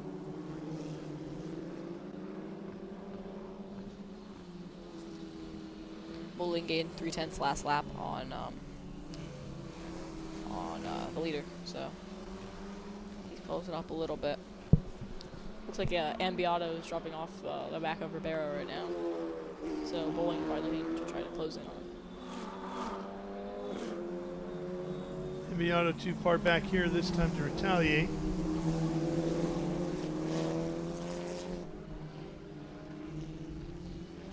Looks like Bowling's pretty good through this technical part as well. Yeah, Bowling seems to be closing up the technical section too.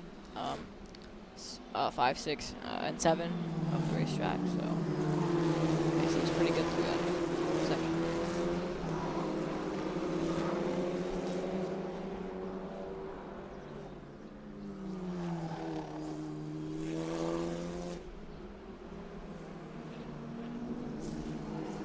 12.5 minutes to go, so plenty of racing left for Jet Bowling to do something here.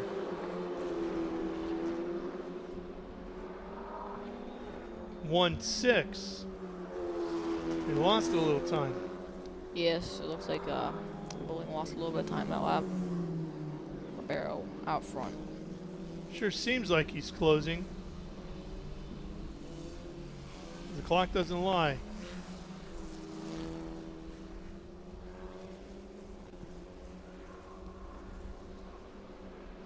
"12 minutes to go here. Ribeiro needs to buckle down and just focus, doesn't he? Yes, he just needs to put his head down and put in the best clean laps he can do. Looks like he is stretching his legs a little bit here, as he looks like he's pulling a gap on Ambiato.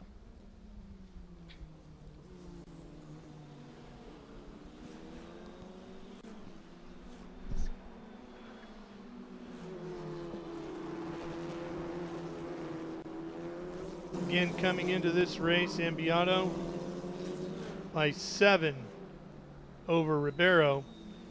So Bruno looking to tighten things up here. Sherlock is going to fall out of 3rd, and Bowling is probably going to take over 3rd.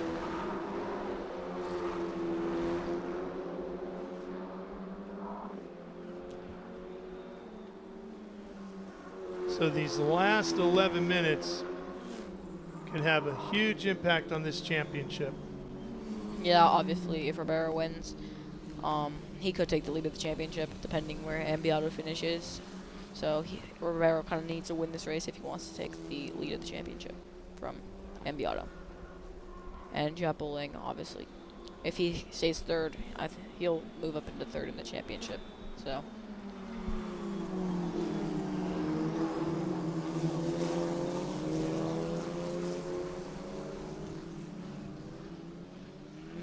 Well, we've seen it happen numerous times today where get right down to the end of the race, final lap, penultimate lap, and guy out front just makes that one little bobble and hands over the lead.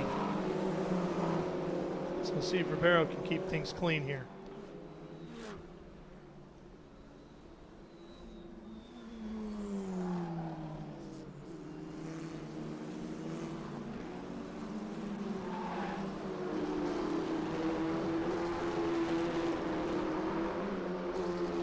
Bowling's doing now.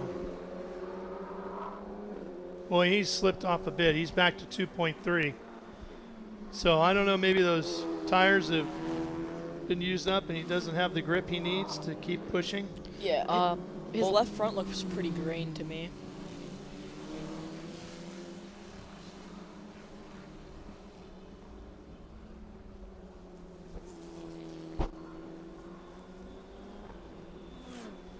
There's a look at Jet Bowling. You can see Ribeiro 1.2 out in front of Ambiato as well. So he doesn't want to get too comfy, but he just needs to keep putting in consistent laps inside of 9 minutes.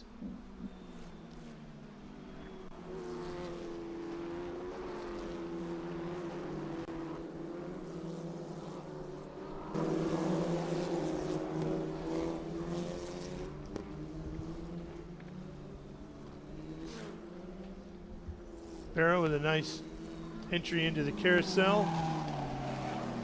Just solid.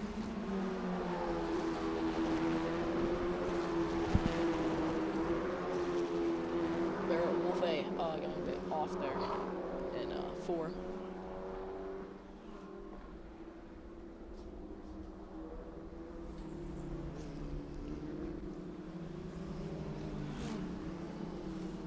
Mid-Ohio is the most visited track in the series in the history of Formula Regional Americas.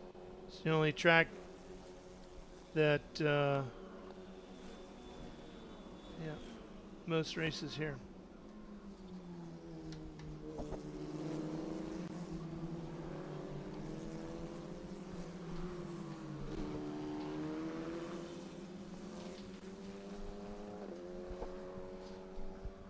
Ambiato might be slipping back to Bowling, though. Yeah, Bowling looks to be closing in this lap a little bit. So we might see a battle for second in a minute.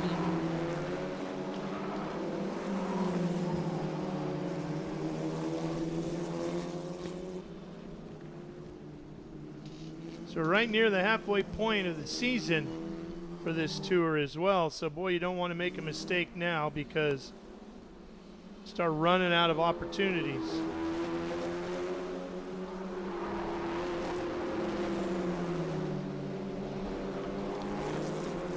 Bowling went about 2/10 faster last lap, so we might see a battle here at the end of the race for second. Of course, Bowling got his first win just a week ago at Indianapolis, and he is right there on Ambiato now.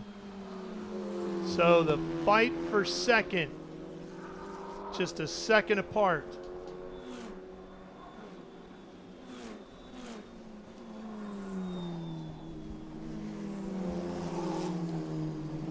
Ambiato also a winner in Indy.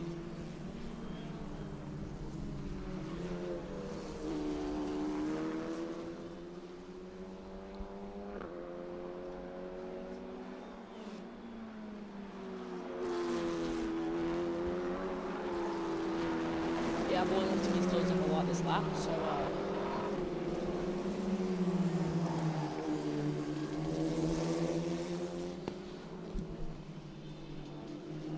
Ambiato has definitely lost touch with Ribeiro. Now it's all about defending second place these final 5.5 minutes.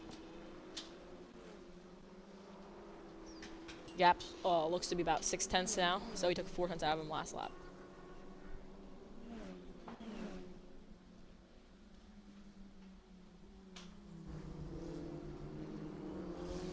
Bowling right there.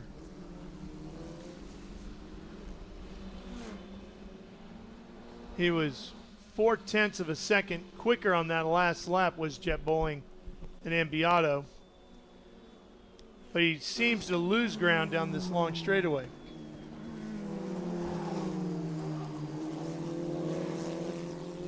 Ambiato made a little mistake there getting into 4. Went a little wider than I think he was hoping to.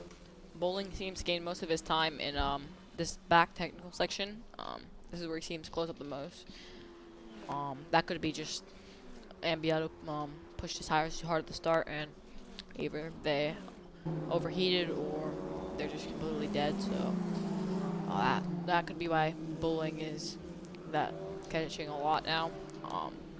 Where Bowling more preserve his tires for the end of the race. Yeah, you can see Ambiato's car really moving around on exit coming out of the carousel. Yes, it looks like to be moving around a lot. The rears look dead from outside of the car. From third person side. No problems for Ribeiro. Bowling was a 10th quicker than Ambiato on that last lap. Big slide for Ambiato coming out of the keyhole. This is where Ambiato's had the advantage, though. Down this long straight. He might be running less downforce, which allows him to be faster down the back straight. So, and that would make sense why Bowling would close in this tight technical section, because he has more grip because of all the aero. Yeah. Well, they're definitely going to be running out of mechanical grip at this point. Yes, the tires. Tires aren't they don't have a lot of grip anymore at the end of this weekend because it's very hot out there. It's their third race. These tires probably went through quali and maybe second race. So this is their third heat cycle, and that does a lot to the tire. So these drivers have to be a little tired themselves, a little worn out. Yes, it's very hot out there. Very physical car. Well, he's right there on him now. Yeah, he's close. Almost dead even across the line in speed.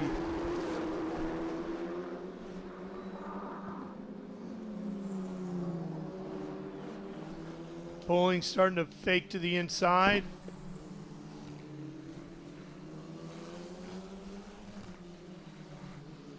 Bowling looking to be on the podium again here, but wants to be on the second step, not the third. 2.5 minutes to go, so probably white flag next time by. Yeah, white flag next time. Might see a move on the last lap here from Bowling. So. Well, it looks like we're gonna have a little traffic as well. Yes, it does look like we're gonna have some traffic. I think that's Kevin Jansen, one of our Masters drivers. He's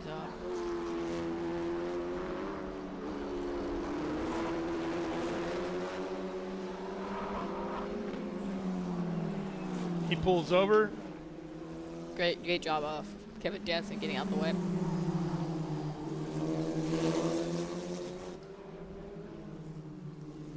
There's the white flag for Ribeiro. Yeah, it looks like Ambiato pulled a little bit. No, it looks like they're the same this time by. Bowling is going to have to get a great run out of the keyhole here. Ambiato went wide. Ambiato yeah, went he wide. did, and there goes Bowling. Bowling takes over P2. But Ambiato will be quicker down this long straightaway, so Bowling's going to have to be on the defensive side headed into 4. Yeah, I think we'll see some side-by-side action into turn 4. He got a good run off the corner, did Jet? Yeah, he got a good run. Ambiato, I don't think he's going to be close enough, Ambiato. It's not looking like it, is it? And he's not going to be as quick through the tighter technical stuff. No. Ambiato had a peak into 5, but that's hard to pass from there. Easier to go around the outside. It's been the story of the day on the last lap and the penultimate lap. Guys in the front position just making that one little mistake that opens the door after a hard-fought battle and end up giving up either the lead or, in this case, second place. Yes.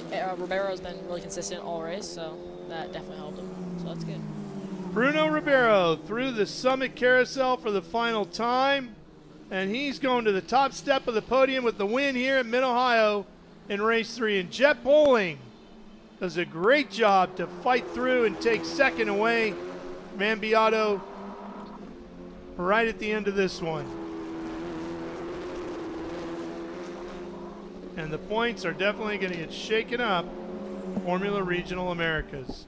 Yeah, I think Ribeiro might have gone to the lead in the championship now since Ambiato finished 3rd.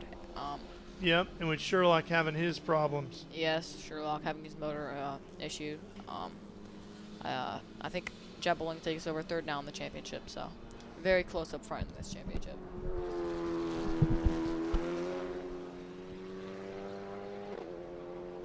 So Ribeiro won yesterday, gets another one here today. Ambiato with the win yesterday, but on the podium again here this afternoon. So strong run for both of them. There's a look at the results again. Ribeiro, Bowling, Ambiato, Brady Golan up to 4th. Connor Roberts will take 5th. And Kevin Jansen making a nice move to let the leaders by. He rounds out the top 10.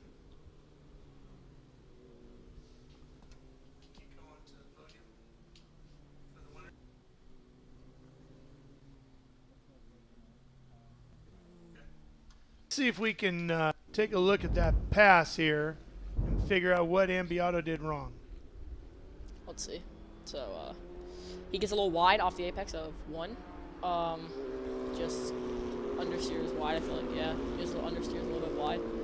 Missed his apex. Yeah. And then Bowling got a better exit down the straight, which allowed him to clear Ambiato. And I was basically...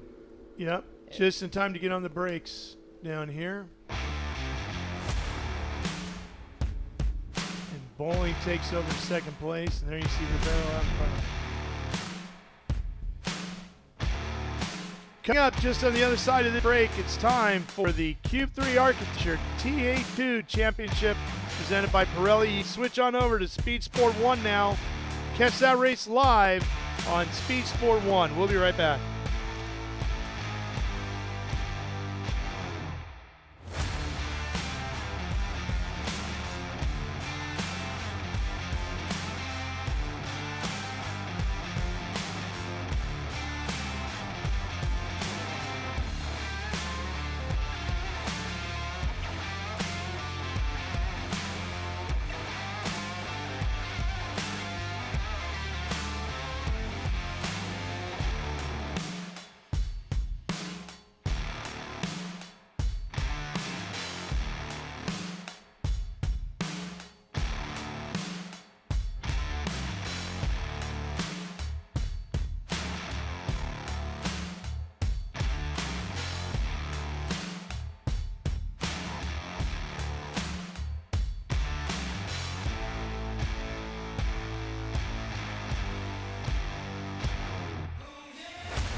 Architecture is about everything. We change the environment. We are changing how people live in the environment today. So we basically put our fingerprint on the future of what the United States looks like. My overall business philosophy is that I'm engaged with the company from top to bottom, and I think the racing world and helping out the next generation and younger drivers is a passion of mine, and it's getting stronger and stronger every year. With that, that's why I want to be involved.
Rev up and get ready for race day with Mission Foods. The world's best racers and tastiest products come together to make every race delicious. Fully loaded tacos, fast wraps, piled high nachos. Whatever you crave, Mission will help you be race ready with easy to make recipes that will take your race day to the finish line.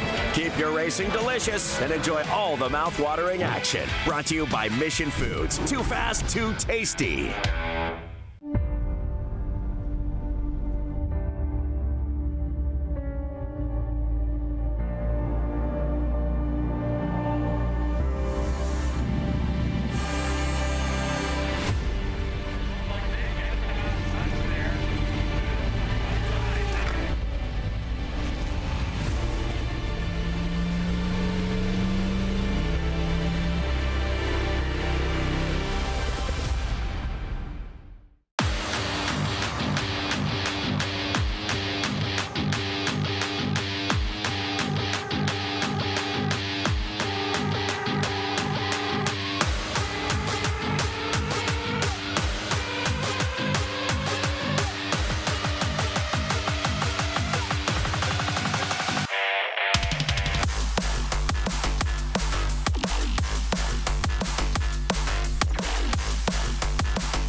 Rev up and get ready for race day with Mission Foods. The world's best racers and tastiest products come together to make every race delicious. Fully loaded tacos, fast wraps, piled high nachos. Whatever you crave, Mission will help you be race ready with easy to make recipes that will take your race day to the finish line. Keep your racing delicious and enjoy all the mouth-watering action. Brought to you by Mission Foods. Too fast, too tasty.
Rev up and get ready for race day with Mission Foods, the world's best.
Welcome to the rolling hills of Lexington, Ohio, where the track winds like a serpent through the heart of the Midwest. This is the legendary Mid-Ohio Sports Car Course. 13 turns, 2.4 miles, and one of the most technically demanding battlegrounds in American road racing. With perfect weather on tap and full fields in both the TA and TA2 classes, today's racing promises edge-of-your-seat drama. Veterans and rising stars alike will trade paint and test their limits through the notorious carousel and the high-speed straights. Every corner offers a challenge. Every lap is a chance to rise or fall. And today, every driver aims to leave their mark in Ohio. This is the Trans Am Racing Series, presented by Pirelli.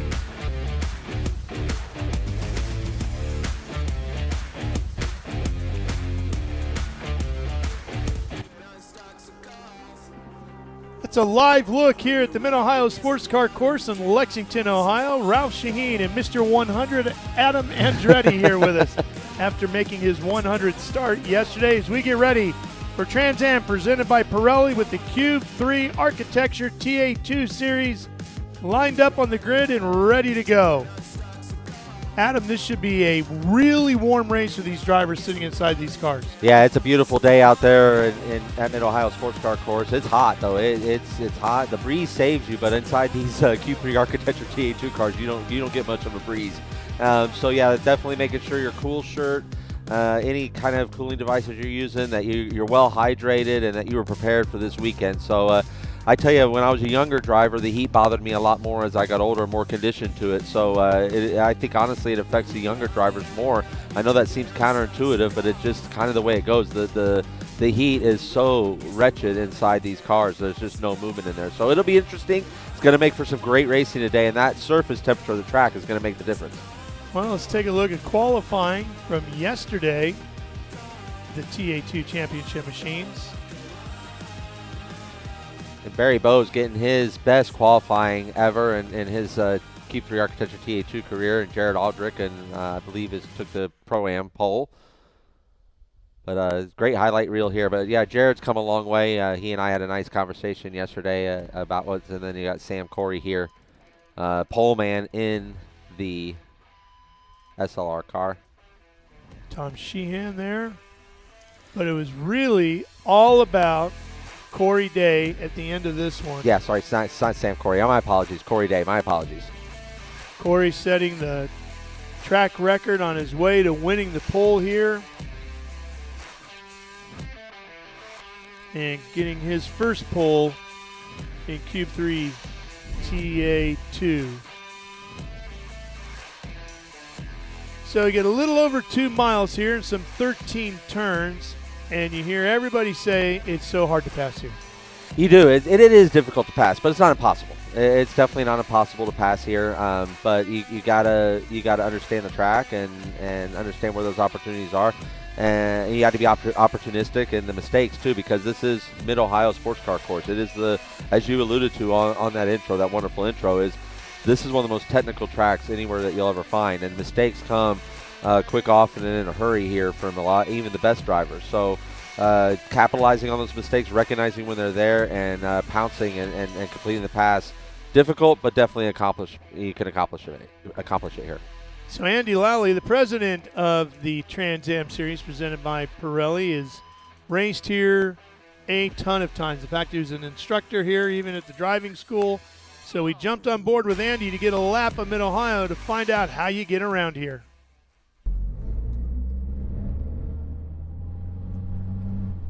We are pulling on track to the Mid-Ohio Sports Car Course, one of the longest running courses in the nation. Very smooth exit out of pit lane here, not too dangerous. You blend offline, which is really nice, unlike a lot of tracks that we run on in North America here. Nice and easy out of lane here, up to the keyhole. A very late braking, uphill, early turn in, double apex corner, where we typically in the TA2 cars are going to be braking about the 150 marker.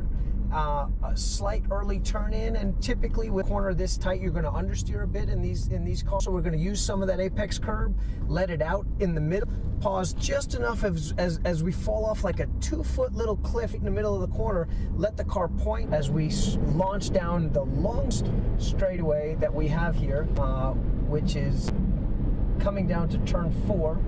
It's downhill the whole way, so your top speed is actually pretty decent here. TA2 cars are well over 150 miles an hour. TA cars are upwards of 175 miles an hour.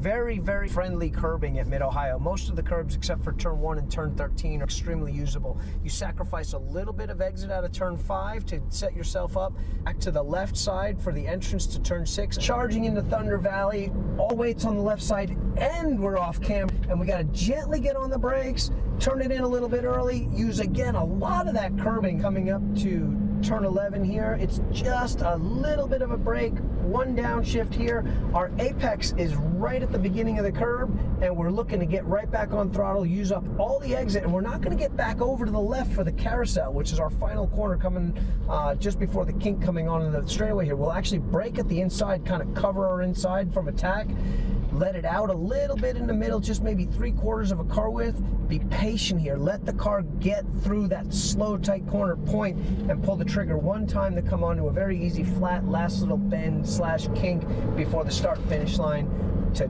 take that checker flag and finish our lap at Mid-Ohio.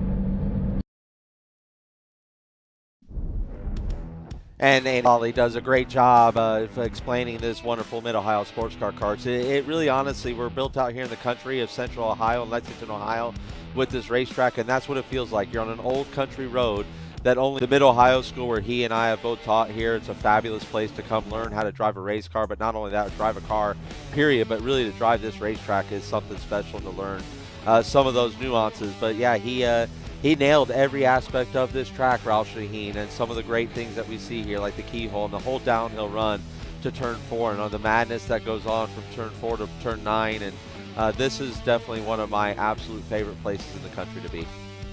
All right, well, we're getting ready to get this one underway. So we've got a little bit more pre-race for you when we come back here to Mid-Ohio. But the Trans Am Series presented by Pirelli Cube 3 Architecture TA2 Series is ready to race live right here on Speed Sport 1. Stay with us.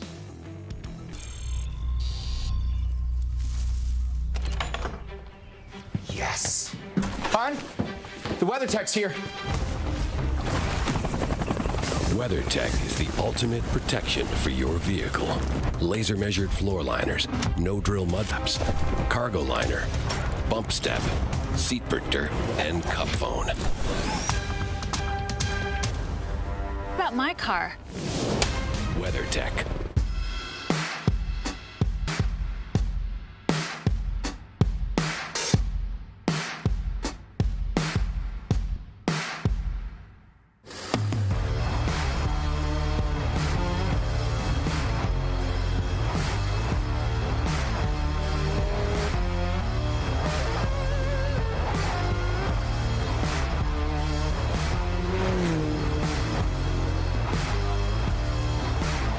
Hawk Performance packs 100 years of friction dynamics in every product. Backed by Carlisle Brake and Friction, the world's premier innovator of industrial brake and friction components, Hawk leverages R&D tools and motorsport experience to deliver uncompromising performance on the street. There's no reason to settle for less. Choose pads that are race-proven and legal. Find the Hawk Performance brake dealer near you at hawkperformance.com.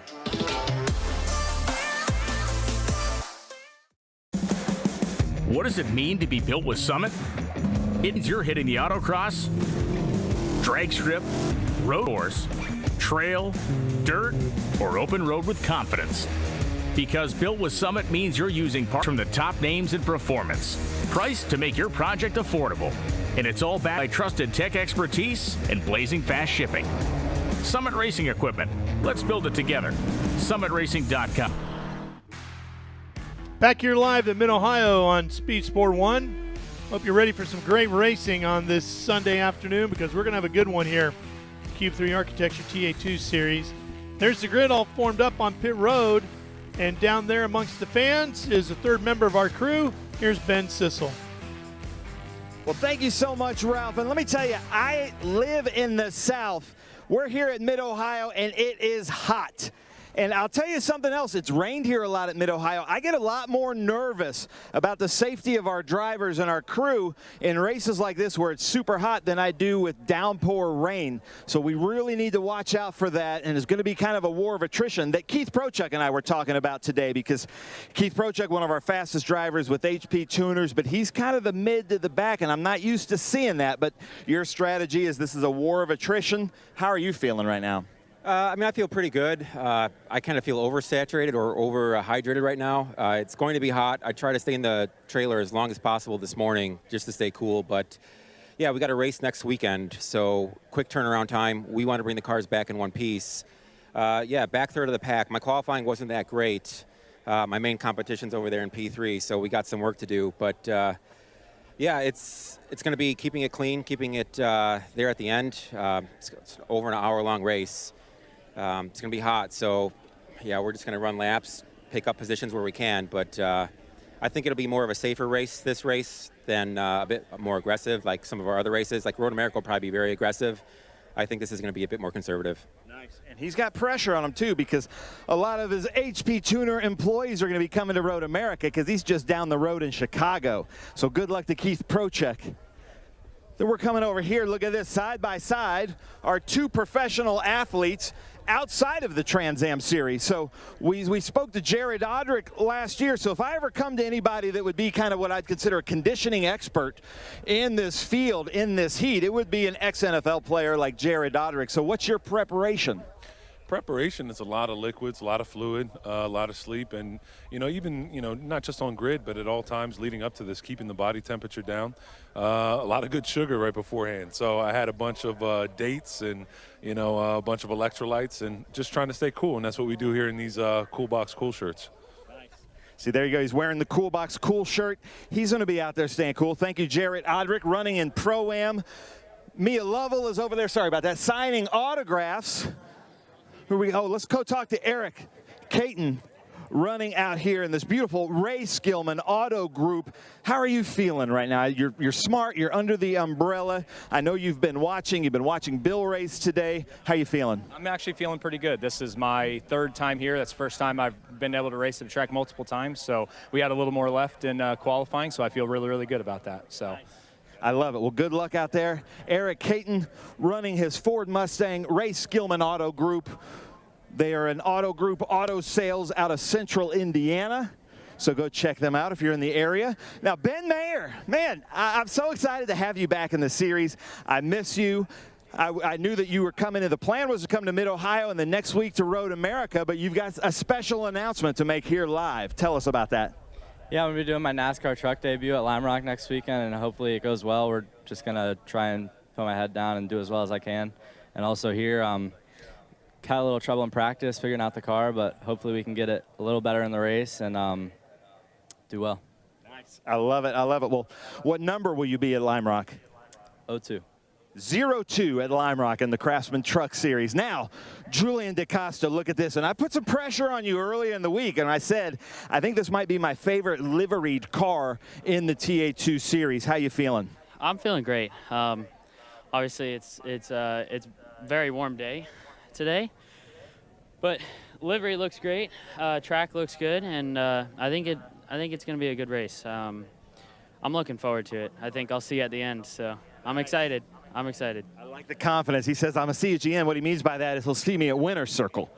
So I like that. Now, two-time Mid-Ohio winner, Thomas Merrill. And I was speaking to Thomas in the shade earlier. He doesn't wear any kind of cooling thing. He wears this cooling shirt, but he doesn't like the iceless or the ice systems. He doesn't like any of that because you think they don't work. It's mental. I don't know, but it's hot out here, Thomas. How you feeling about that strategy now? Well, it's going to be hard either way, but I'm old school. I like what I got going. It works for me.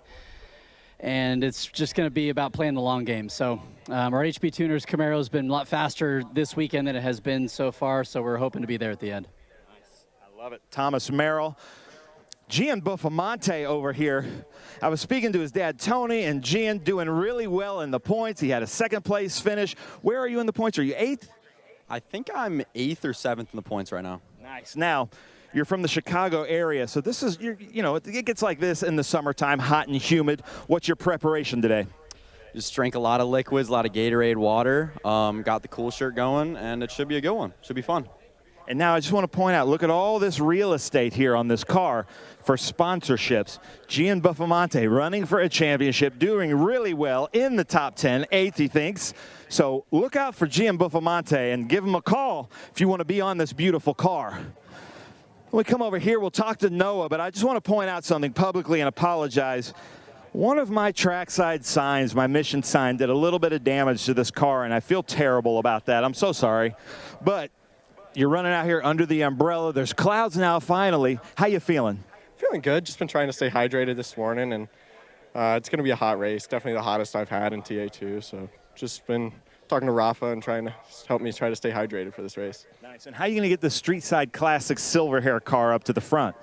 It's going to be a long, hot race, so just try to pick off cars one at a time, and we have the pace in the silver hair car thanks to Cube 3 and Street Side Classics, so looking forward to moving forward through the field. And you're side by side with a teammate going into what is that, turn 4 down there at the start. That's got to feel good. Yeah, it'll be good. We had a conversation. We're going to give each other room and be safe, just try to make it through the first few corners there. Hold on a second. We got some kids wanting to be on TV. Hey, you can't jump in the back of the screen like that and not get me to talk to you. So I like the Trans Am shirts. Are you having fun here? Yes. Fun is not enough. We're having way more than fun. This is Trans Am, baby! Well, there's our promo for our next event right there. Nice job. I love it. So I'm seeing a lot of Cube 3 and some Trans Am shirts walking through here. Another one of, yeah, we need to pay that kid, exactly. Another one of these cars that has a lot of real estate on it.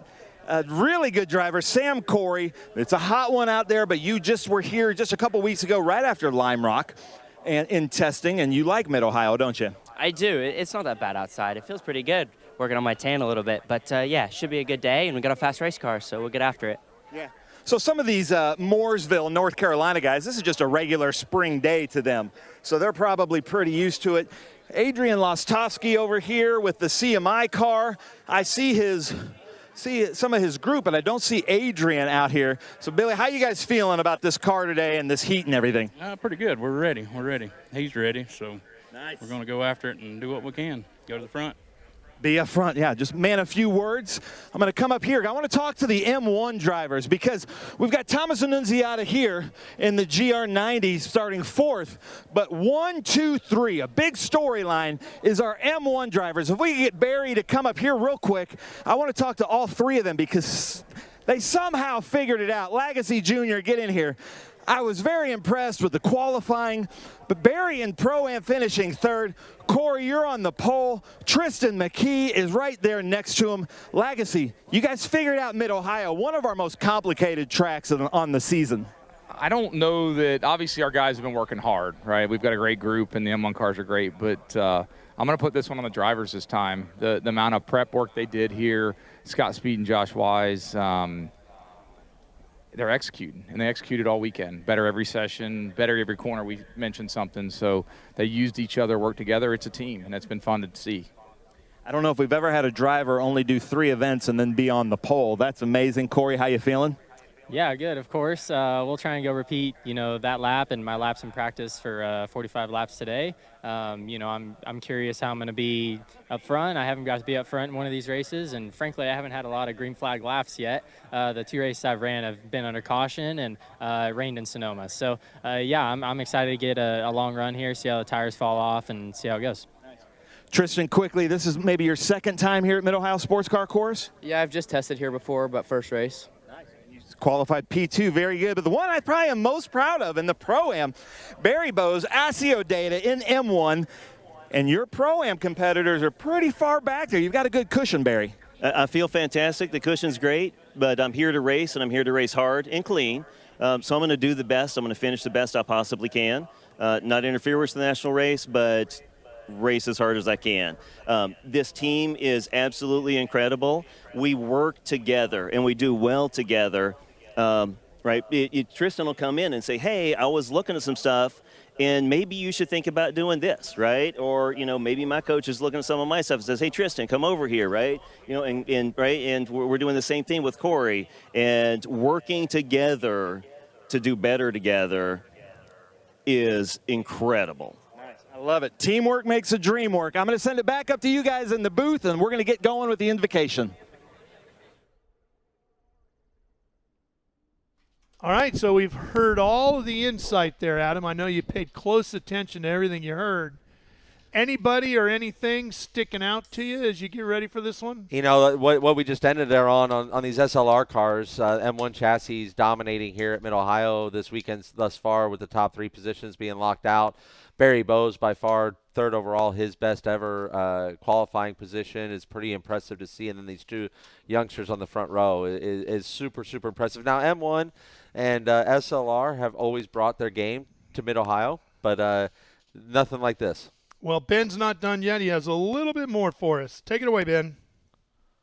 Well, I'm down here with Bill Knox, he's kind of like our road pastor out here, but also works in the Trans Am Series with Road Race Ministries to deliver the invocation. Bill, take it away. Thank you, Ben. If you'll join me in prayer. Heavenly Father, as we come to you today, we give you all the praise and glory for this glorious day you've provided for us. Father, we ask that you wrap your almighty hands around this facility. Father, that you keep the drivers smart, patient, and most of all, Father, that you keep them safe. And Father, we ask that you step in and protect the world, Father, from each other. Bring our military, first responders, police, and EMS home safe. In your Son's most precious and holy name we pray. Amen. Amen. Bill Knox, thank you so much. He's going to be in the pits all day now with this Trans Am race. And then Nikki Dunford delivered a fantastic national anthem yesterday. We've invited her to come back today. Nikki, take it away. Oh, say, can you see my dawn's dirty light?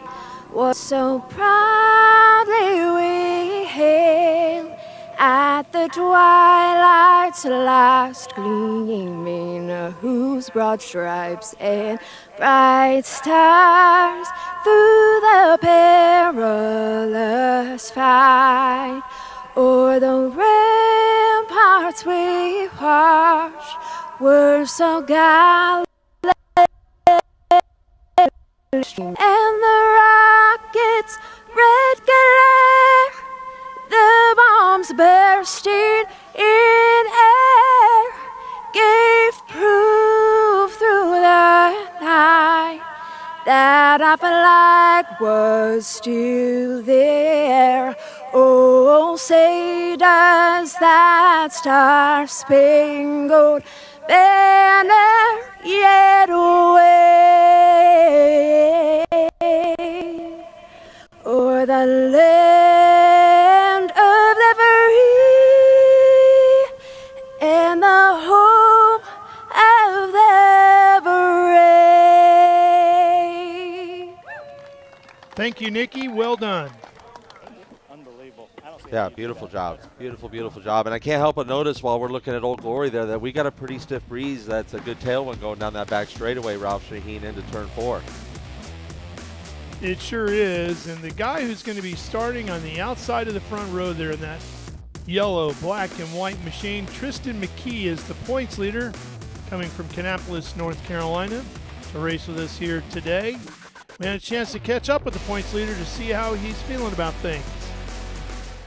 Yeah, it's pretty cool. I mean, I would like to think that I'm ahead of a lot of kids, some of them that are my age. You know, I'm definitely learning a lot, just taking it in like a sponge. I have so many great mentors, you know, Scott Lagacy, Scott Speed, everyone around here, Josh Wise, all the people from Chevy, you know, so I have so many people, great people around me that teach me so many things. I just have to soak it up. A lot of people say something about my age. They think it's really, really cool, obviously, that I'm so young doing what I have done, but it's all hard work. You know, I've put in a lot into this. My whole life since I started racing has been racing, nothing else. You know, that's all I focused on. So, like I said, I have a lot of great mentors and other people around me that teach me a lot, but it's all hard work at the end of the day. So the driver development deal that I'm in is with Josh Wise and Scott Speed mainly. So they started up a driver development program through Chevy that mainly all the Chevy drivers, not all of them, but a lot of them go through there, and you know, it's driver training really. So we have a gym and all, and we go karting and do all kinds of different things that prepares us for everything that each of us are doing. Well, Adam, your thoughts on Tristan McKee? I mean, you've taught a lot of racers. What do you think of this young man? Oh, he's an impressive young man, and right there you just see how laser focused he is, even as a 14-year-old. You can't teach that. that's born in, and he's born to do what he's doing right here, and this is his calling, and it's fun to watch. It's fun to watch him do his thing, and this Gamebridge Spire Motorsports, Chevrolet Camaro prepared by obviously Scott Lagacy Racing and M1 Race Cars. So they do a great job over there. This is someone that Scott Lagacy said in Sebring, goes, you keep an eye on this kid, and he was a kid. You know, we've seen it, and he's going to be eager for his first win. He's a points leader, which is great, but you know, racers are. We're all about the wins, and leading points is great, but if you got to rack up those wins. And he's attracting a lot of attention. You can already see Gamebridge already jumping on board. HendrickCars.com. Mr. H and the folks keeping an eye on Spire Motorsports, hugely involved in a wide variety of things in racing. Obviously a strong connection into the NASCAR world through Spire. So he's definitely got the right representation, the right eyeballs on him, everybody paying attention to this young 14-year-old. Yeah, and that doesn't happen by accident, right? No, you know, like he said, he earned it. He worked hard, and we're excited to see this point of their careers. That's what I love about this Q3. All right, let's take a look at this racetrack from a little different perspective here, Adam. We went around it with Andy Lally. Actually, we're going to go to Ben first and fire up the engine. Sorry about that, Ben. Yeah, I'm down here actually with Nick Middleton with Q3 Architecture, the title sponsor of the TA2 Series. And Nick, can you introduce everybody here? Well, welcome to the family here. They're going to be doing this very shortly. They're having a phenomenal day, seeing all the drivers in the cars here in the paddock, and they're delivering one of the biggest commands in motor racing very shortly. So we're looking forward to that in a few minutes. And I know that the Make-A-Wish came with us with Bob Ricardo Jr. and Coda. And we kind of, as a series, said we'll do anything that we can for Make-A-Wish. And then you came in and said, so will Nick Middleton and so will Cube 3. It's something dear to your heart as well. This is very much. It's a great organization on a national basis, and we're so happy that we're able to bring this to so many communities around the United States in all these locations we're going. These kids have a phenomenal opportunity here to be engaged with a sport that they really love. They get to sit in the cars. Some have even got to see in pace laps. But today, again, very hot day, sitting out here on the hot top, but we're going to be going to the Start Your Engine shortly. Nice, and we're going to hear from Gio here shortly, but tell me a little bit about Gio, because we love meeting these kids, and I can tell in his eyes he's a fighter. He is. So Gideon was diagnosed with Lennox-Gastaut syndrome, which is a life-threatening type of epilepsy. And so we just live our lives day by day. We never know what's going to happen from one day to the next. And he is so strong and resilient, and he is excited to be here. So. Nice. I love it. I love it. So now you're here. Are you Gio's brother? How you feeling? I'm feeling pretty good. It is pretty hot, but despite that, Gio's been doing really well, and I hope he waits for gifts for the racers such as Bob have given him. Nice. I love that. Nice. Very good. Gio, are you having fun here with the TA2 Series in Cube 3? Yeah. Yeah, and I'm sorry it's so hot, but we're going to get going here. Thank you guys so much for coming out. We're here at the Mid-Ohio Sports Course. Make-A-Wish Foundation is here, but now I'm going to throw the mic down here for the most famous words in motorsports. I need everybody to be super loud. Here we go. To deliver the most famous words in motorsports is the Make-A-Wish kid this weekend, Gio. Take it away. Drivers, start your engine.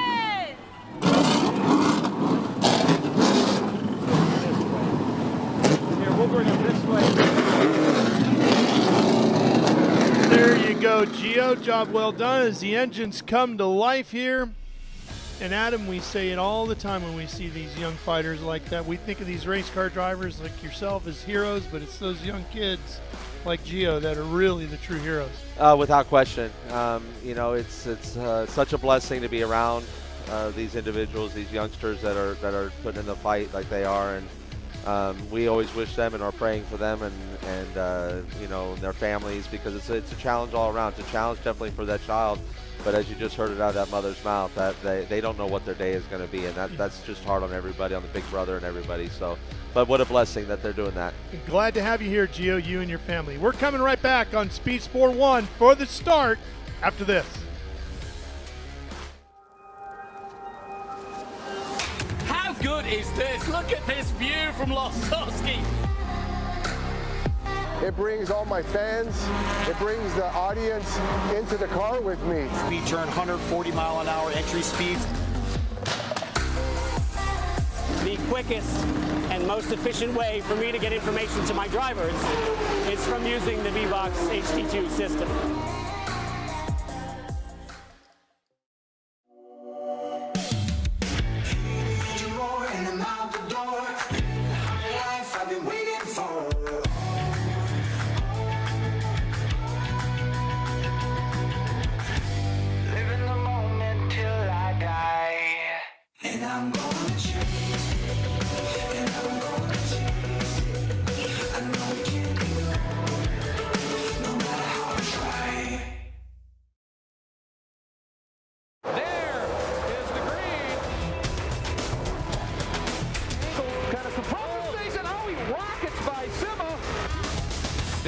Said. One of the ways you overtake here at Sebring is really good in the braking zone, like this one right here.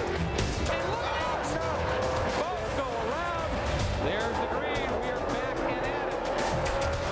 Watch this. Oh, look out, Miller, look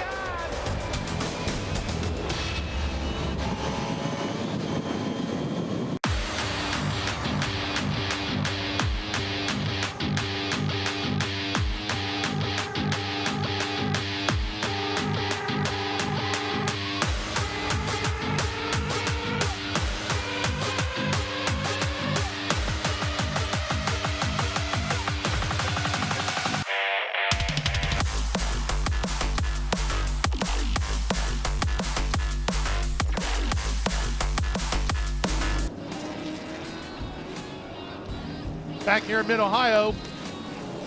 Cars are rolling at them.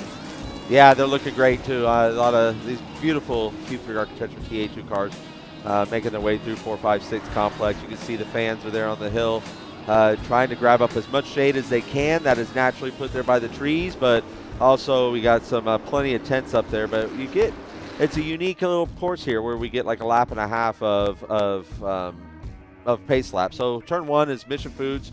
Turn 1, this is a medium to high speed corner, light brake on entry, hard power through it and out to climb the hill all the way up to the famed keyhole, turn number 2. This straightaway is it's so important to get the exit of 1 right because, like I said, carrying uphill to Q3 Architecture turn 2, or the keyhole as we know it as here. The exit of the keyhole, again, just as critical, if not, definitely more critical even, than the exit of turn 1 because you're down this long back straightaway through turn 3, the kink, down into turn 4. Your best opportunity for passing is down into turn 4. 5, 6, 7, as you can see on the map, kind of referred to as the S's or madness, through 8, 9, and then you come on to a little short shoot. 10, 11, the carousel, and you're back home where we see everyone in turn 1 here, and the front row is formed up here. And this is a unique place, like I said, where we don't take the green flag in the same place as we do the restarts. We get another half a lap here. So it's up to these drivers, these young drivers on the front row, to be disciplined enough, Ralph, to bring the field to the green. And that's a safety thing because it's a lot longer on that back stretch, easier to set up for 4 as your first corner coming to the green than it is going into 1. Yes, for sure. Like I think years past, they tried to make the original start-finish that right in front of us here, and it just didn't work. Like turn 1 was always just an absolute mayhem. So turn 4 is not much easier. As we'll see, this is super, super critical. And as I learned yesterday, cold tires, low tire pressure, heavy fuel load, the inside's really dirty. It can catch you off guard. All right, so we got Day on the inside of the HendrickCars.com machine, McKee on the outside in the Gamebridge car. Green flag is waving.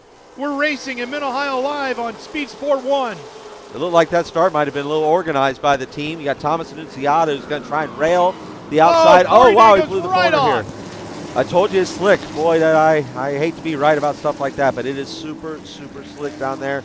He did a great job of corralling it and getting it back up on the racetrack, didn't he? He certainly did. He certainly did. And I tell you, that's what you got to do, because if you don't get on the throttle and you're stuck out there in China Beach, your day is pretty much over. So look at everything coming up from underneath the car, though, as he continued on. Yeah, and that makes a mess of the track for those behind, but and for the next couple laps. But at the same time, he may have to do what Paul Menard had to do yesterday, coming to pits and get that grill swept out, or else his race ain't going to last long.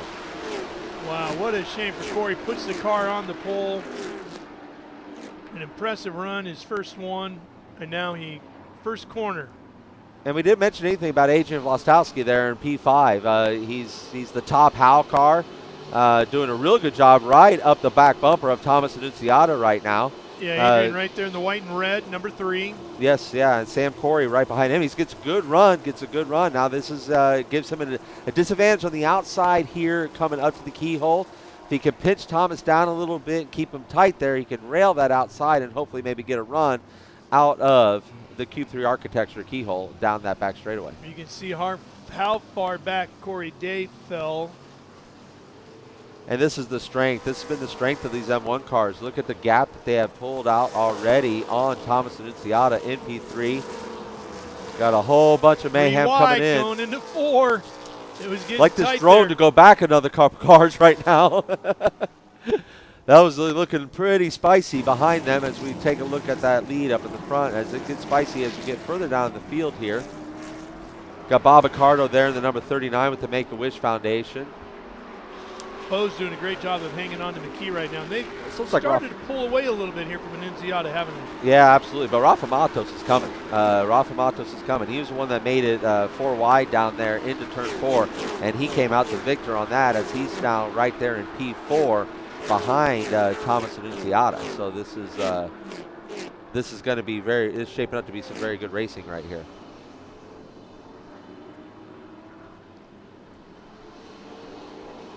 Comes Annunziata. Matos right behind him. And you got Thomas Merrill there. A little bit of damage on the nose, but that's the least of his concerns. He was wiped out on pit in the paddock this weekend by a scooter from another team. And that boy, was yesterday? Yeah, that was yesterday. And Matos swinging wide here. Matos is on a mission, and I spoke with him this morning, and I reminded him, you know, no one races Mid-Ohio like Rafa Matos. He is the master of this place, and he's showing it. Look at him. He's already there just hounding in P4, hounding Thomas Annunziata. Which credit to Annunziata for keeping him behind him at this point. Yeah, no kidding, right? So we're gonna see some. Right here's the move. There he goes on the outside. And you can make that work. You can make that work. Now he got tapped a little bit by Thomas, and it doesn't take much with these track temperatures to slide these cars around. Great drone shot right there, giving us great up close aerial of the action. And you got again Thomas Merrill right there sneaking in. Yeah, finish your story on Thomas and his accident in the paddock. He is bruised from head to toe, the poor guy, and you know, the nose is a little bit damaged, but I don't think it's going to do anything that bad for him. But his biggest concern, like I said, is he's got cuts and bruises and things going on all over his body right now. So what a brave run for him this early on. It's a hot day, and you saw him. He's like one of the only guys out there Ironman in it with no cool shirt or anything like that. So, you know, keep your eye out on Thomas Merrill. One heck of an athlete right there. Annunziata, again, credit to him for keeping Matos behind him. Adrian Vostovsky right there still. We all just keep waiting for Adrian to break through, don't we? We do, and he's right coming. there. Here's Matos again. Oh, and now it's Boris Said Jr. Boris Said Jr. in the HendrickCars.com Toyota Camry. I think it's kind of cool to see it on something else other than a Chevrolet, honestly. And the livery came out beautiful on that car. And I hate to see that their day is over already, and that's a shame. Hopefully he's in a spot that is inconspicuous, and we can keep going racing here. As Rafa's got another run down. There he is, right there, headed to 4. He's going to make it stick, I think, on the outside this time.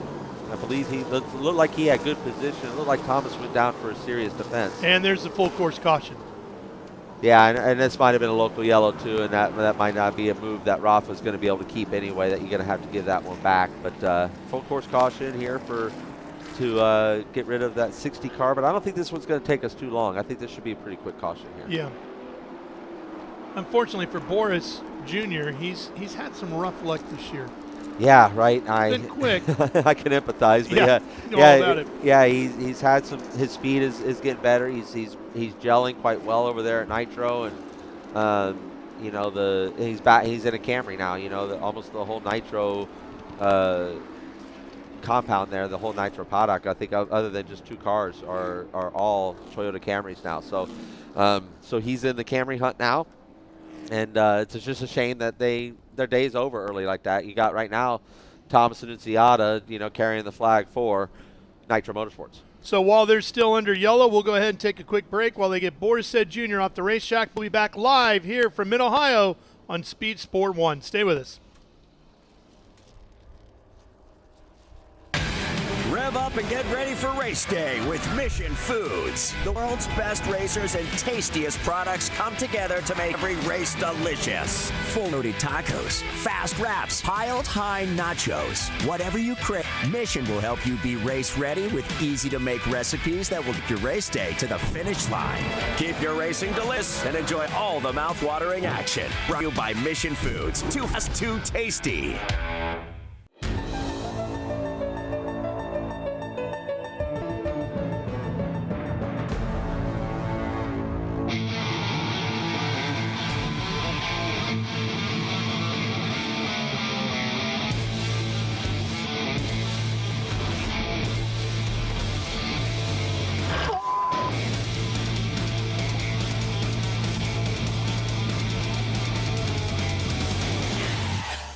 Okay, so pretend this is your race car. It's on the trailer, and you have an accident.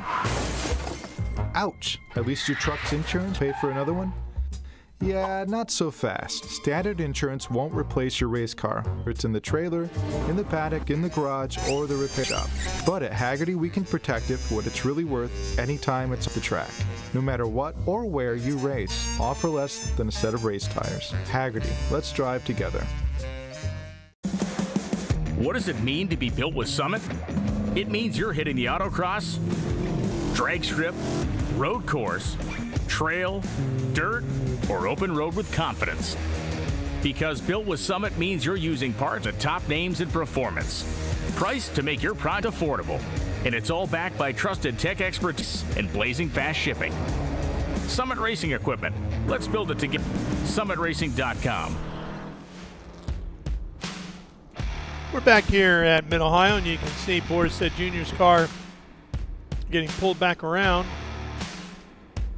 Yeah, it should be a quick cleanup. Obviously, no oil or anything looked like got dropped on the track, and just get the car off away from a dangerous area, because it was not in a good area, and get that car off. And hopefully it's not something that kills their day, that they can get Boris Jr. back out there, and he can fly that HendrickCars.com colors, for the rest of the day out there. But we got, the points leader overall is Tristan McKee, and he's leading this race. And then the points leader in Pro-Am is Barry Bowes, and he's leading this race in Pro-Am.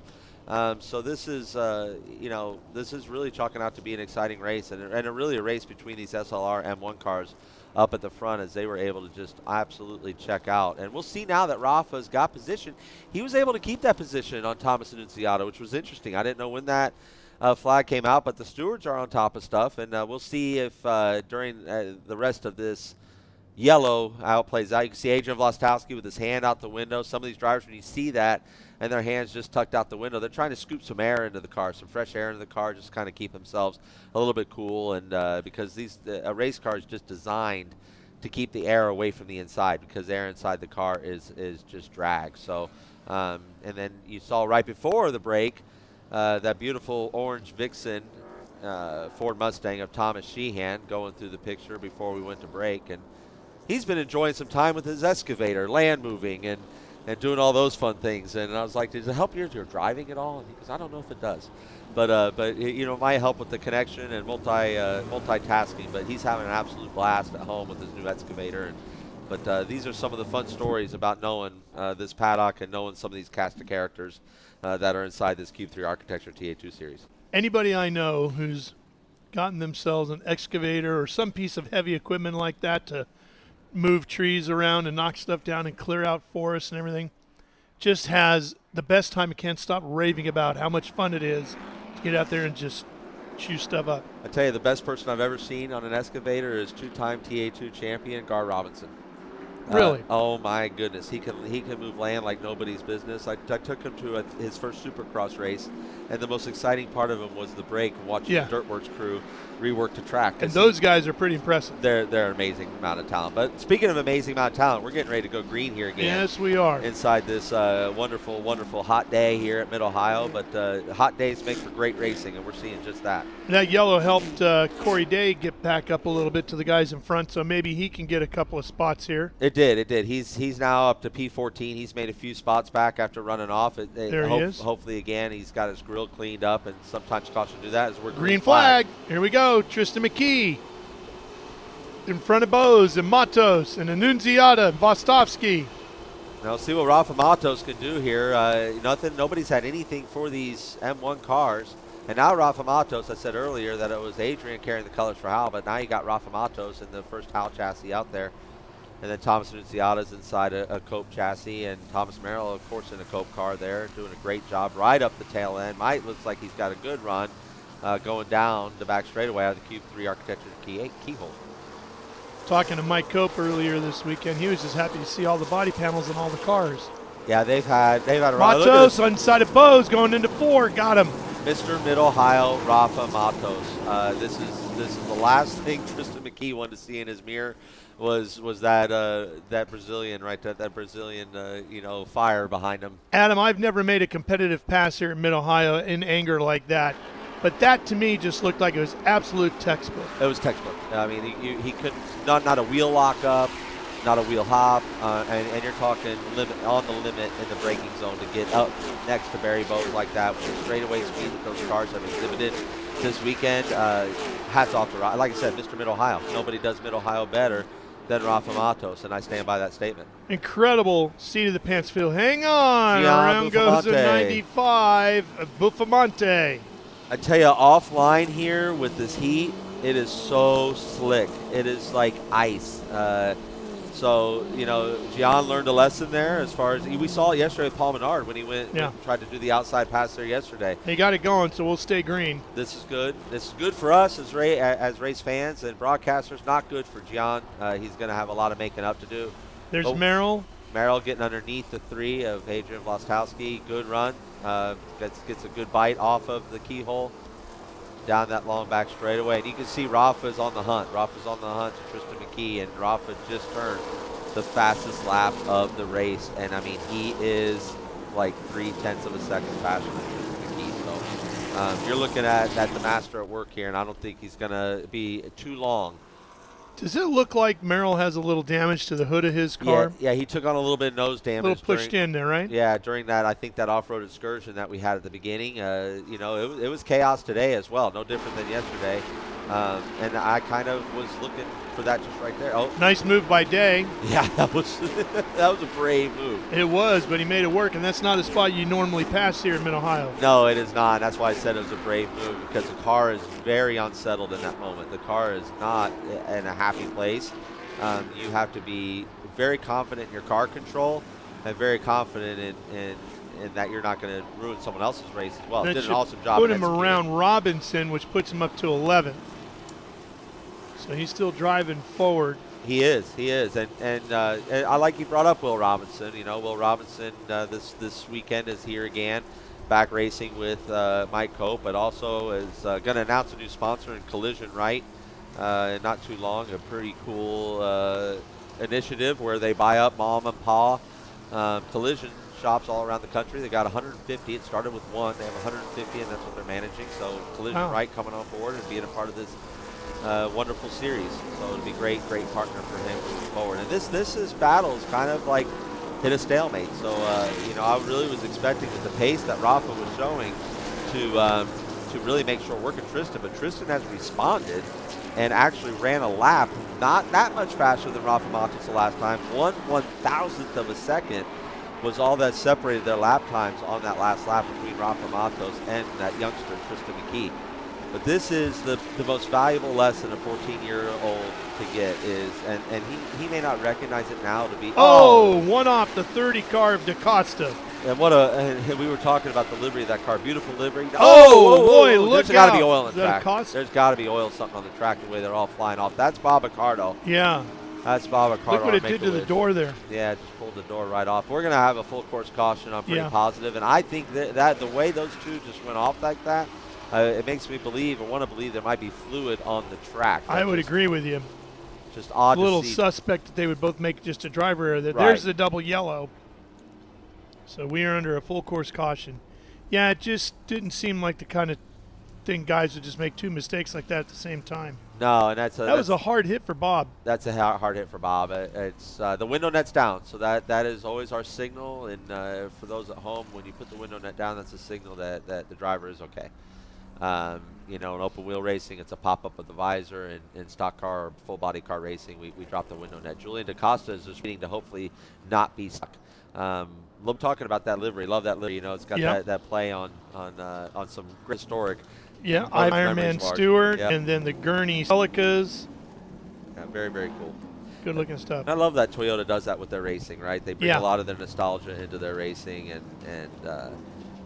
I love what TRD and what now Gazoo Racing is doing with that brand.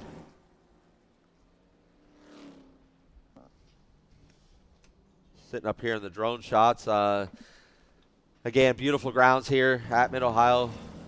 Green Savory Group does an amazing job. Oh, Bob got going again. Bob's ripping around, going to come in and check out, get the car checked out. The group that he's working with right now is a group that I used to drive TA2 cars with. So I have a lot of confidence in that group of men down there, and Dave and Norm, Jimmy, Roscoe. They're all going to do it. If that car can get back on the track, they're going to get it back on the track. I got to tell you, I'm a little surprised to see Bob drive away from that. I am too. I just thought the car would have suffered more damage than what it did.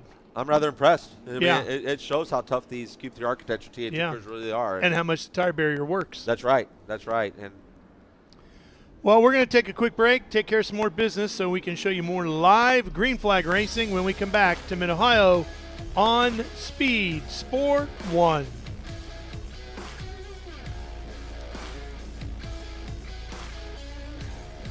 In racing, every second counts. Communication isn't just important, it's everything. Established in 1996 in Daytona Beach, Florida, Speedcom Communications was born from a passion for racing and a vision to revolutionize motorsports communication. trusted by competitors across the world.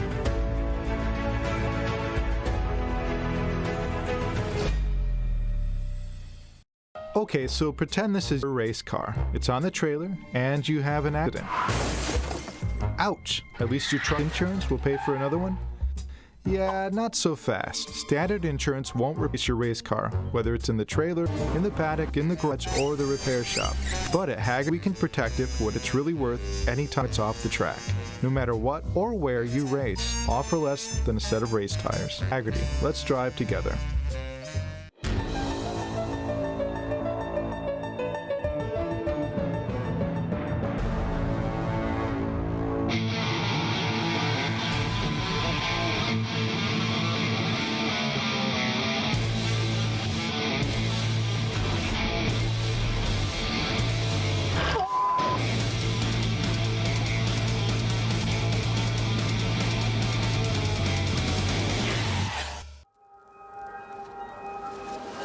How good is this? Look at this view from Losowski. It brings all my fans, brings the audience into the car with me. Speed turn 140 mile an hour, tree speeds. The quickest and most efficient way for me to get information to my drivers is from using the V-Box HD2 system.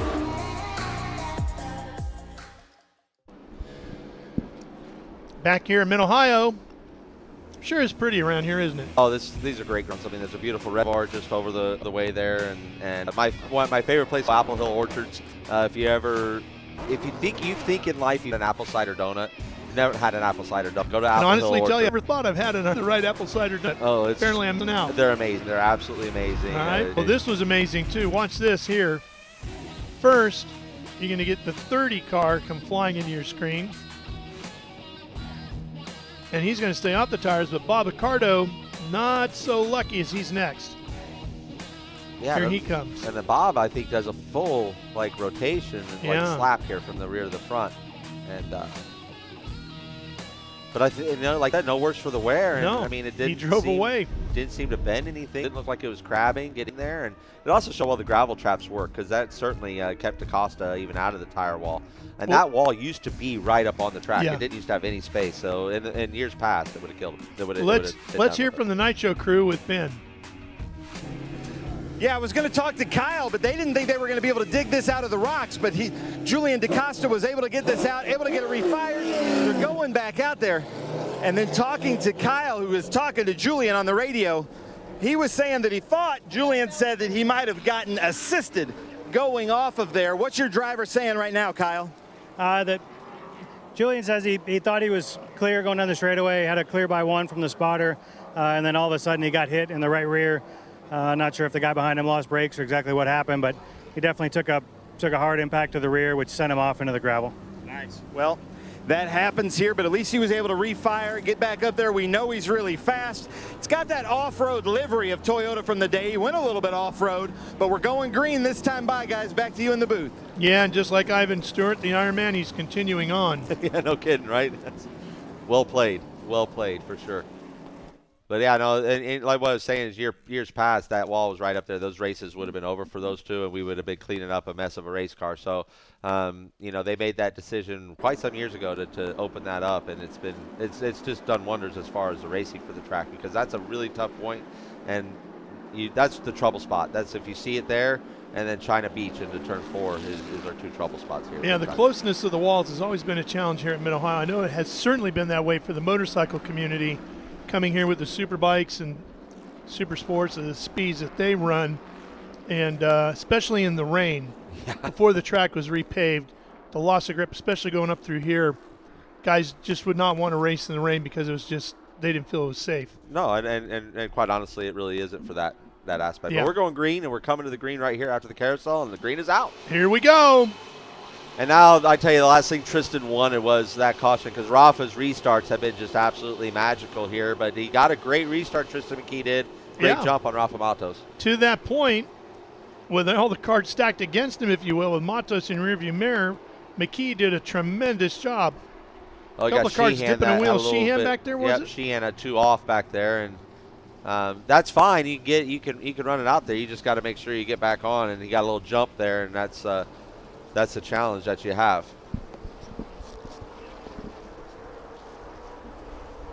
And here's McKee now, all the way through 3. Matos, full attack mode. Yeah, he is, and he got a great race here between Thomas Annunziata and Thomas Merrill. It's the battle of the Thomases here, just really going at it. And the Franklin Road Apparel HB Tuners, 26 Coke car. Annunziata, a winner already this year. Two-time winner and early point leader, and really was like absolutely taken off, and had a couple of rough races there, but he's back, he's focused, he's ready for this weekend, and then next weekend he's off to Lime Rock as well with Ben Mayer, and he's gonna be driving a top liner truck, and proud to say that he's in the top liner family with myself, and so he'll be driving a top liner truck, and I have a lot of confidence in what Thomas Annunziata. Then he's gonna hop on an airplane with Boris Said on Boris's new plane, and him and his dad are gonna fly from Lime Rock to Road America. He's gonna start from the tail at Road America. As we see racing deeper in the field, you can see Corey Day trying to make his way back through here. He's all the way up to 10th behind Adrian Vlastowski, who unfortunately has just had nothing but trouble with pace here past the 10 lap point of this race. He's just been struggling to keep the pace up with this front pack, and Tristan McKee is just absolutely checking out on a cloud of his own here. So Corey Day starts on the pole, goes all the way to the tail after having his off, and now he has worked his way back inside the top 10, and he's not done yet. And he's been bouncing back quite a bit lately because he had a huge crash at Eagle Raceway in a winged sprint car here just recently. Oh, I didn't know about that. Oh, yeah. No, he really took one for a ride. Wow. And you're on board here with Barry Bowes with the ASIO data, M1 race car, Chevrolet in-car camera here. Again, this is a career day for Barry Bowes. He's running P3, and for him, not only to be up in this fight, look at through the windshield of that guy right there, Rafa Matos. You spend your windshield, you spend 100 miles looking at that windshield, you're going to learn something. So, and that's what he's there. He's there just soaking it in. Barry has come leaps and bounds as far as his racecraft and his speed, and it's really starting to come together for him, and really, really happy for him and how this race is going for him so far. But Thomas Merrill, two-time Mid-Ohio winner, has been mentioned earlier in the broadcast. He is not far behind and is on the hunt. So I know Barry is also keeping not only a sharp eye and learning what's ahead of him from Rafa Matos, but he's also got that crafty former champion of Thomas Merrill behind him. Well, and if you can hang with Rafa, that gives you a better shot at keeping Merrill behind you. That's right. That's right. There's a lot of truth in that statement. Yeah. And then we never really got word on what happened with Boris Said Jr., so that'll be interesting to find out what actually parked that car and put them. It seems to be out of the race right now. So. Yeah. But Ben Mayer and his return back to the Q3 Architecture TA2 Series, he's running P8, so nice return for him as well.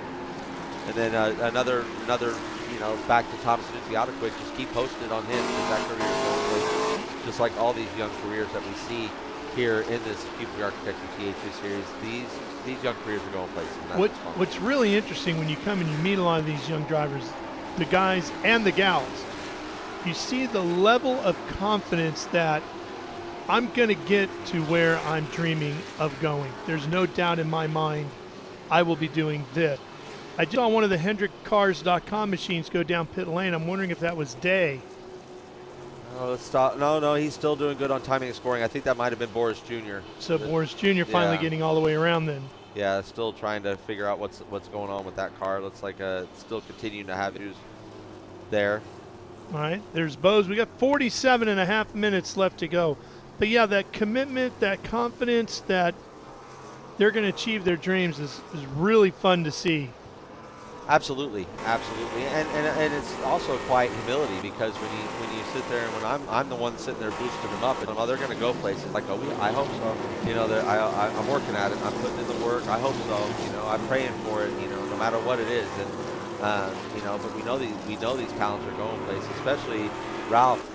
Yourself and myself, our eyeballs have been on the sport for such a long and genuine part of our life that we could spot it now. Like you can spot when there's something special. problem here is there's so much of it. Right. So they all look fast, Yeah. you know, and it's like you look at any of the top sports out there. Let's take basketball, for example. You look at the NBA and it looks, they all make a three-point shot look like it's simple. Right. It's not. Exactly. You know? And So you see all these guys and gals out here racing these cars in TA2 and the other support divisions that we have that run along with us on a weekend, and you go, that guy's good. Well, that guy's good. And she's great. Right. You know, you're like, holy cow. And I tell you that I think there's two key elements that have really brought that kind of level.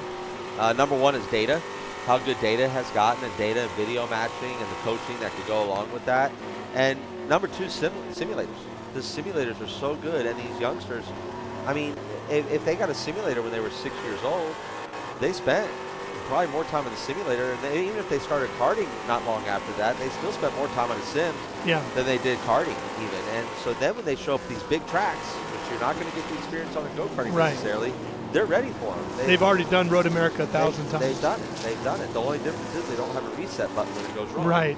So, but they come in with that confidence, and you have been around this sport so long. I've been around this sport my whole life.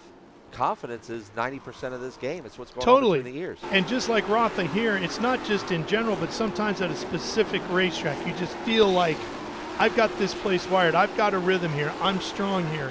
And you can see that in Rafa here. And Adrian Vostovsky, hopefully he's feeling that way as well. He's got the number 3 running pretty good. He's right up in the fight.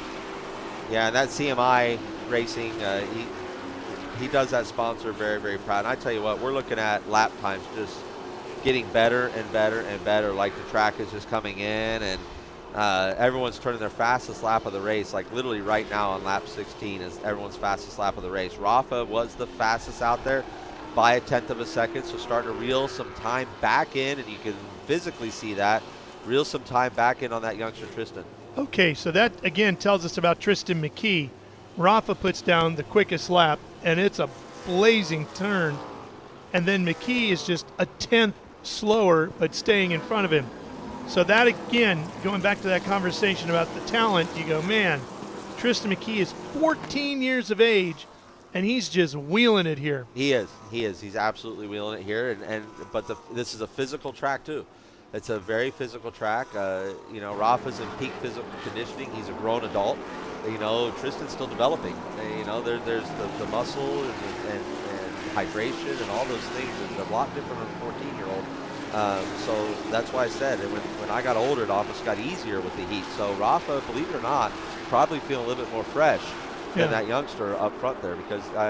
Well, he knows what his body needs to prep for it too, right? Right. You know, the best thing I could tell, you know, this heat wave that's going through the country right now for the fans, put on a jacket, go out in your car, turn up the heat, and go to the store.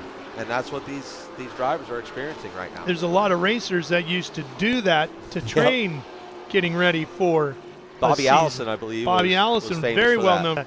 Don Garlitz would do that, even though his runs were a lot I didn't shorter. know that, but still. But they were in those 6-layer suits yeah, in exactly. drag racing for so long. And you have to stay mentally sharp That's at, right. at the lights, right? So that's you know, getting in the car here, looking on board with Barry Bowes. Right now, for him, unfortunately, it's kind of like a lapping day, right? Is the distance a little bit too far to get a sniff, to get any kind of a tow? So he's just really kind of probably making sure that he's keeping the mirror clear, running his own race, running his own pace is really what I would be going through the radio headset with him if I were on a radio. So as we watch this, and you see Bowes is sliding that car through the corner there, but it looked like a very controlled slide. Yeah. These cars, like 550 horsepower, right around roughly. There. Yeah. So and it's all driver, no computer aids. It's Nothing. your right foot and your rear end telling you how much gas you can give it. The only aid you have is power steering. Yeah, that's it. You got. But other than that, yeah, it's absolutely all. You're up on to your you. own. Yeah, and which is why it's such a great training ground. Absolutely. No, this is to me, this is pure motorsport. You know, when we start to get into GT cars that have traction control, that have stability control, that have analog brakes, to me, you can hang a license plate on it and take it to the grocery store. It's not a race car to me. But these are purebred. This is, as my dad would say, these are thoroughbreds. This was built to do one thing, and that's perform on a racetrack. And that's what makes them so fun to drive. Absolutely so fun to drive. McKee continuing to hold off Rafa, just 0.2 of a second slower than him on that one. They're the only two cars to dip into that 125 range.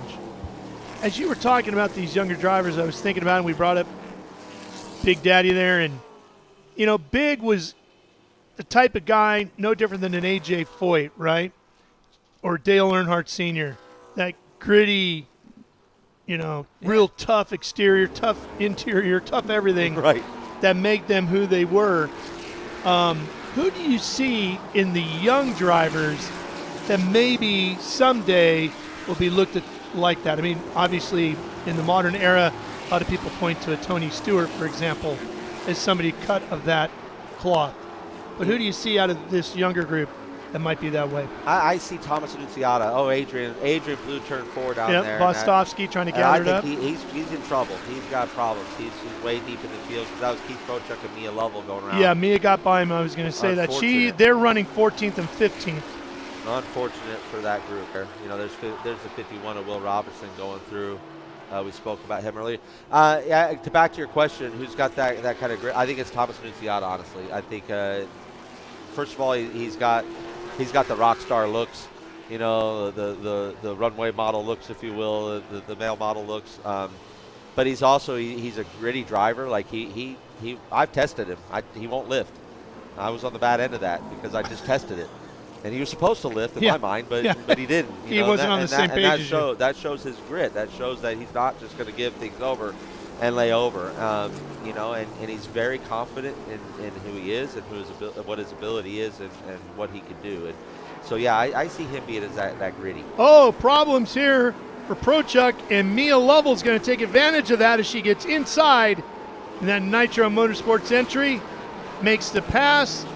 And the young lady out of Phoenix, Arizona moves herself up now to 13th. That was interesting what happened to Keith there. That was really, really interesting as far as it looked like there was dust on the track. You know, I didn't know if that was coming for him, but it looked like he went through some oil dry, you know, up there through the kink on the back straight. But it looks like he's got problems as well as he's. Another one off here. That's Will Robinson. Yeah, in that same spot. Oh, I hate to see that. That's going to bring out a full course caution.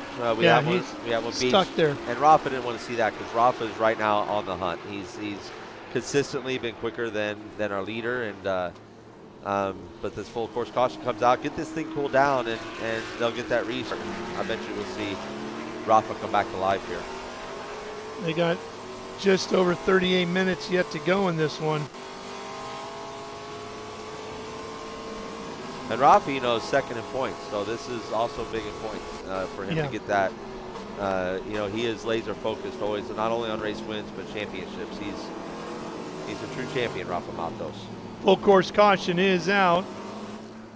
So right now, for the fans familiar at home, the field will go under a code 60. It comes up on our Flagtronics up on the screen there to be flash purple, and so all these cars are going to slow down to 60 miles an hour. It comes with penalty if you don't, so you better slow down to 60 miles an hour. And Adrian Vostovsky on pit road, looking under the hood there. And you got Billy, the leader, team leader there, was just talking on the radio to Adrian. They're putting the pins back in. Maybe firing them up and getting them back out there.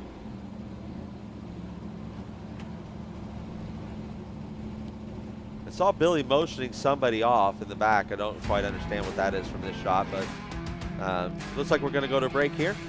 Yep, take a quick one. Well, we'll be right back here to Mid-Ohio. We'll have the field lined up, ready to go racing, and we'll be back with you live on Speed Sport 1.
up and get ready for race day with Mission Foods. The world's best racers and tastiest products come together to make every race delicious. Fully loaded tacos, fast wraps, piled high nachos. Whatever you crave, Mission will help you be race ready with easy-to-make recipes that will take your race day to the finish line.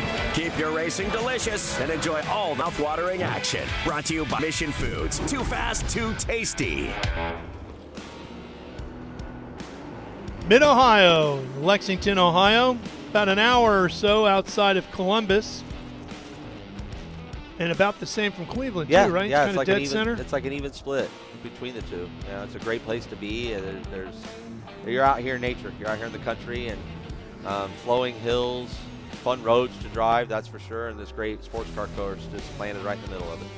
The Ray Hall family backyard, right? Yeah, it is the Ray Hall family backyard. This was Jim Truman's home. You know, you got the Hence the reason for all the red roofs around here. That's right. If you don't know the story of Jim Truman, he was the founder of Red Roof Inns. Yep. Owner of this facility, and so, of course, all the roofs had to be red. That, and Michelle Truman owned it up until his daughter had it, still in the family up until, I think, 2010, 2011, when the Green Savory Group took over, and it's been great, smooth sailing for that group ever since, doing a great job at the racetrack, and keeping a lot of the traditions alive in the area. They're known as giving these kids a lot of times their first job here at the racetrack. That's why when you drive in here, almost all of them that are directing traffic, you see their high school kids, and they just get a great group of kids. I mean, if you want to find some awesome work ethic, you come to Mid-Ohio Sports Car Course and you'll see it. Yeah. It's a hot day, and these kids are standing out here in the heat. You don't find that everywhere in the United States of America, where they'll stand out here in the heat and work traffic around. So it's a wonderful place to be. It's good old-fashioned America, and the fans show up and support every event that goes on here. And there's more than just, like we said, more than just coming here to watch races. There's the Mid-Ohio School. There's, as you mentioned, there's a bunch of track days for bikes, and the bikes love to come here because it is a great bike track as long as the weather permits. Yeah, well, and it's a huge regionally important thing for bikes because right down the road you have Honda. Right. Back towards Columbus. Yep. And you also have the American Motorcycle Association Hall of Fame. That's right. Is right in Columbus as well. Their Hall of Fame and Museum. But yeah, this so right now, you know, in a hot day like this is honestly the cautions make it worse. You're just kind of baking in the cars and not getting much air or anything like that. So the lights are off on the pace car. We're going green this time, and that's why we're seeing everyone get the tires cleaned up, getting the heat back in them. You'd be amazed at how quick tire pressures will drop. How important is it for Tristan to do something different on this restart than when he did the last time? Because now Rafa's thinking, I know what you did. Super important. You know, you got to keep him guessing, and Tristan knows that. You know, Tristan knows that. Even as young as he is, he's studied this his whole life, and restarts is something you study in a critical way because you know that is the time that is easiest to pass, and it's also the most vulnerable time for you to be passed. Look at Rafa hanging back a little bit, trying to get a little bit of a run there. So Rafa's being pretty crafty too, and not showing his hand. But we got green. Here we go. Green is out, and Tristan is gone. Yeah, he opened up a good early gap, and he just kind of took off. He hammered it as soon as they came down through the kink there, and, man, he was on it. Yeah, no wheel spin, no nothing. Perfect restart for Tristan McKee. Actually, Rafa's going to have to go a little bit on the defense with Barry Bowes, it looks like here, as Barry's got a pretty decent run up there at Keyhole, but he stays in line. Someone tucked underneath the Jared Odrick there. I did not catch who that was. Yeah, Mia Lovell's right there with Jared. That's 11th and 12th in that area back there. Had a great conversation with Jared earlier in the weekend. I said, obviously, as a former pro football player, you're a great athlete. I said, but is there something about your position that you played, which was on the defensive line, that transfers over to racing, specific to that position, as we're on board with Jared now? And he said, you know what? Yeah, there is. He said, in football, plays are short, obviously 7 to 10 seconds. He said, but then you come to the sidelines, coach is right in your face, telling you what you did right, what you did wrong. Then they set a tablet in front of you, you watch the play, see what you did right or wrong, and then you got to go right back out and do it again. He said that transfers over great to racing because even though the sessions are longer, as soon as you come in, you're out of the car, debriefing, looking at video, figuring this all out, and then right back in the car. He said, so that ability to digest the information, do something with it, and then go out and execute, he said, transfers over from football. And it shows. It shows in his progress that he continues to make. I've seen a lot of drivers come through here, and you see drivers that come in and they just get stuck, and they're done making progress. We have not seen that with Jared Audrick. He has continually gotten better and better and better and improved his game. And I've been recruiting him to come up to TA because I think he'd also do well in those. And he's so physically fit, he could do double duty, no problem. Oh, no doubt. No problem. And he's the only guy right now not thinking it's hot out there. Exactly. He's doing a heck of a job, driving that 00 Chevrolet Camaro. Doing a heck of a job. Really, really proud of him and the effort that he's put in. It's showing, wow, Annunziata is sliding that thing around. He has got his hands full. Of course, Jared played for the Miami Dolphins, so that South Florida heat. Yeah. First round draft pick. Yeah. Yeah. Pretty good. Yeah, you're pretty good at that game if they're going to pick you in that round. I think that got a lot of controversy this year, if I'm not mistaken, the first round. Oh, it always does, yeah. Yeah, but you also see Thomas Merrill is really on the hunt for Barry Bowes right now. Thomas is really working over Barry Bowes to try and get on that podium for the overall podium. Barry, he doesn't have anything to worry about in the Pro-Am realm of things. Jared is quite a distance back from where Barry is, and I don't see Barry, unless he has an unfortunate mechanical, Barry will stick right where he's at. Looking at turn one here, we've seen it suck a lot of drivers in and spit them out up and over these curbs and off into the grass and caused a lot of problems this weekend. What are you looking at as you're setting yourself up for turn one? So, being I taught at the school here, we used to have, there used to be a wonderful little spot in the pavement, the sealer, that you could prior put the car to the paving. on. Yeah, you could put the car on right on entry, and as long as you tag that point, it's just like a rail all the way through the corner. We used to teach that point in the school apps, obviously, and some of the track days that we would do. Since the repave, it kind of changed that whole view. Everything goes away. Now, that's no longer. And honestly, it caused me to lift my eyes and see the rest of the corner better. So I think some of us going to get lost if you're not really carrying your eyes to the corner because it's rather blind. You're going to get yourself sucked in. Plus, I can't say it enough. Offline here, for whatever reason, offline this weekend has been like ice.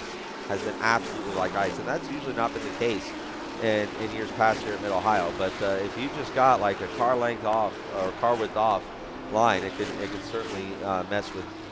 I don't think my eyes are deceiving me here, Adam, but it looks to me like Tristan McKee is actually opening up a slight gap on Matos, up to 0.7 of a second.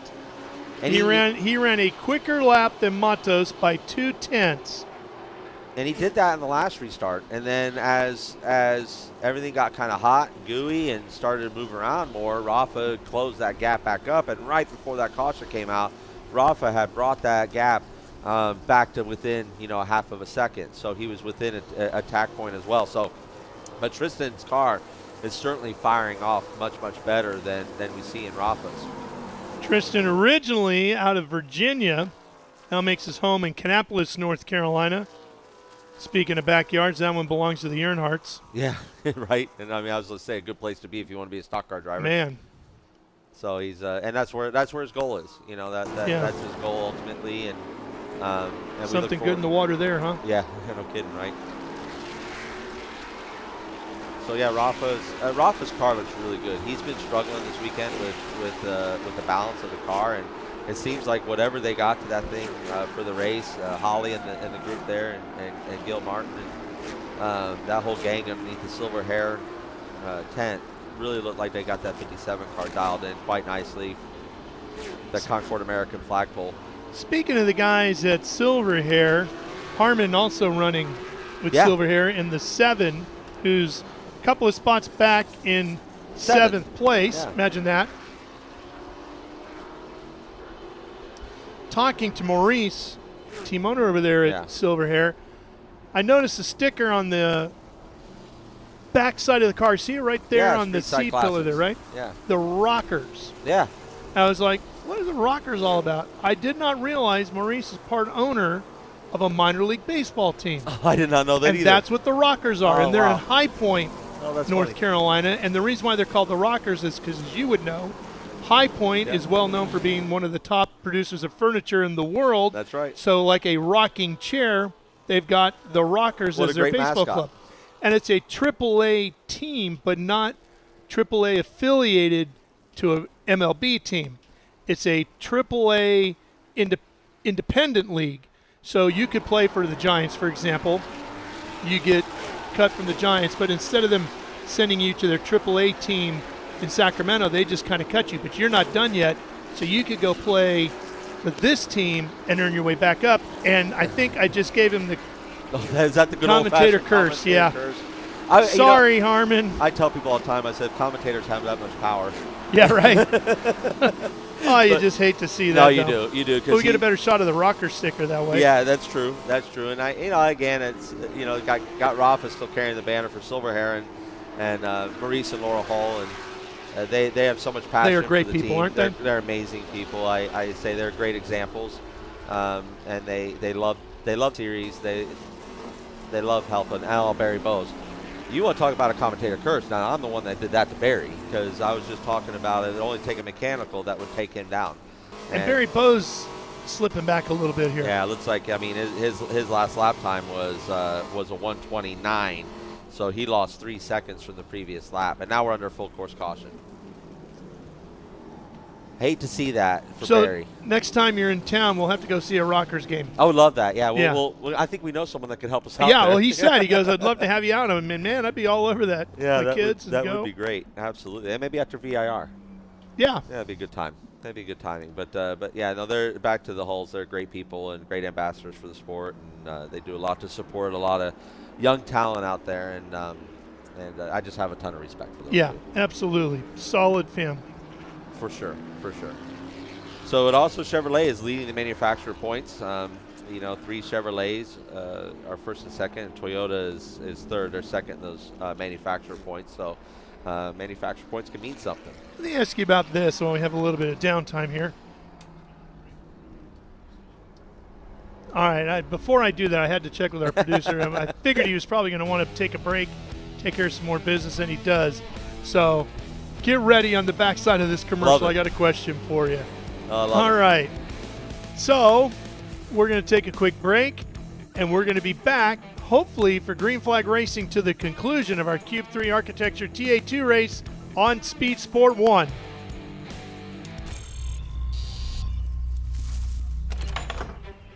Yes. Hon, the weather tech's here. WeatherTech is the ultimate protection for your vehicle. Laser measured floor lines, no drill mud flapped, cargo liner, bump step, seat protector, and cup phone. What about my car? WeatherTech.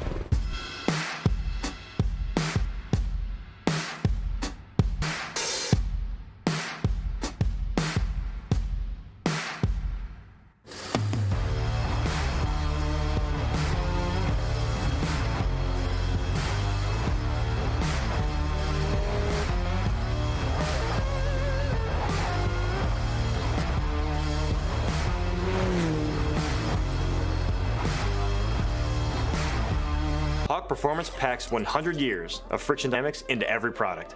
Backed by Carlisle Brake and Friction, the world's premier innovator of industrial brake and friction components, Hawk leverages R&D tools and motorsports experience to deliver uncompromising performance on the street.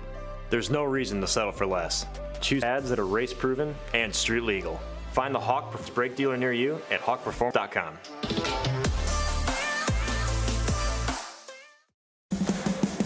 What does it mean to be built with Summit? It means you're hitting the autocross, drag strip, road court, trail, or road with confidence.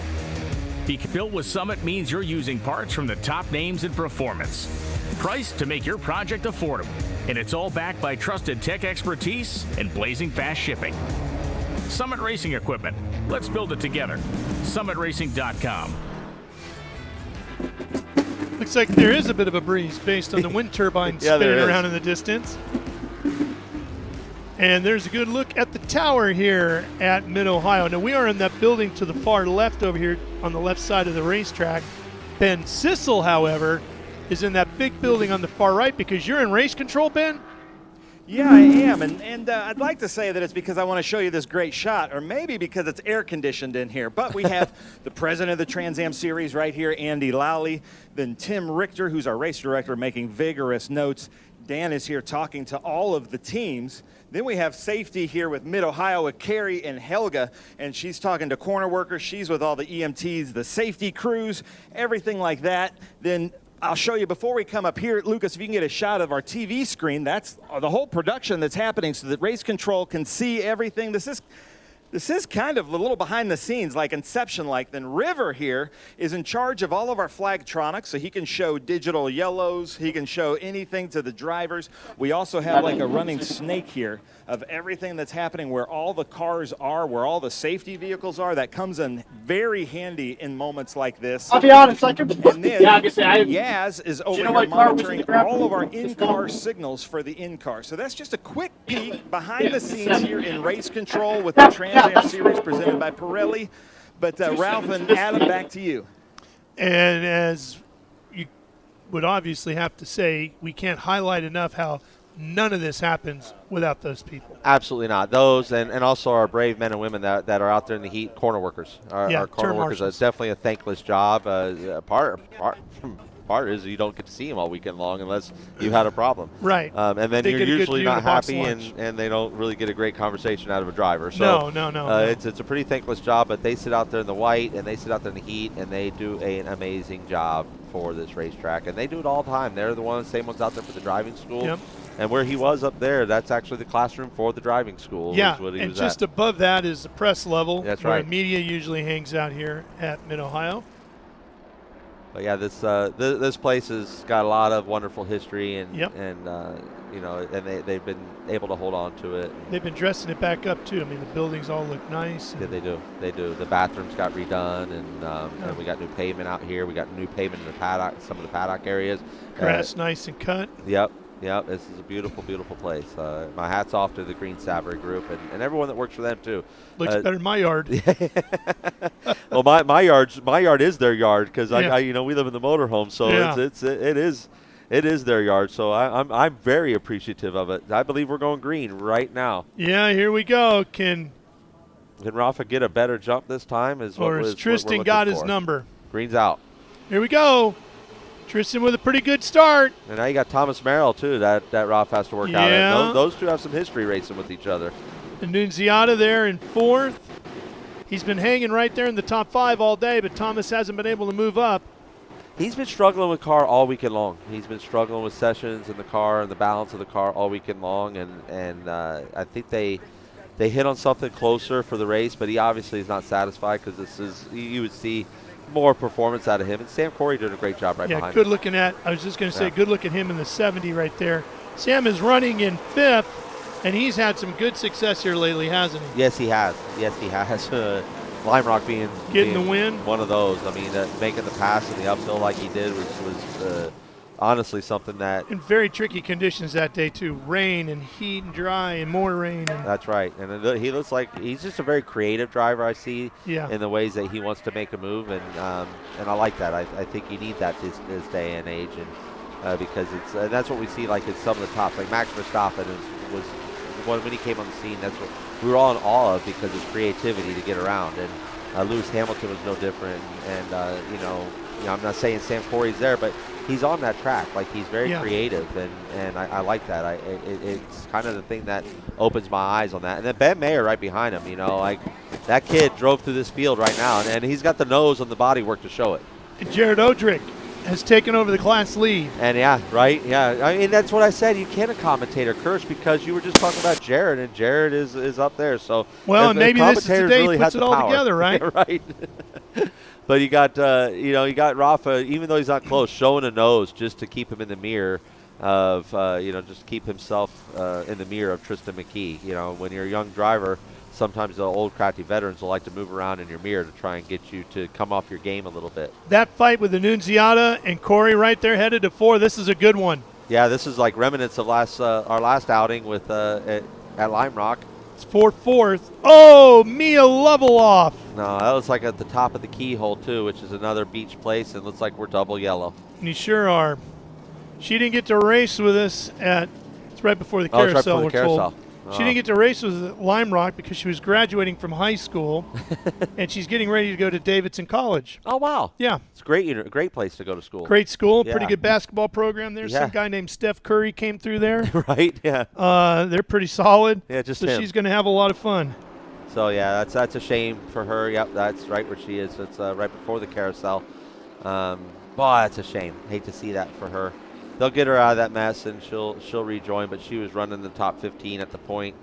So, yeah, you hate to see that. But back to Jared Aldrich again. He's 8th overall, which is a great accomplishment as well, and he's sitting there leading the Pro-Am. And right in front of Keith Prochek. I mean, that's a good Pro-Am fight there. 8th through 12th overall is all Pro-Am. And I want to give a shout-out to Doug Winston, too. He's right there behind Tom Sheehan. Doug Winston, again, a tradesman. He has been very successful, and he promotes being a tradesman.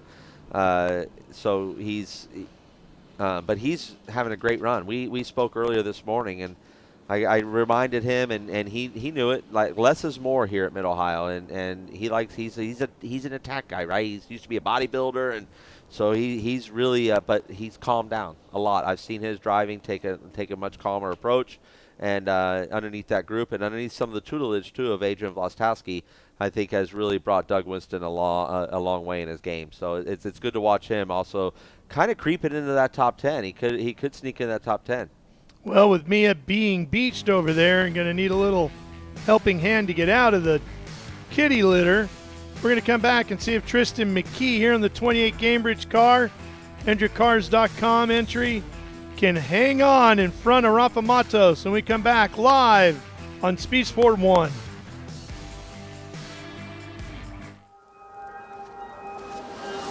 How good is this? Look at this view from Los Angeles. It brings all my fans, it brings audience into the car with me. We turn 140-mile-an-hour entry speeds. The quickest and most efficient way for me to get information to my drivers is from using the V-Box HD2 system.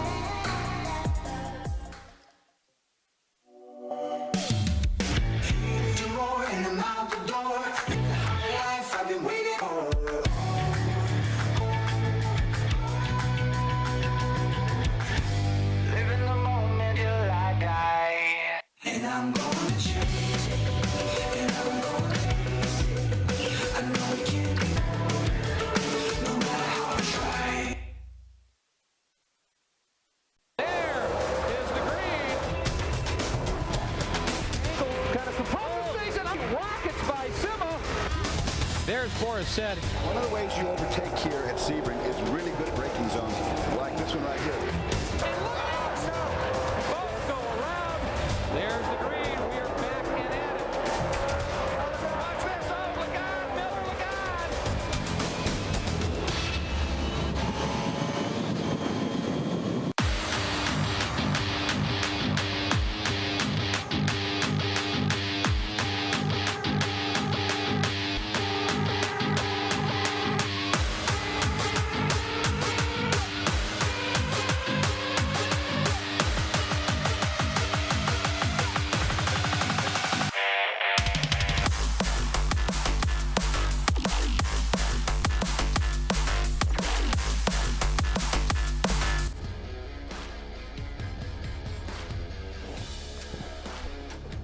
Back here at the Mid-Ohio Sports Car Course. We're still under caution here. They're circulating their way around. Looks like they're cleaning up the tires. So to me, that would say that we got one to go. Okay, so this is my time to ask you the question I was going to ask you. We have all these great young kids out there right now. We also have all these great driver development programs. You have Hendrick doing their deal. Chip Ganassi's doing his deal. Manufacturers are doing their deal. Chevy and Toyota and so forth and so on.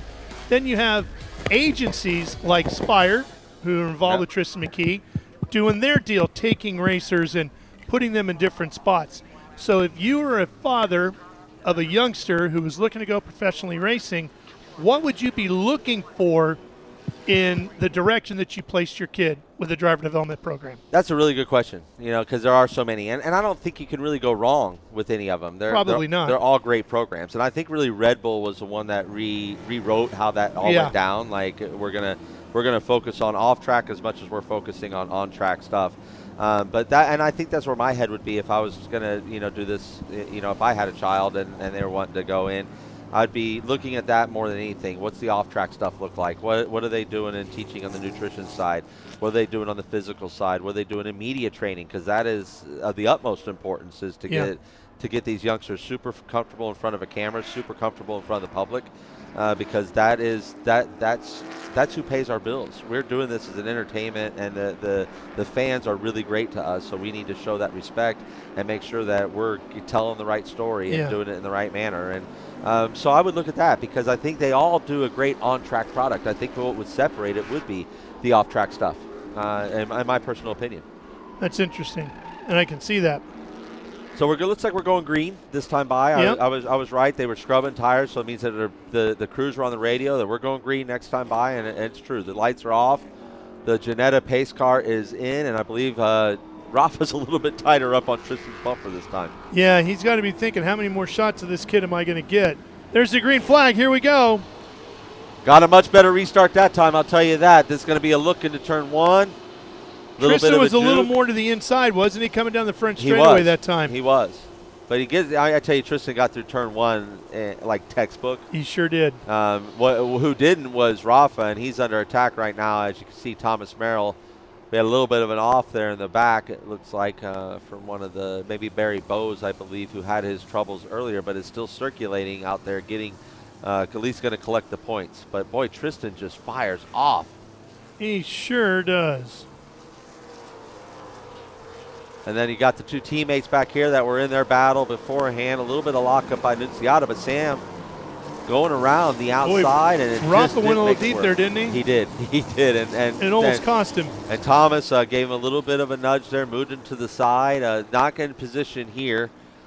Not really going to make that one jive, but these two are going to go at it. Like I said, these two have had their history before, have raced hard against each other in the past. Two rivals here, I'm not afraid to say. Yeah, Merrill's, you can see, really driving aggressively as he dips the wheels off again. He's using up all the racetrack. He's already damaged the hood a little bit, so what's a little more, right? Yeah, 5-star doesn't mind. Yeah, they got to fix the hood anyway. Yeah, getting a new one. 5-star loves those phone calls after Q3 TA2 Architecture Race. Their phones ring off the hook and a lot of times. And Mid-Ohio is kind of one of our short tracks. We get, like Lime Rock and Mid-Ohio are kind of like short track mentality, if you will.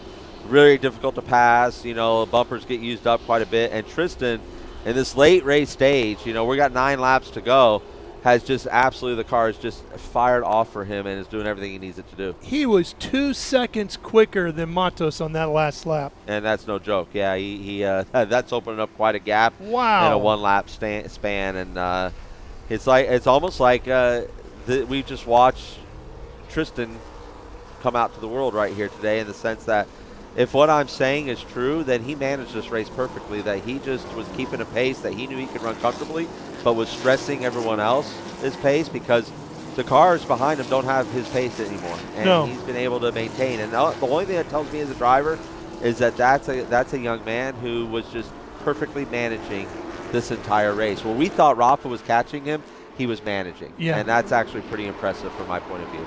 Corey still pushing on Annunziata right there. Corey in the 70. Nunziata in the 90. That's for 4th. Where's it going to come, you think, Ralph? Because I tell you, Sam, he surprises you, and he's got speed on Thomas. I can see turn 4. I know that's the simple call, but boy, it's really been the place, isn't it? I see there, and where Thomas has struggled a little bit off of the carousel, so it could be a run into turn 1. There he did not. There he had a really good drive, and it was actually Sam behind him that struggled to get the forward bite down. And because if you don't have forward bite out of the carousel, then you can't make that left. Whoa. And Sam, again, just so he might Sam just open the door for there, Ben. 1. He might have just opened the door for Ben Mayer, because your tires are dirty now coming into the keyhole here, the Q3 Architecture turn 2. Some damage to the front of Mayer's car as well on the hood of the 80. Yeah, I'm guessing that, both him and Thomas Merrill, the damage on the hoods, I'm guessing, and I'm not 100% on this, but I would guess that mayhem during the first start that we had, accordion some things up, and probably caused some of that bodywork damage. Now you can see that Rafa's been able to clear himself of Thomas Merrill. We kind of got this field spread out here, but Sam Corey, even though he's lost that time, has gained it right back. And you see Annunziata really slide through 4 under pressure there. from Corey. So that's why I'm kind of thinking maybe 4 is kind of the spot where that door might open up for Sam. I think you're right. I think you're right. Like, it would be an obvious choice. Yeah. But yeah, it's like Thomas has turned up. Excuse me, Thomas has turned up the wick as well. He's not gonna be a pushover. Thomas Annunziata, you're gonna have to work to pass him. No, he really needs to get around Merrill is what he needs, so he can get back up on the podium and start maximizing these points in the championship, because obviously dealing with McKee and these others, you can't afford to give up many. No, you cannot. And just to get back on point here, too, is to get a little deeper in the field and talk about some more stories. Gian Buffamante, who we saw had his troubles earlier in the race, has cracked himself almost into the top 10. He's sitting 11th position, just ahead of Doug Winston, who is currently P4, as he's gotten around Tom Sheehan. So he's currently P4 inside of that Pro-Am class, where Jared Audrick, Keith Prochuk, and Cale Phillips are currently your 1, 2, 3 in the Pro-Am class. But our top 5 continues to be Tristan McKee, the youngster up front, and has a nice gap on Rafa Matos, as now Rafa is able to match his lap times. But you got to do more than match lap times when you lost 2.5 seconds in those first few laps after this restart with only 7 to go. And then you have Thomas Merrill in third place there, in a solid third place. And then you got the battle here, 4th, 5th, and 6th, between all the Nitro teammates here. 3 of the Nitro teammates. You got Sam Corey, Thomas Annunziata, Sam Corey, and Ben Mayer there. And then you got Eric Caton.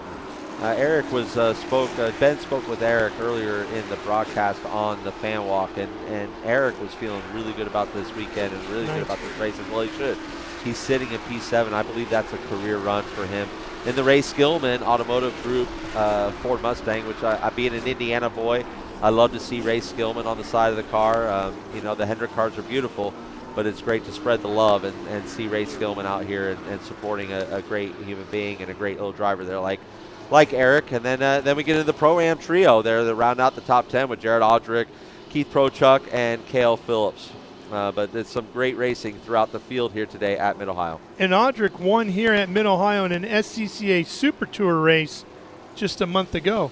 So he likes it here. He's feeling good about it. He's got some good confidence. And now you see Thomas has got a little breathing room here, too, from Sam Corey.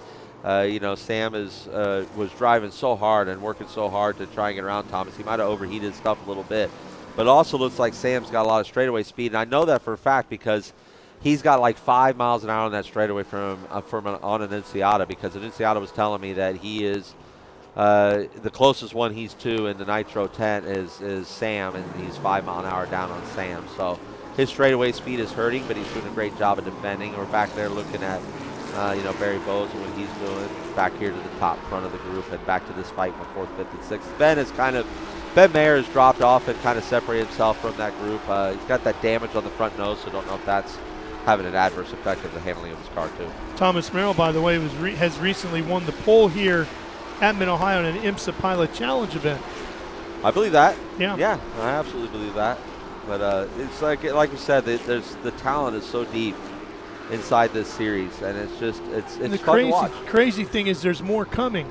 It's not gonna stop. This series is getting phone calls. You talked to Andy Lally about it. People calling about, how do I get into TA2 all the time, or how do I get my kid into TA2? Yeah, and for rightfully so. This is then we got a white flag coming next time because of time. I think we're on a time constraint race. We actually have 5 laps to go on the 45 lap count, but with time being a constraint, it sounds like we're going to get a white flag this time by for young Tristan McKee, and you're going to see a young man that's going to get to celebrate, not spray the champagne. It's going to be his first win. It's going to be his first win. Can you believe it? He's not going to spray the champagne, though. He's too young for that. They got Perrier down there. He's the points leader. He's on his way to his first win. He leads the Rookie of the Year and the Young Gun Award standings. What a season young Tristan McKee is having behind the wheel of this race car. Well, Scott Lagasse Jr. told me at Sebring during the test to keep an eye out on this kid, and he wasn't wrong. And he's flying those Gainbridge colors proud. I'm sure Dan Taurus and the whole group there with Gainbridge is super proud of this young man and what he's doing, and they're super excited about the future, right? Because that's who they're working with, is this kid. The white flag is indeed out for Tristan McKee and Rafa Matos, and the surrender flag. This is whether you're going to give it up or you're going to take it, one or the other. Our good buddy Jeff Dickerson over there at Spire. Yep. Those guys have really come on strong, and they've got a young one here that is very, very good.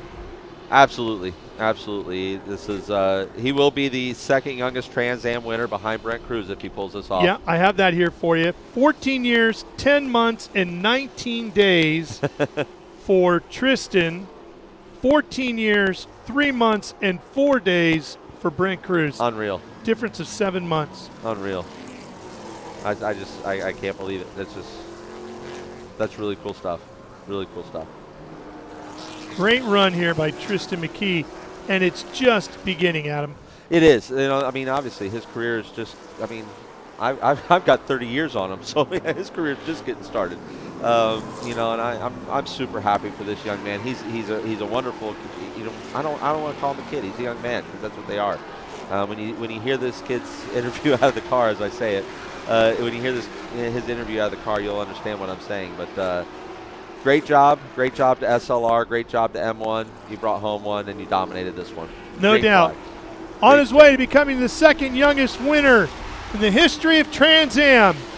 Tristan McKee at 14 years, 10 months, and 19 days is a winner here at Mid-Ohio and extends his points lead as well in the 2025 championship. And you get Thomas Merrill will round out that podium. That's a good bounce back for them. I know that, speaking to Mike Cope this morning, they don't test. So the race weekends are their test session. I know that they were trying some pretty crazy stuff, and it seemed like it worked out on that 26 car. They had a really good run today. Thomas Annunziato was able to hold off Sam Corey. And you know that Rafa was throwing everything at him. Whoa, no doubt. No, Rafa's got one pace, and that's forward. And John Buffamante, let's give a hat off to him. He went ahead and climbed all the way up to 8th place from having his issues. So what an awesome job. He just finished his junior year in high school. He starts his senior year here in a few months, and he's going to get to start that as a professional driver in the Cube 3 Architecture TA2 Series, and that's a pretty cool thing to do. So great job, John. Really, really fantastic work. And then to the whole Pro-Am group there, Audric, Prochuk, and Phillips, that's your podium. And Doug Winston just barely misses it, but brings home a great finish in P12. I'm starting a senior season, too. Mine's a little different, though. Here's a look at your results. McKee, Matos, Merrill, Annunziata, and Corey. Great fighting all the way through that top 5.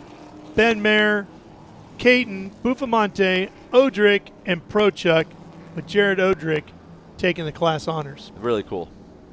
And he's done that a couple times now with Cale Phillips rounding out that podium. You got Doug Winston there in P12. Tom Sheehan, another great race for him. Matt Gray, I think that's a good day for him as well. I don't believe I've ever seen him that far up in that group, so really, really well done. Then you got Barry Bowes, who had his issues. We saw Will Robinson stuck in the kitty litter over there, and same with Mia Lavelle. And then you got Julian DaCosta. These are all folks that had their issues with some sand trap stuff. And then Noah Harmon and Adrian Vlastowski, we never really quite found out what had happened to them. Boris said Jr. As well. Corey Day had trouble early on. Don't know. I will speculate here that he scooped stuff up, and that probably was what would have ended his day. But this young man, it's all his day. Tristan McKee, you've made it. I mean, you're here. You've shown yourself to the world right now, and congratulations. He's going to open that door up and crawl out. Oh, he's so little, he don't need a door. Yeah, probably right. Those doors are only for, the drivers like me in their 40s and too much belly. But there's Misty showing her love to all the drivers and directing them where they need to be. They'll send the rest of the podium back up to Tech. So it'll be a little bit, before the others get a ride down from Tech, because otherwise it kind of crowds the paddock here. You got Ernie Becker here, the driver development. So Tristan and Ernie have gotten to know each other quite good over this time. Got Jared coming in behind him, the winner of Pro-Am. Look, young man's fresh. Yeah. Everything I said about being young in this heat, he doesn't bother this one at all. Hasn't even broken into a sweat. No, that young man is fresh. He could have done another 100 miles. Had the hat ready inside the car and everything. Yeah, that's pro. Not his first rodeo. No. I'd say maybe that group there is doing a good job with that off-track training, because that's some off-track training there to say you have your hat with you. PR You got Nick Middleton from Cube 3 Architecture there. Lads Dennis. Yeah. PR side of things right there. The gray hat. So really happy for this group. It's been a while since they've got to celebrate like this. Let's go ahead and go downstairs to Ben Sissel so we can hear from the winner. Congratulations.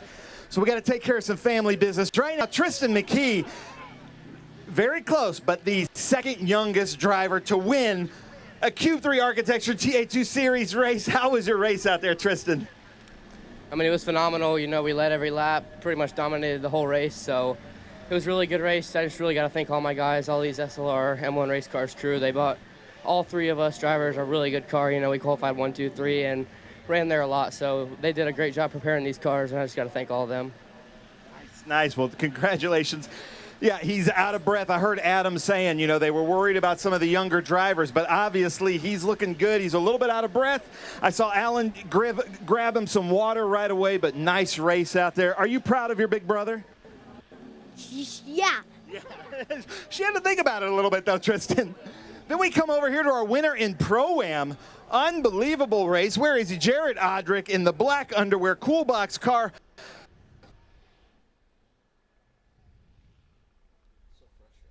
Out. How was your race? It's good. You know, I mean, look at this hat, right? I'm bulging out of this hat. Racing isn't really made for my optics or my size, but I think that's what we fight through every week. And this is what Troy and Evan, the whole team brings, right? It's really helping me driver's shoes and become a real driver. And I'm slowly doing that here in the TA2 Series. And I'm so thankful to my fiance, Crystal, and everybody who came to support, like my boy Mike from OSU. We got Buckeyes here, bro. We're bringing Buckeyes. Penn State's bringing Buckeyes here. Is that what's happening? Yeah, it's all love afterwards. It's all love. You know, I'll send him a dirty text or two when game day comes up, but I don't drink anymore, so my game day wordsmith goes down. Nice.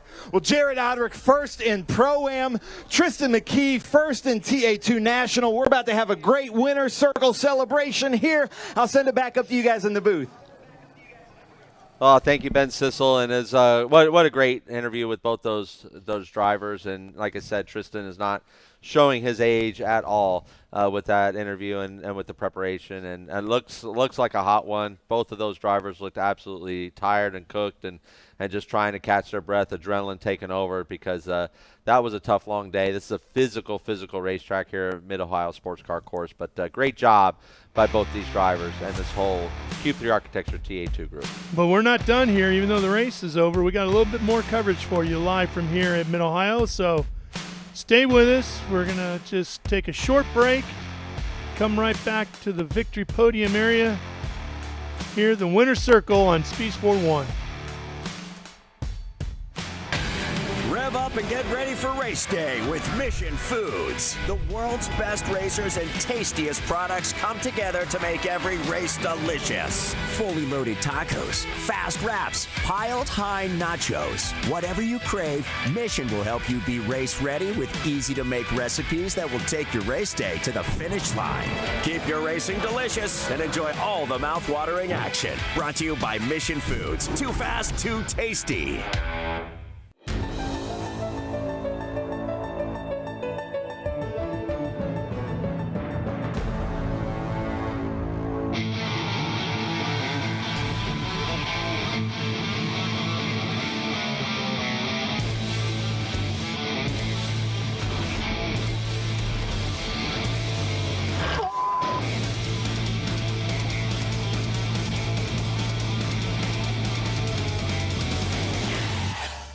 Okay, so pretend this is your race car. It's on the trailer, and you have an accident. Ouch! At least your truck's insurance will pay for another one? Yeah, not so fast. Standard insurance won't replace your race car, whether it's in the trailer, in the paddock, in the garage, or the repair shop. But at Hagerty, we can protect it for what it's really worth anytime it's off the track. No matter what or where you race, all for less than a set of race tires. Hagerty, let's drive together. What does it mean to be built with Summit? It means you're hitting the autocross, drag strip, road course, trail, dirt, or open road with confidence. Because built with Summit means you're using parts from the top names in performance. Priced to make your project affordable. And it's all backed by trusted tech expertise and blazing fast shipping. Summit Racing Equipment. Let's build it together. SummitRacing.com. Back here at the Mid-Ohio Sports Car Course, we just had a fantastic finish of our Cube 3 Architecture TA2 Series race here. We have 3 different chassis manufacturers that took over this podium. You have Tristan McKee in the M1, you have Rafa Matos that was in the Howe, and you have Thomas Merrill in the Cope. We're going to go down to Ben Sissel, and we're going to hear this podium celebration. We're going to hear from all the top 3 in Pro-Am and in National Championship points. All right. Come on now, come on, let's get loud. Winner's circle here with the Trans Am Series presented by Pirelli, the Cube 3 Architecture TA2 Series. We're actually going to start with the National in the TA2 Series. So, in third place, he has 2 wins here at Mid-Ohio Sports Car Course. Running each 2 on his race.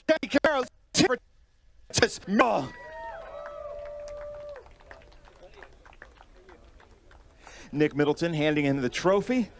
Thomas, come on over here. Can't wait to talk to you. Then, with 3 wins at Mid-Ohio, our most winning driver ever in the Trans Am Series, Concord American Flagpole, Silver Hair Racing. Let's hear it for Rafa Matos. There we go, Mid-Ohio. That's the energy we're looking for. Let's hear the Buckeyes, too. There we go. Steve's got me. I like that. And then, ladies and gentlemen, talk about the seasoned veterans, the most winning drivers in TA2. This one might be here pretty soon, but he's coming up to the top of our youngest Architecture TA2 Series, driving this beautiful Gainbridge Franklin Road Spire Motorsports. Let's hear it for Tristan McKee, driving with Team SLR M1 race cars. Wakeman off the hot seat here yet. What a race. This may have been the best TA2 race of the season. You feeling good? Very much so, but the heat, I feel glad all the drivers have made it out safely here. The temperature here today is so hot. Those cars got to be 120, 130 degrees in the car. But congratulations to all the drivers, all the crew, and all the fans that have come out here today. Thank you very much for coming out for the race today, and we look forward to the next one in Road America in a week's time. Nice, yeah, a week's time at Road America. Merrill, crazy one out there. How you feeling? Tell me about your race. I'm pretty spent, man. It was hot out there. I was doing great until I ran out of water in my drink bottle about halfway through, but it was fun coming up through the field. The Cope crew put together a heck of an HP Tuners Camaro for us. I couldn't believe how good it was, particularly on the short run, which worked in our favor with all the yellows. But these two, class of the field, they were awesome. Full credit to them. Congrats to the M1 guys and Tristan on a great win. Well deserved. Nice. How about that? Come on now, get loud for Thomas Merrill. Mike Cope Race Cars, then our most two driver, you were up there. You almost had it a few times. Tell me about your race. Yeah, I was trying very hard to keep Tristan under pressure, and I was hoping he would make a mistake, but the kid threw it wet. In the beginning, but the SHR boys did a fantastic job prepping the car and making sure we had a competitive piece for today. And I kept the pressure on Tristan, hoping that I was going to make a mistake, but he was definitely the class of the field. But we keep chipping away. The Concord American Flagpole car is in great shape. I think we will have a great car for Road American, looking for another win. And jump the wins. Nice. How about that? Rafa Matos, ladies and gentlemen. He has won 3 times here.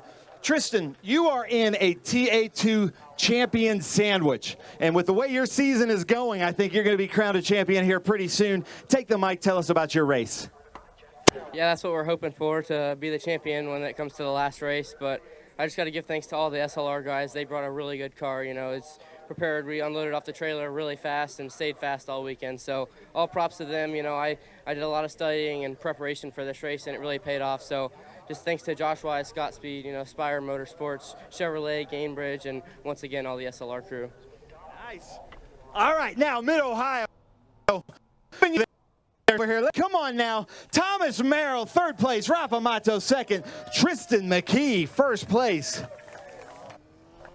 Got Cope Race Cars represented, Silver Hair Race Cars, and then Team SLR M1. Oh, here wants a hat. There we go. There you go. Nice. A perfect pass. Thomas Merrill. How about that? Come on, Mid-Ohio. Keep up this energy. It's a little bit hot out here. Rafa, who wants a Rafa hat? Come on now. Oh, they do. Right there, Rafa. Oh, who wants a stress cube? I like that. I like that. All right, now hold up the cubes, hold up your trophies, put the orange hats on. Now, come on, Mid-Ohio, you got to get a lot louder than that. Thomas Merrill, Rafa Matos, two of our most seasoned veterans in TA2, and then possibly the future of motorsports in North America in Tristan McKee. Oh, Tristan's sister wasn't sure about catching it from a competitor. So this is the Cool Box. These are the certificates for Cool Box, keeping everybody cool on such a hot day. How about a round of applause for Cool Box?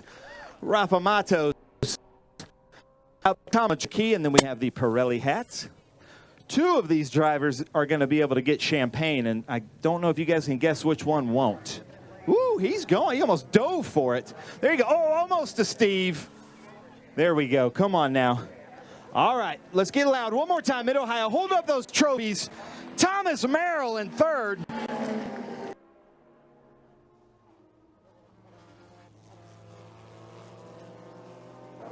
How's that? All right, now here we go with champagne. Now just a reminder, we're racing at Road America next weekend.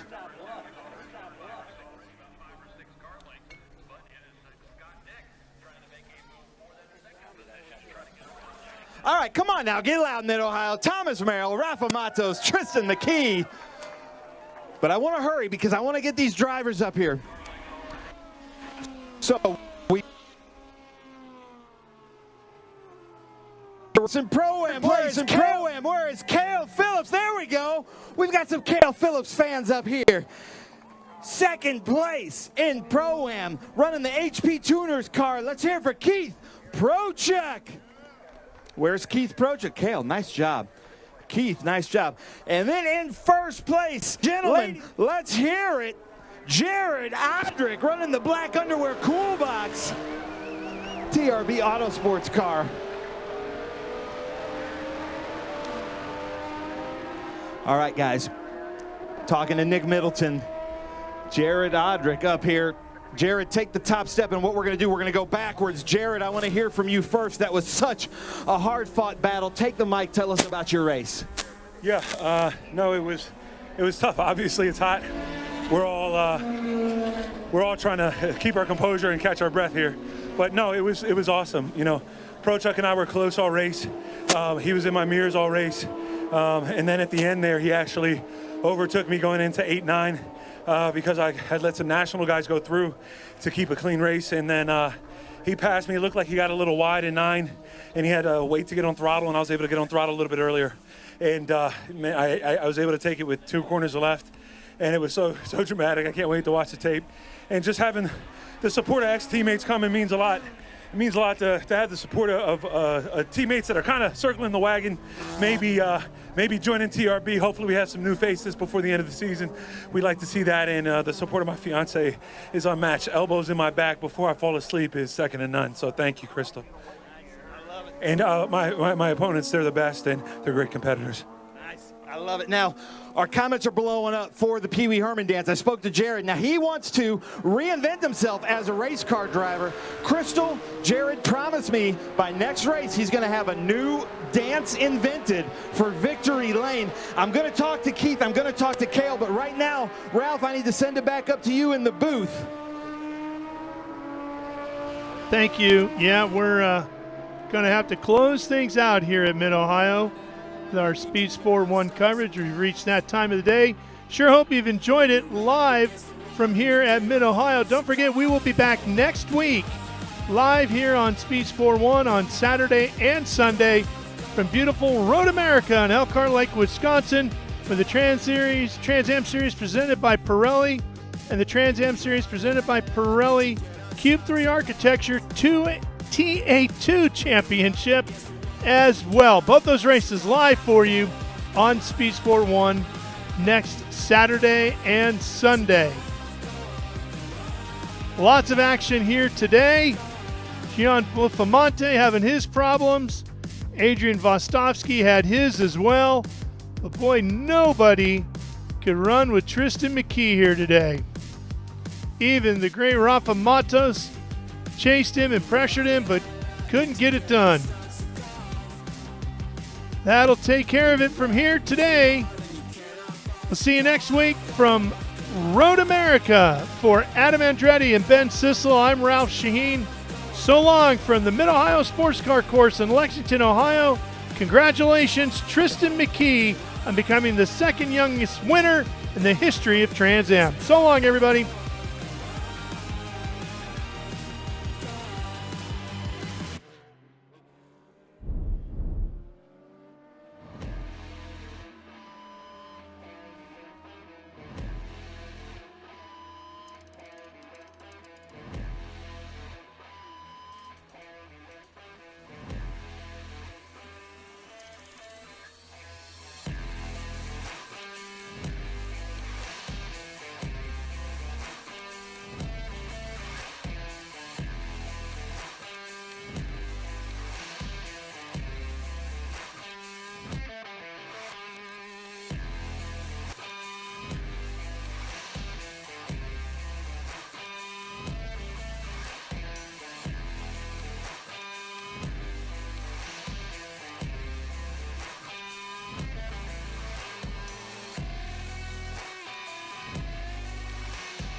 Well, this is the Trans Am Series presented by Pirelli. So here I am in the Pirelli tent. And what we want to do right now is kind of walk you through the process. So Amy Ruman has been nice enough to drop off 4 used sets of tires or beautiful Forge Line wheels. And then the Pirelli guys, they all just hopped up like they know what they're doing. He's X'd them out. And he basically is the one that's going to mark this and tell them they just turned in 4 tires. They're going to get 4 new tires, and he invoices them. No money is exchanged here at the track. See, he's writing her number here, the number 23 on that beautiful red McNichols Corvette. He's basically, all they're doing is stacking it up with the fronts and the rears. They move down through here. You can see that this is the left front. This is the right front. And now they're coming in here to the dismount. Now these are the Forge Line wheels. They put them on here. This thing comes in, takes the bead. You can see it. It's about to take the bead and basically squish the tire down. And then they run it through. And you can tell the muscle memory of these Pirelli technicians is unbelievable. This is a lot harder and more difficult than they make it look, as now they're basically coming through to dismount the tires. You can hear everything is through their air compressor. Now they're taking it off the bead.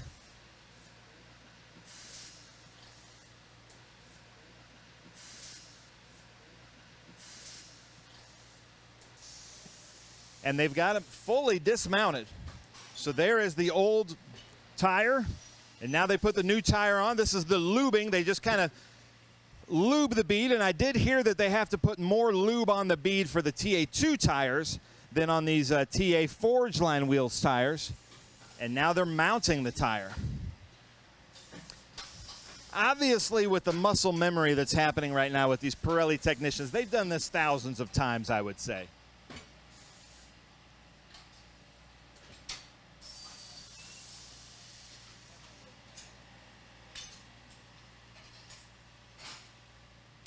So now they come up here to inflation. And the first thing that the inflator will probably, one of the first things, so they've got these little innards that go inside the valve stem. You can see that. That's what you're pushing when you have to put air into the tires or out of the tires. That goes in. He's airing it up. And you can see this part, I guess, gets kind of dangerous. You don't want your fingers in there when the bead pops that we just heard. And then just in case, they've put a cage around this. And then how many pounds, the first time you inflate, how many pounds are you putting in this? We're going to find out. It's about 50. 50 pounds, okay.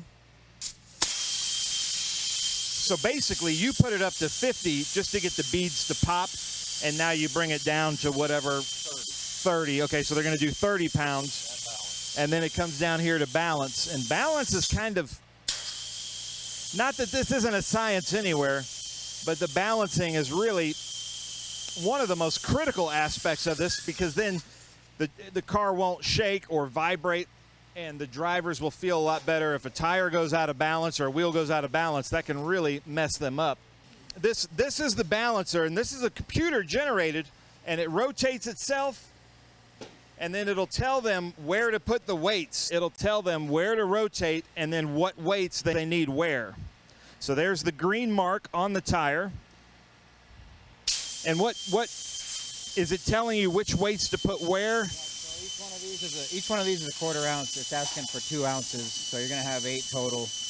That arrow right there indicates top dead center, which is right here. Okay. So the green arrow tells the top dead center, and he's putting the weights in there. Then he's going to do it again and see if it passes.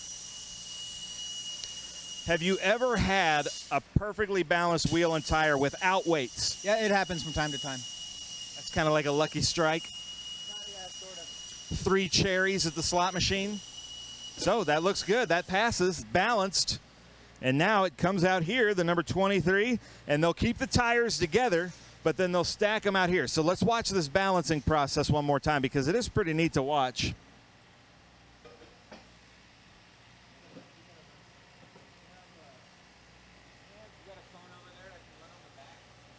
So they've got these, looks like these are quarter ounce. So I'm holding right here then 1 ounce of wheel weights. Then they've got this very sticky double-sided underneath, and then they have to be flexible, obviously, because they go inside the rim. And then they do everything they can to make sure all the weights are on the inside and not the outside. You know, on your street car, you might have weights that are clipped or adhered to the outside, like meaning what you can see, but the Pirelli, they try to do everything to the inside. So now it's just going around, and I guess the computer device is feeling where it's out of balance. Exactly, yeah. It's got a sensor inside that can feel the heavy side of the tire. Well, look at that. I can sense it. I just gave you 1 full ounce right there. And now you're looking for the green arrow for top dead center. Yep, so we'll line that up. That's pretty amazing. So then after balancing, they line them back up here, and then it's at the team's leisure to come and pick them up whenever. Is that correct? Yeah, that's correct. Unless they are having to wait for them, if it's like a race set or something like that, and we're holding them to be released for the time of a race. So that is the Pirelli. That's the whole process. I've heard that there's been weekends a few years ago at Sebring. They went through 1,300 tires total with IGT and with the Trans Am Series presented by Pirelli. This weekend they're going to go through about just over 600 tires, and they've got the assembly line working. We're kind of early on. This is just kind of test and practice sessions. But as the weekend progresses, we might see more and more tires rocking through here. But that's how Pirelli does the Pirelli tires for the Trans Am Series presented by Pirelli. A great marketing partner to have in the series. They're doing so much R&D for us, and hopefully we're doing the same for them. It's kind of a mutually beneficial relationship, but that's kind of the assembly line here at Pirelli. I don't really think about what other guys are doing, but I've got more laps in a race car than anybody else in the field. Just through the NASCAR stuff, I've been in so many different situations and thousands of miles driven. So, you know, it's very rare that I see something that I haven't seen before. But our whole field is very experienced too. Chris, Adam, Tommy, Amy, they've been around a long time. They've been doing this a long time. They know. They know when to push, when not to push, and I'm much newer to this style of racing than they are. But overall, I just have thousands more laps and miles than they do, and it kind of equals itself out. We just can't be dumb. In order to race competitively, you can't let off the throttle. So obviously you have to do it in the right pick and choose your battles, right circumstances, be smart, but. We're fully here to not run second, not run third. We want to win the race, and no reason why we can't.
run it out of luck, need to get unstuck, so go off.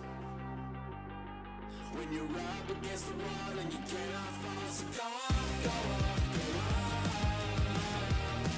Go off, so go off, go off, go off. Go off. When you run it out of luck, need to get unstuck, so go off. When you're up against the wall and you cannot fall, so go off, go off, go off. Go off, so go off, go off, go off. Go off.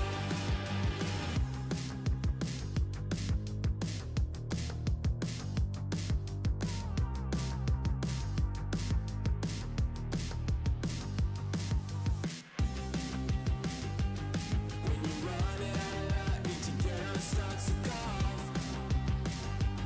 When you're up against the wall and you cannot fall, so go off, go off, go off.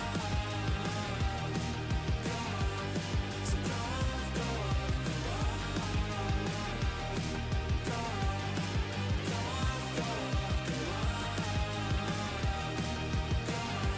so go off, go off, go off.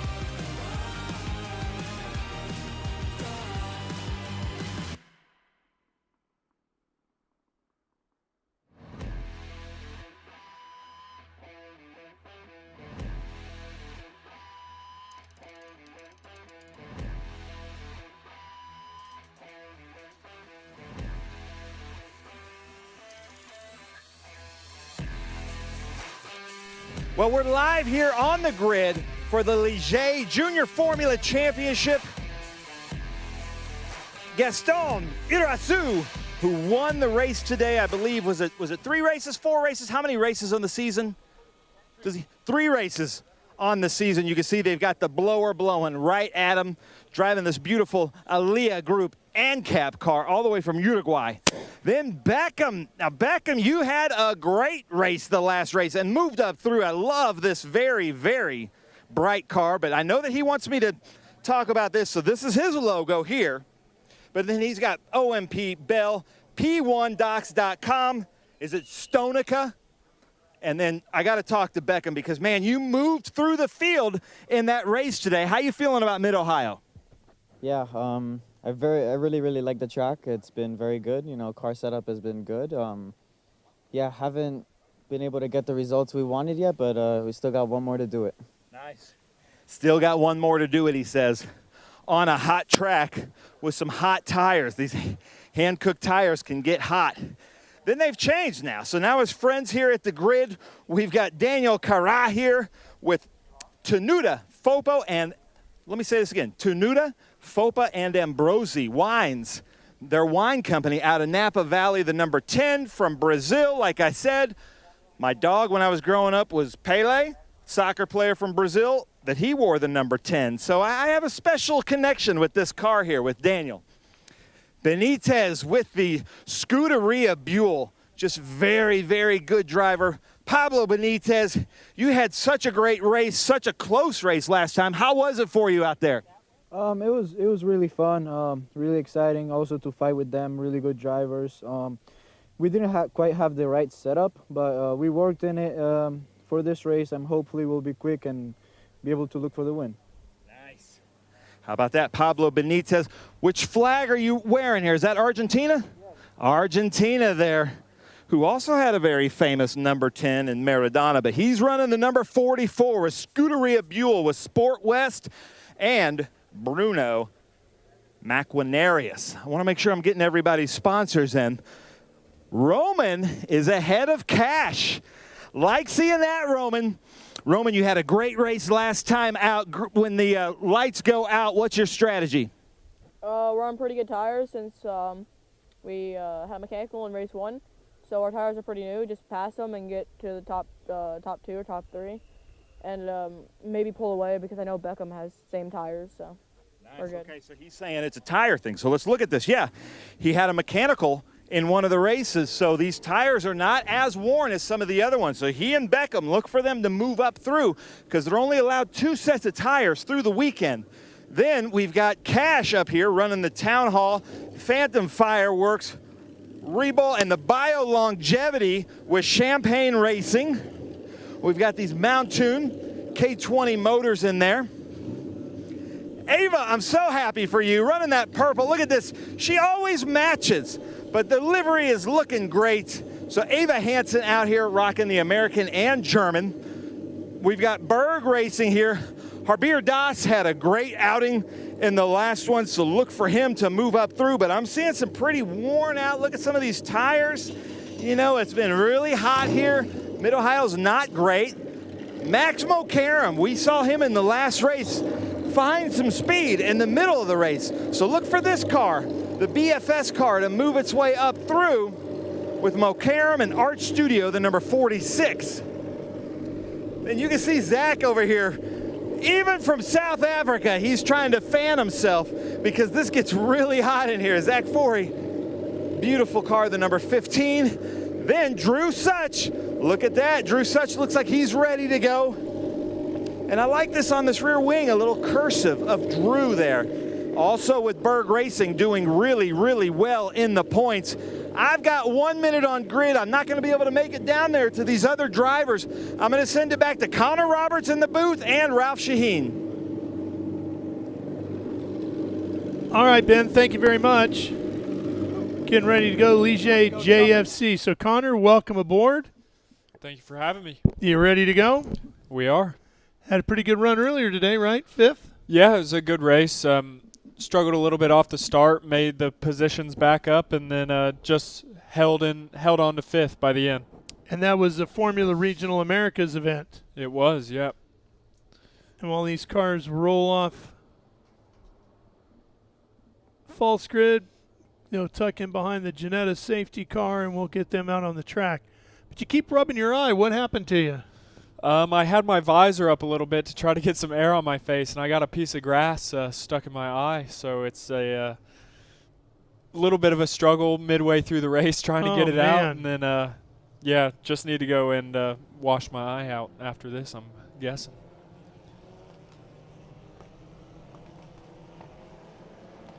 It was a hot race, though. I guess it was. Yeah. I'm going to do every little thing you can to try to stay cool, right? Yep. Sometimes you end up paying for it, and sometimes it pays off.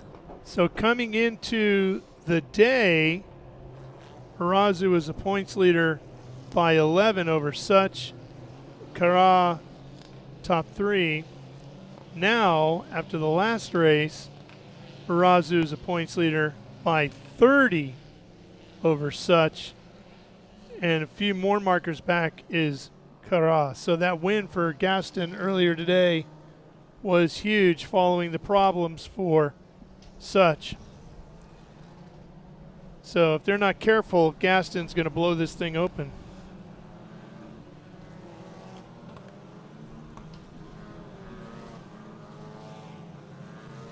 Harazu, Jasir, Kara, Benitez, Roman Felber, Cash Felber, Ava Hansen, Harbir Das, Maximo Karam, Zach Fourier, that's your top 10.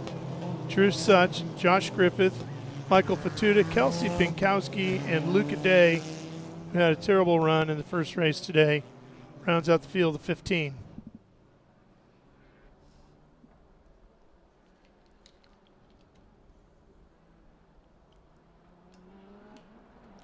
So the track, as you said earlier, has been extremely hot.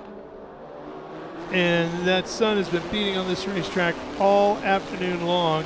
We're not quite into the early part of the evening or late enough in the afternoon where you're really going to see temperatures start to slide the other way yet, are we?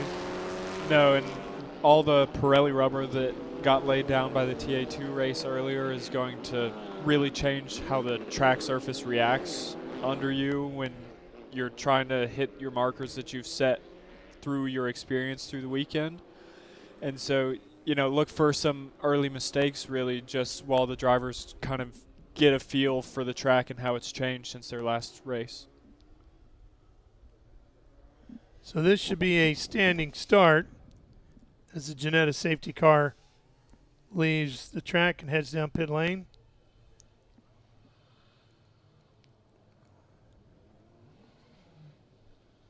So this start for Arazu could be critical because Beckham Jasir was incredibly quick that first race today. So Arazu needs a great run down to Mission Foods turn 1. Look how dirty it is on the right side of the grid as well. You can see all the grit and stuff left by the TA2 cars. It's going to be slippery on the left. And that's right where Arazu is. Here's the lights. They're going to all light up red on the bottom and then go out, and we're going to go racing.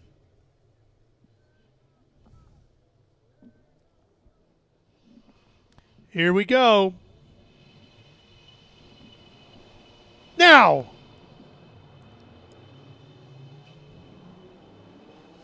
Arazu not going to get to the corner first. In fact, he's got to fight to hang on to second.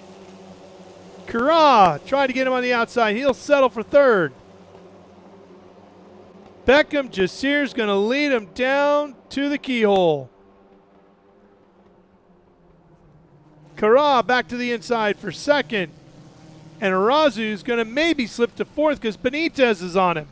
A little bit of wheel-to-wheel contact there. Nothing major, just a little touch as they go side by side out of the keyhole. Behind Benitez is Felber, and he's going to get past too. That should be Roman. Roman gets cut just as he gets to turn 4 with his brother closing in on him. One car off through the dirt at the bottom coming out of 4. Looks like he rejoined safely.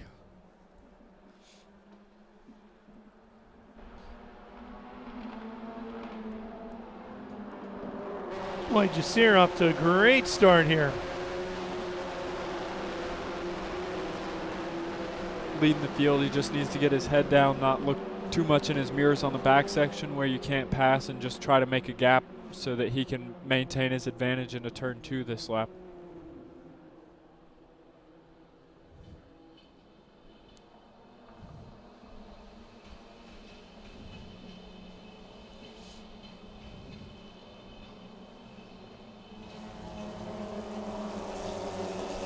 So Arazu, who did everything he could earlier today to hang on to the points lead and extend it, doesn't want to hand any of those points back here this afternoon in that blue 42. Benitez, nice move up the inside. It looks like he's going to get it done on exit. Yep, absolutely.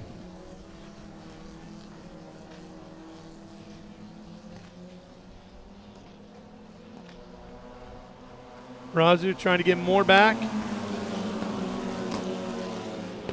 Oh, it's going to be 3 wide into turn 4. It's going to be 2 wide for sure. And Benitez might come out with the position, yes. But look at Daniel fighting back. Trying to, at least.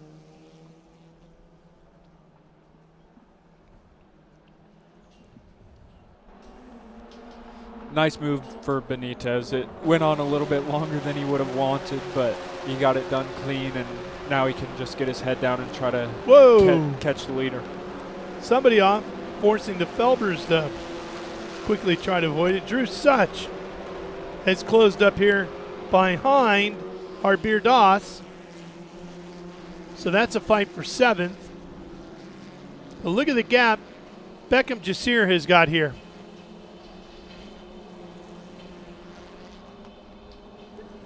He's the quickest one on that last lap.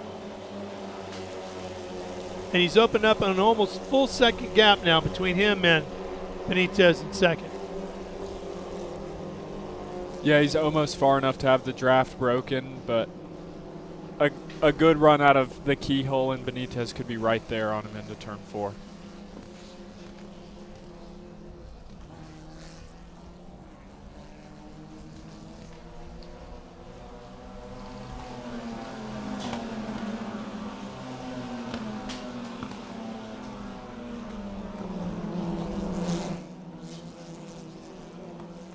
Gaston Arazu looking inside, which becomes the outside at the next corner. Gets pushed a little bit. He's back to the inside here. Boy, that's really technical through there too, Connor. It's very tight as well. That's a typical, like, one-line set of corners right there. It's really impressive to go side by side. Roman takes advantage of it and makes a nice pass around Kara. So put Roman Felber up to 4th. cash as well. Both the Felbers made it by.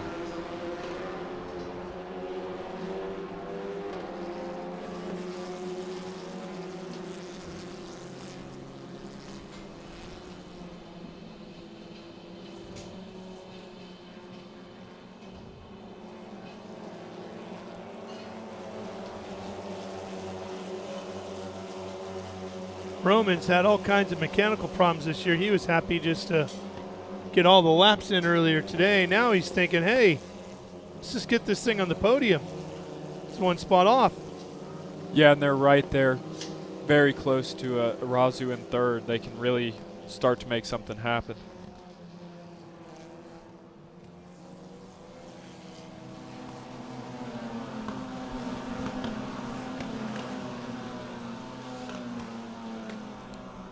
It looks like Benitez has closed up a little bit on Jasir now.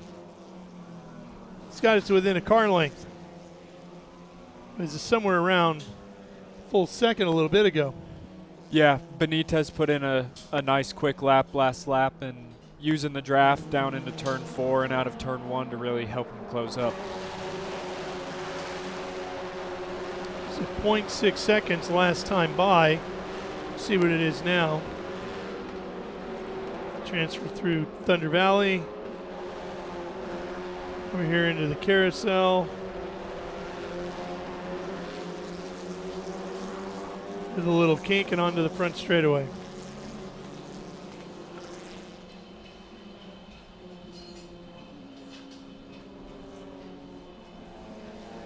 That time it's Benitez. A little quicker than Jasir. And the gap stays basically the same.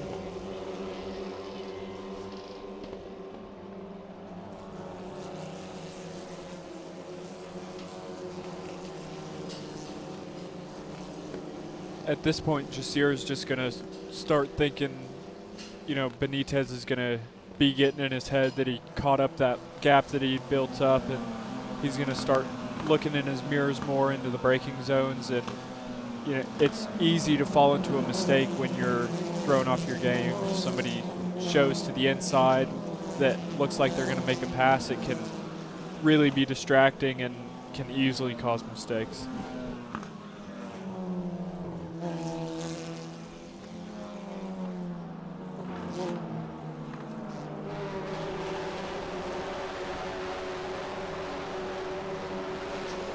Inside of 13 minutes to go here.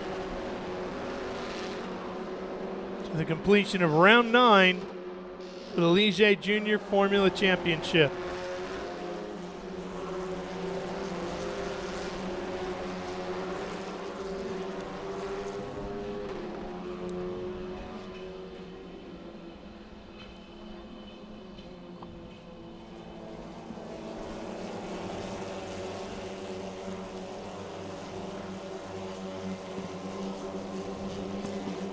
You can see Beckham Jasir checking his mirrors, seeing if he's got to worry about anybody attacking heading into the keyhole. Yep, he stretched that gap out a little bit last lap as Benitez had to worry about Arazu behind. So if they get into a battle, it's going to be Jasir's dream right in this situation. It'll just let them slow each other down and he can build his gap so he can run his fast lap times and he can just concentrate on hitting all his marks.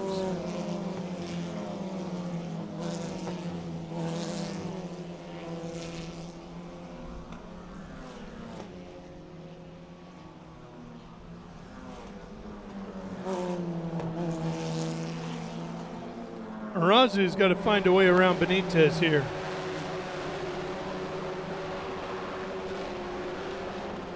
It's such a nice points lead. Boy, you wouldn't want to start handing points back to anybody, especially sitting here at the halfway point in the season. Yeah, you also got to think that, you know, to score points you have to finish, right? So you want to make those high percentage moves, but in the frame of a championship battle, a third place is better than making a risky move for second and ending up 10th or 9th or out of the points.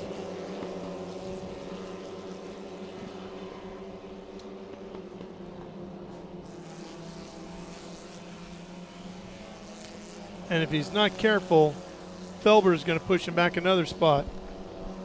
Maybe both Felbers, and he loses 2 more.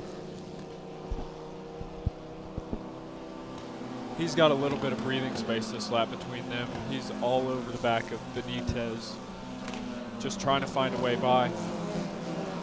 There's Felber's changing. Yep. And they should have fresher tires, right? Yeah, I think if I remember correctly, Roman was on had the fresher tires because he had a problem in race 1, correct?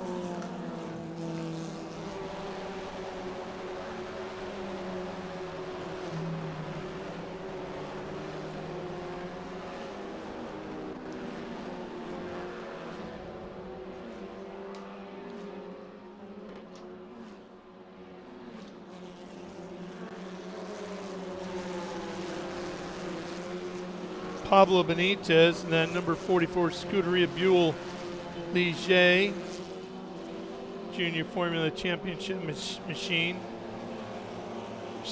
Returns here to JFC the first time since 2024 at the season opener in NOLA.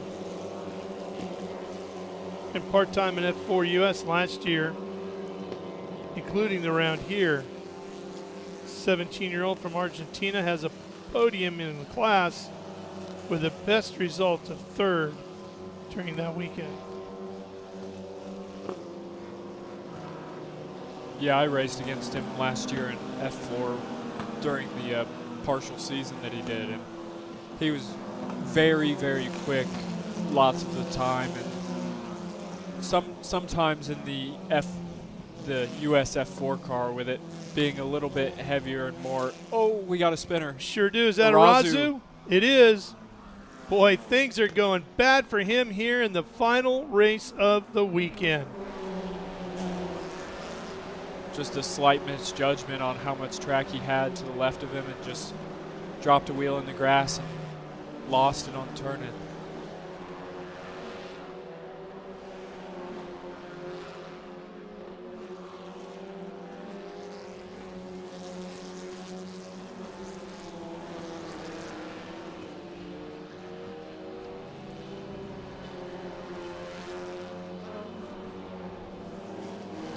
How far will Arazu fall?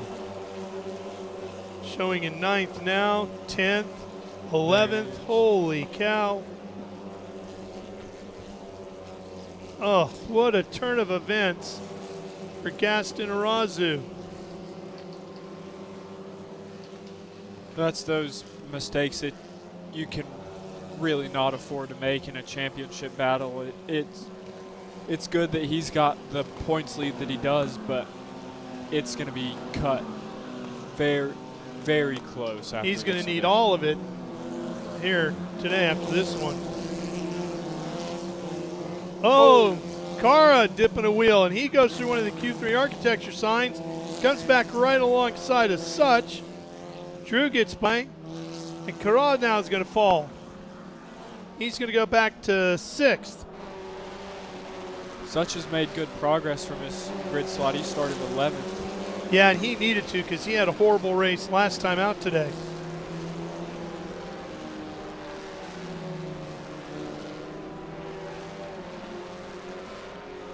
It's interesting how the accordion works in these championships.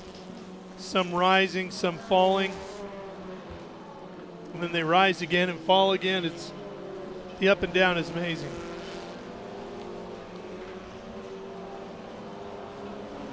Yeah, the way to win championships in these junior categories, whether it be in sports racers or any open wheel, is just to make your dips higher than everybody else's. Yeah. You know, just try to keep that consistency up as much as you can, and if you're having an off weekend, if you can still achieve a 4th, 5th, or 6th to get those points, it's much better than being at the bottom reaches of the points or out. Where Arazu is right now in 11th. Exactly.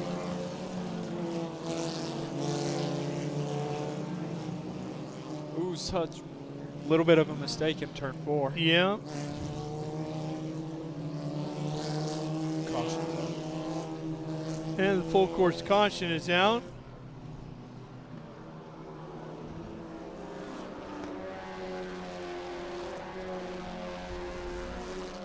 Didn't see where or why.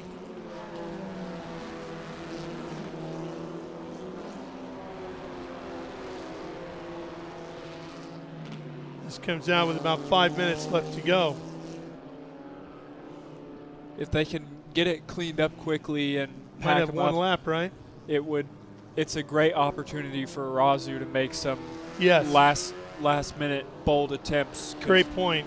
And every position he gets is better than where he's at, right? Yep, and since will be doing the restart out of the points, you can afford to take those higher risks You got nothing because to you're risk. not losing. Yeah. You don't really have any downside. He's got to get inside the top 10, right? Yes. Yeah, so even 1 or 2 points, if they get a restart, could be critical to the championship battle. Yeah, sure could. Oh, boy. That's not going to be a quick cleanup. Is that?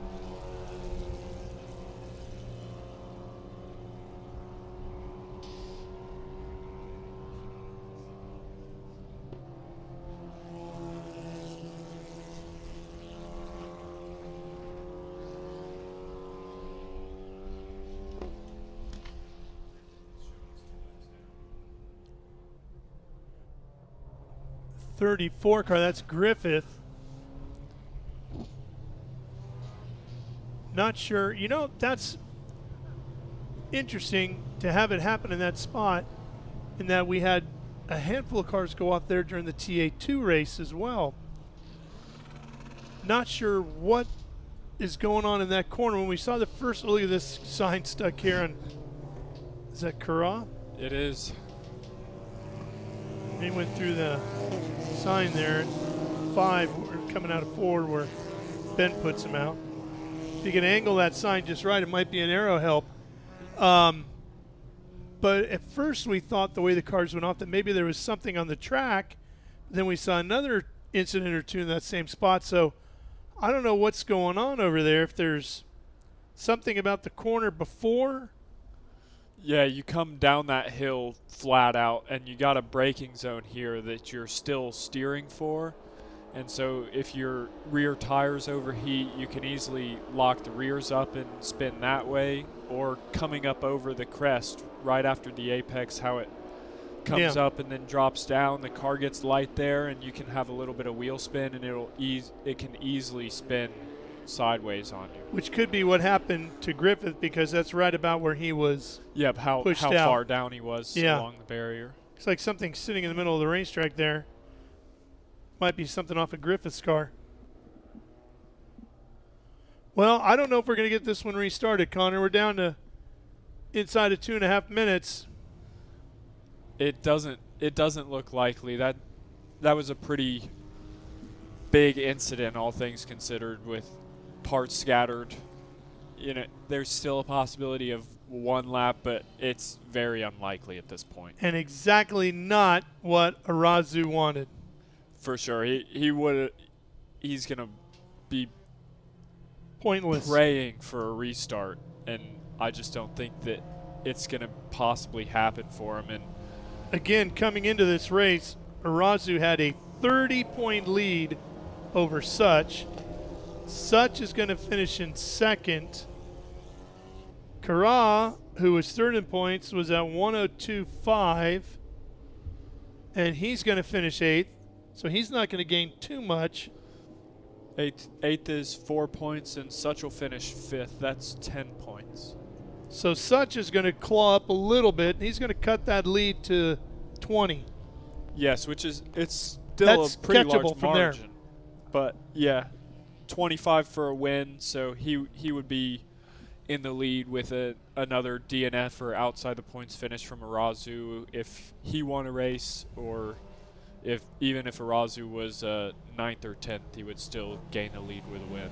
So it's definitely going to move things around.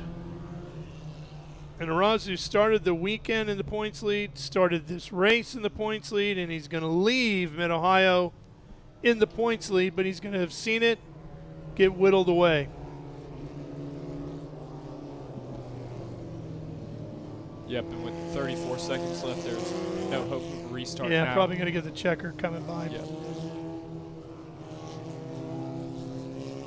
Well, Connor, your next race, New Jersey? It is, yeah. Okay, how you feel about that? Pretty good. I had a win there last year in F4. You know, it's just another racetrack to try and figure out in the FR car with it being my first season, but I have high hopes. I liked the track last year, got pretty comfortable with it, so I'm looking forward to it. Let's keep the visor down this time, huh? Yeah, I'll have to tape it down or something. Yeah.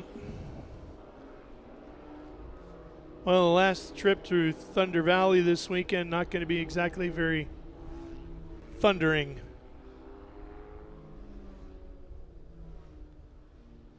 Nice race by Jasir, though. Got a great start off the line and just did a nice job all weekend. Kept his head,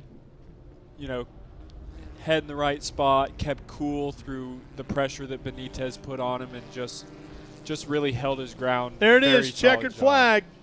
Beckham Jasir taking the win over Benitez, and Cash Felber gets around his brother Roman to get the last spot on the podium near the end of this one.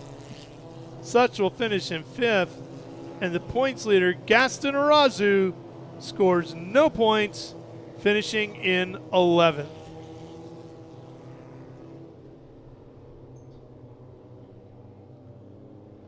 Well, that's the thing about these Junior Formula Championships, boy. You got to earn every point. Nothing gets handed over. Yeah, you either put it all together or you don't. Every point is a battle, and it's a very important battle to choose wisely how you fight it.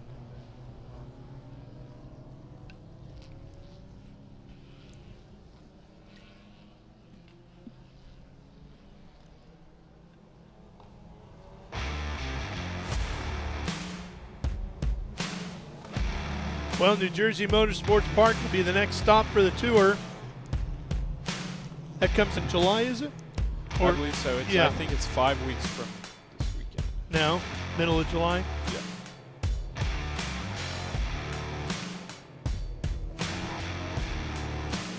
We've got more racing with the Trans Am Series a week from now at Road America.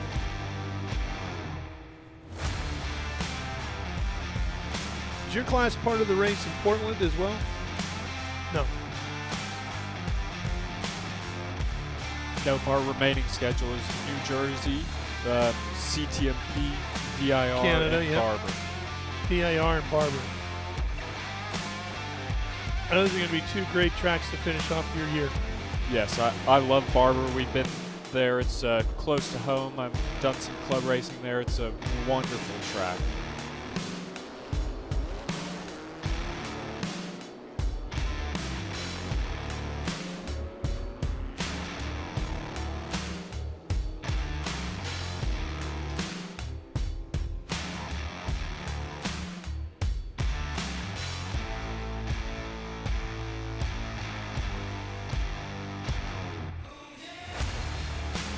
Field making its way through the carousel for the final time.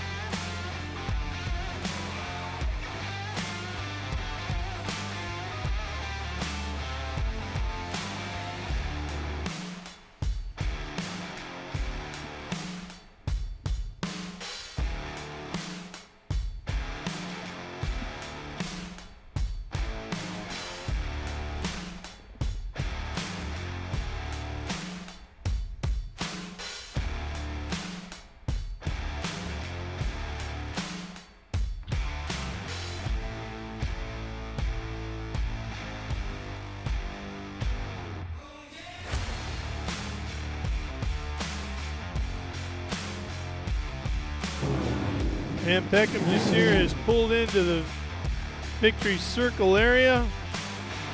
The young Brazilian will crawl out to celebrate. What a good weekend it's been for Beckham Jasir. And Ben, I know you're down there. Take it away.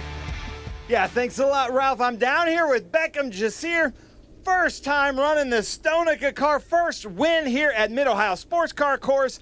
Benitez comes over, gives him the congratulations. Beckham, take off your helmet, take off the Hans device. We got to get a shot of Dad up here filming Beckham. First win now. I spoke to his dad at Road America. He said he's going to be winning soon. You were not wrong. Well, yeah, it takes a lot of work and practice and the dedication, and especially our team has put a lot of effort for us to be here at this race. So very thankful. I love it. Well, Beckham, celebrate, man, your first race here in the Ligier Junior Formula Championship at one of our most difficult circuits. How's it feel?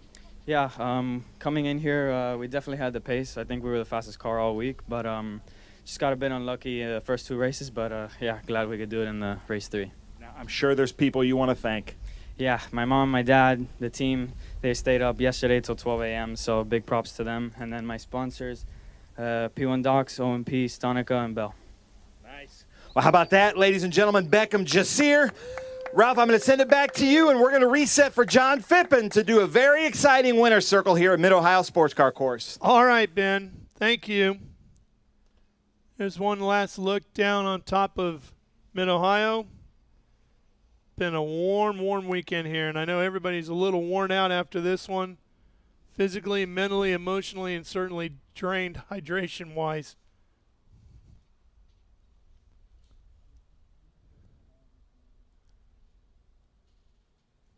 So, Connor, how do you feel about Mid-Ohio compared to the other tracks that we've been to this year? I've grown to like it a lot. I had a pretty large accident here last year in a turn 4, and so it was a little bit reminiscent of, you know, when I do the track walk. It's kind of brings back bad memories, but I've grown to really like it. It's an awesome track, very physical, very technical, and very quick. It's a racer's paradise, really. Got a lot of great flow to it. Legendary. For so many reasons. Here in Central Ohio. Let's go back down to the podium celebration now. Here's John Phippen. Thanks, Ralph. We're down here for the final podium of the weekend, letting up our third place finisher. Second time on the podium this weekend, Cash Felber, ladies and gentlemen. Thank you. Cash, congratulations. Your brother started in front of you, but you finally found a way around him. Yeah, I just said I'm going into 4. That's really it. I mean, the race was just about keeping up with the front runners. I mean, they were very quick. They had a lot of pace today, so happy to finish third. But yeah. You got to be pleased with the weekend. A win and a third place finish sounds pretty good. Yeah, it was pretty good. Anybody to thank? I'd like to thank the whole team, Victor, my mechanic, Joni, all the team. I'd like to thank my mom, my dad. I'd like to thank all my sponsors, BioLongevity Labs, Phantom Fireworks, Town Hall, Rebel, and Mind, Body, and Matrix. Congratulations. Thank you. Second time on the podium this weekend for Cash Felber from Champaign Racing. He's got a win and a podium, both scored here this weekend. Let's bring up our second place finisher, also second time on the podium this weekend. In his first race meeting with us this year, Pablo Benitez Jr. Pablo, great job. Unfortunately, this one had to end under the safety car. Do you think you had anything for the leader? I don't know. We were the same pace the whole race. I was trying to catch up. I would catch through turn 1, and then he would pull away in turn 2, and it was the same thing every lap. So we fixed the car at least. The setup was way better. I'm glad for him. He worked really hard the whole weekend under the tent, LC tent. Thanks for everything, all the help, and of course my mechanics. And yeah, it was a good race, fun race. Indeed. Will we see you in New Jersey? Yep, hopefully. Okay, looking forward to it. Pablo Benitez Jr., second place finisher, ladies and gentlemen. His second podium on the season here this weekend. Ben had a chance to talk to the winner, but we'll get a chance to him. First-time winner, Beckham Jasir, ladies and gentlemen. Beckham, congratulations. Great start for one, as you were able to jump into the lead right away, and then it was just a matter of controlling the pace. Yeah, it was a pretty good start. I think the dirty air here was kind of bad here with these hot conditions. So Pablo would catch me in one sector, and then I'd pull away a bit on the second sector. So, get your eye taken kind of care stayed the of. same throughout the whole race. But yeah. Got to feel good for your first win in the season. Anybody you'd like to thank for that? Yeah, my mom, my dad, the team, and then all my sponsors. Congratulations to Beckham Jasir, first-time winner here this weekend for LC Racing.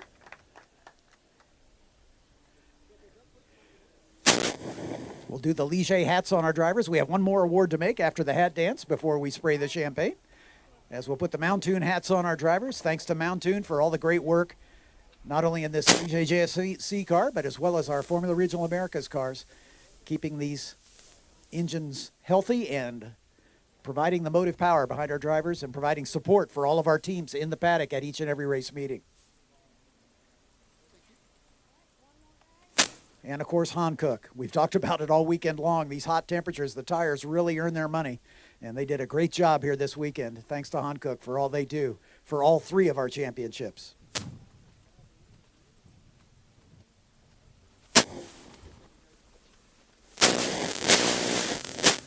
Okay, one more award to make. If we can get the watch open. It's hermetically sealed, apparently. Michelle is working her way through the...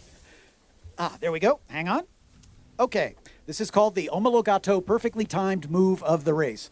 This is an award voted on by the folks up in race control, the race director and all the stewards, for the driver that they feel has done the best job over the course of the weekend. And I'm happy to present this to Pablo Benitez Jr. Congratulations, Pablo.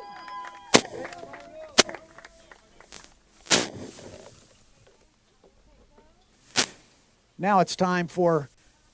if I were spraying that champagne, I would drink it first. But ladies and gentlemen, let's hear it for Cash Felber from Champagne Racing. A win and a podium this weekend. Pablo Benitez Jr., 2 podiums on his debut this series.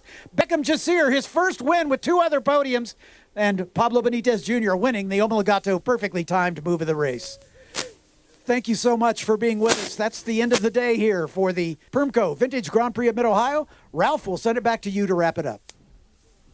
Thank you, John. Nice job.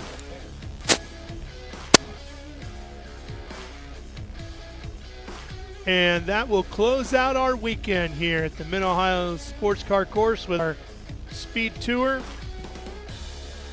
Been a great weekend. We hope you've enjoyed it. All the coverage. Big thanks to our live race services crew for the production of our broadcast this weekend. Nice job, everybody. It's been a tough one for all of our folks out in the elements, standing in the heat, getting all the shots for you. We will be back next weekend, live once again, from over in Wisconsin at Road America. Racing live on Saturday and Sunday. You can catch Trans Am and TA2 on Speed Sport 1 and a plethora of other racing events throughout the course of the weekend, all being carried live for your viewing pleasure. For Ben Sissel, Adam Andretti, Andy Lally, and the host of folks that came through to help call the different formula races this weekend, I'm Ralph Shaheen. So long for now from Mid-Ohio.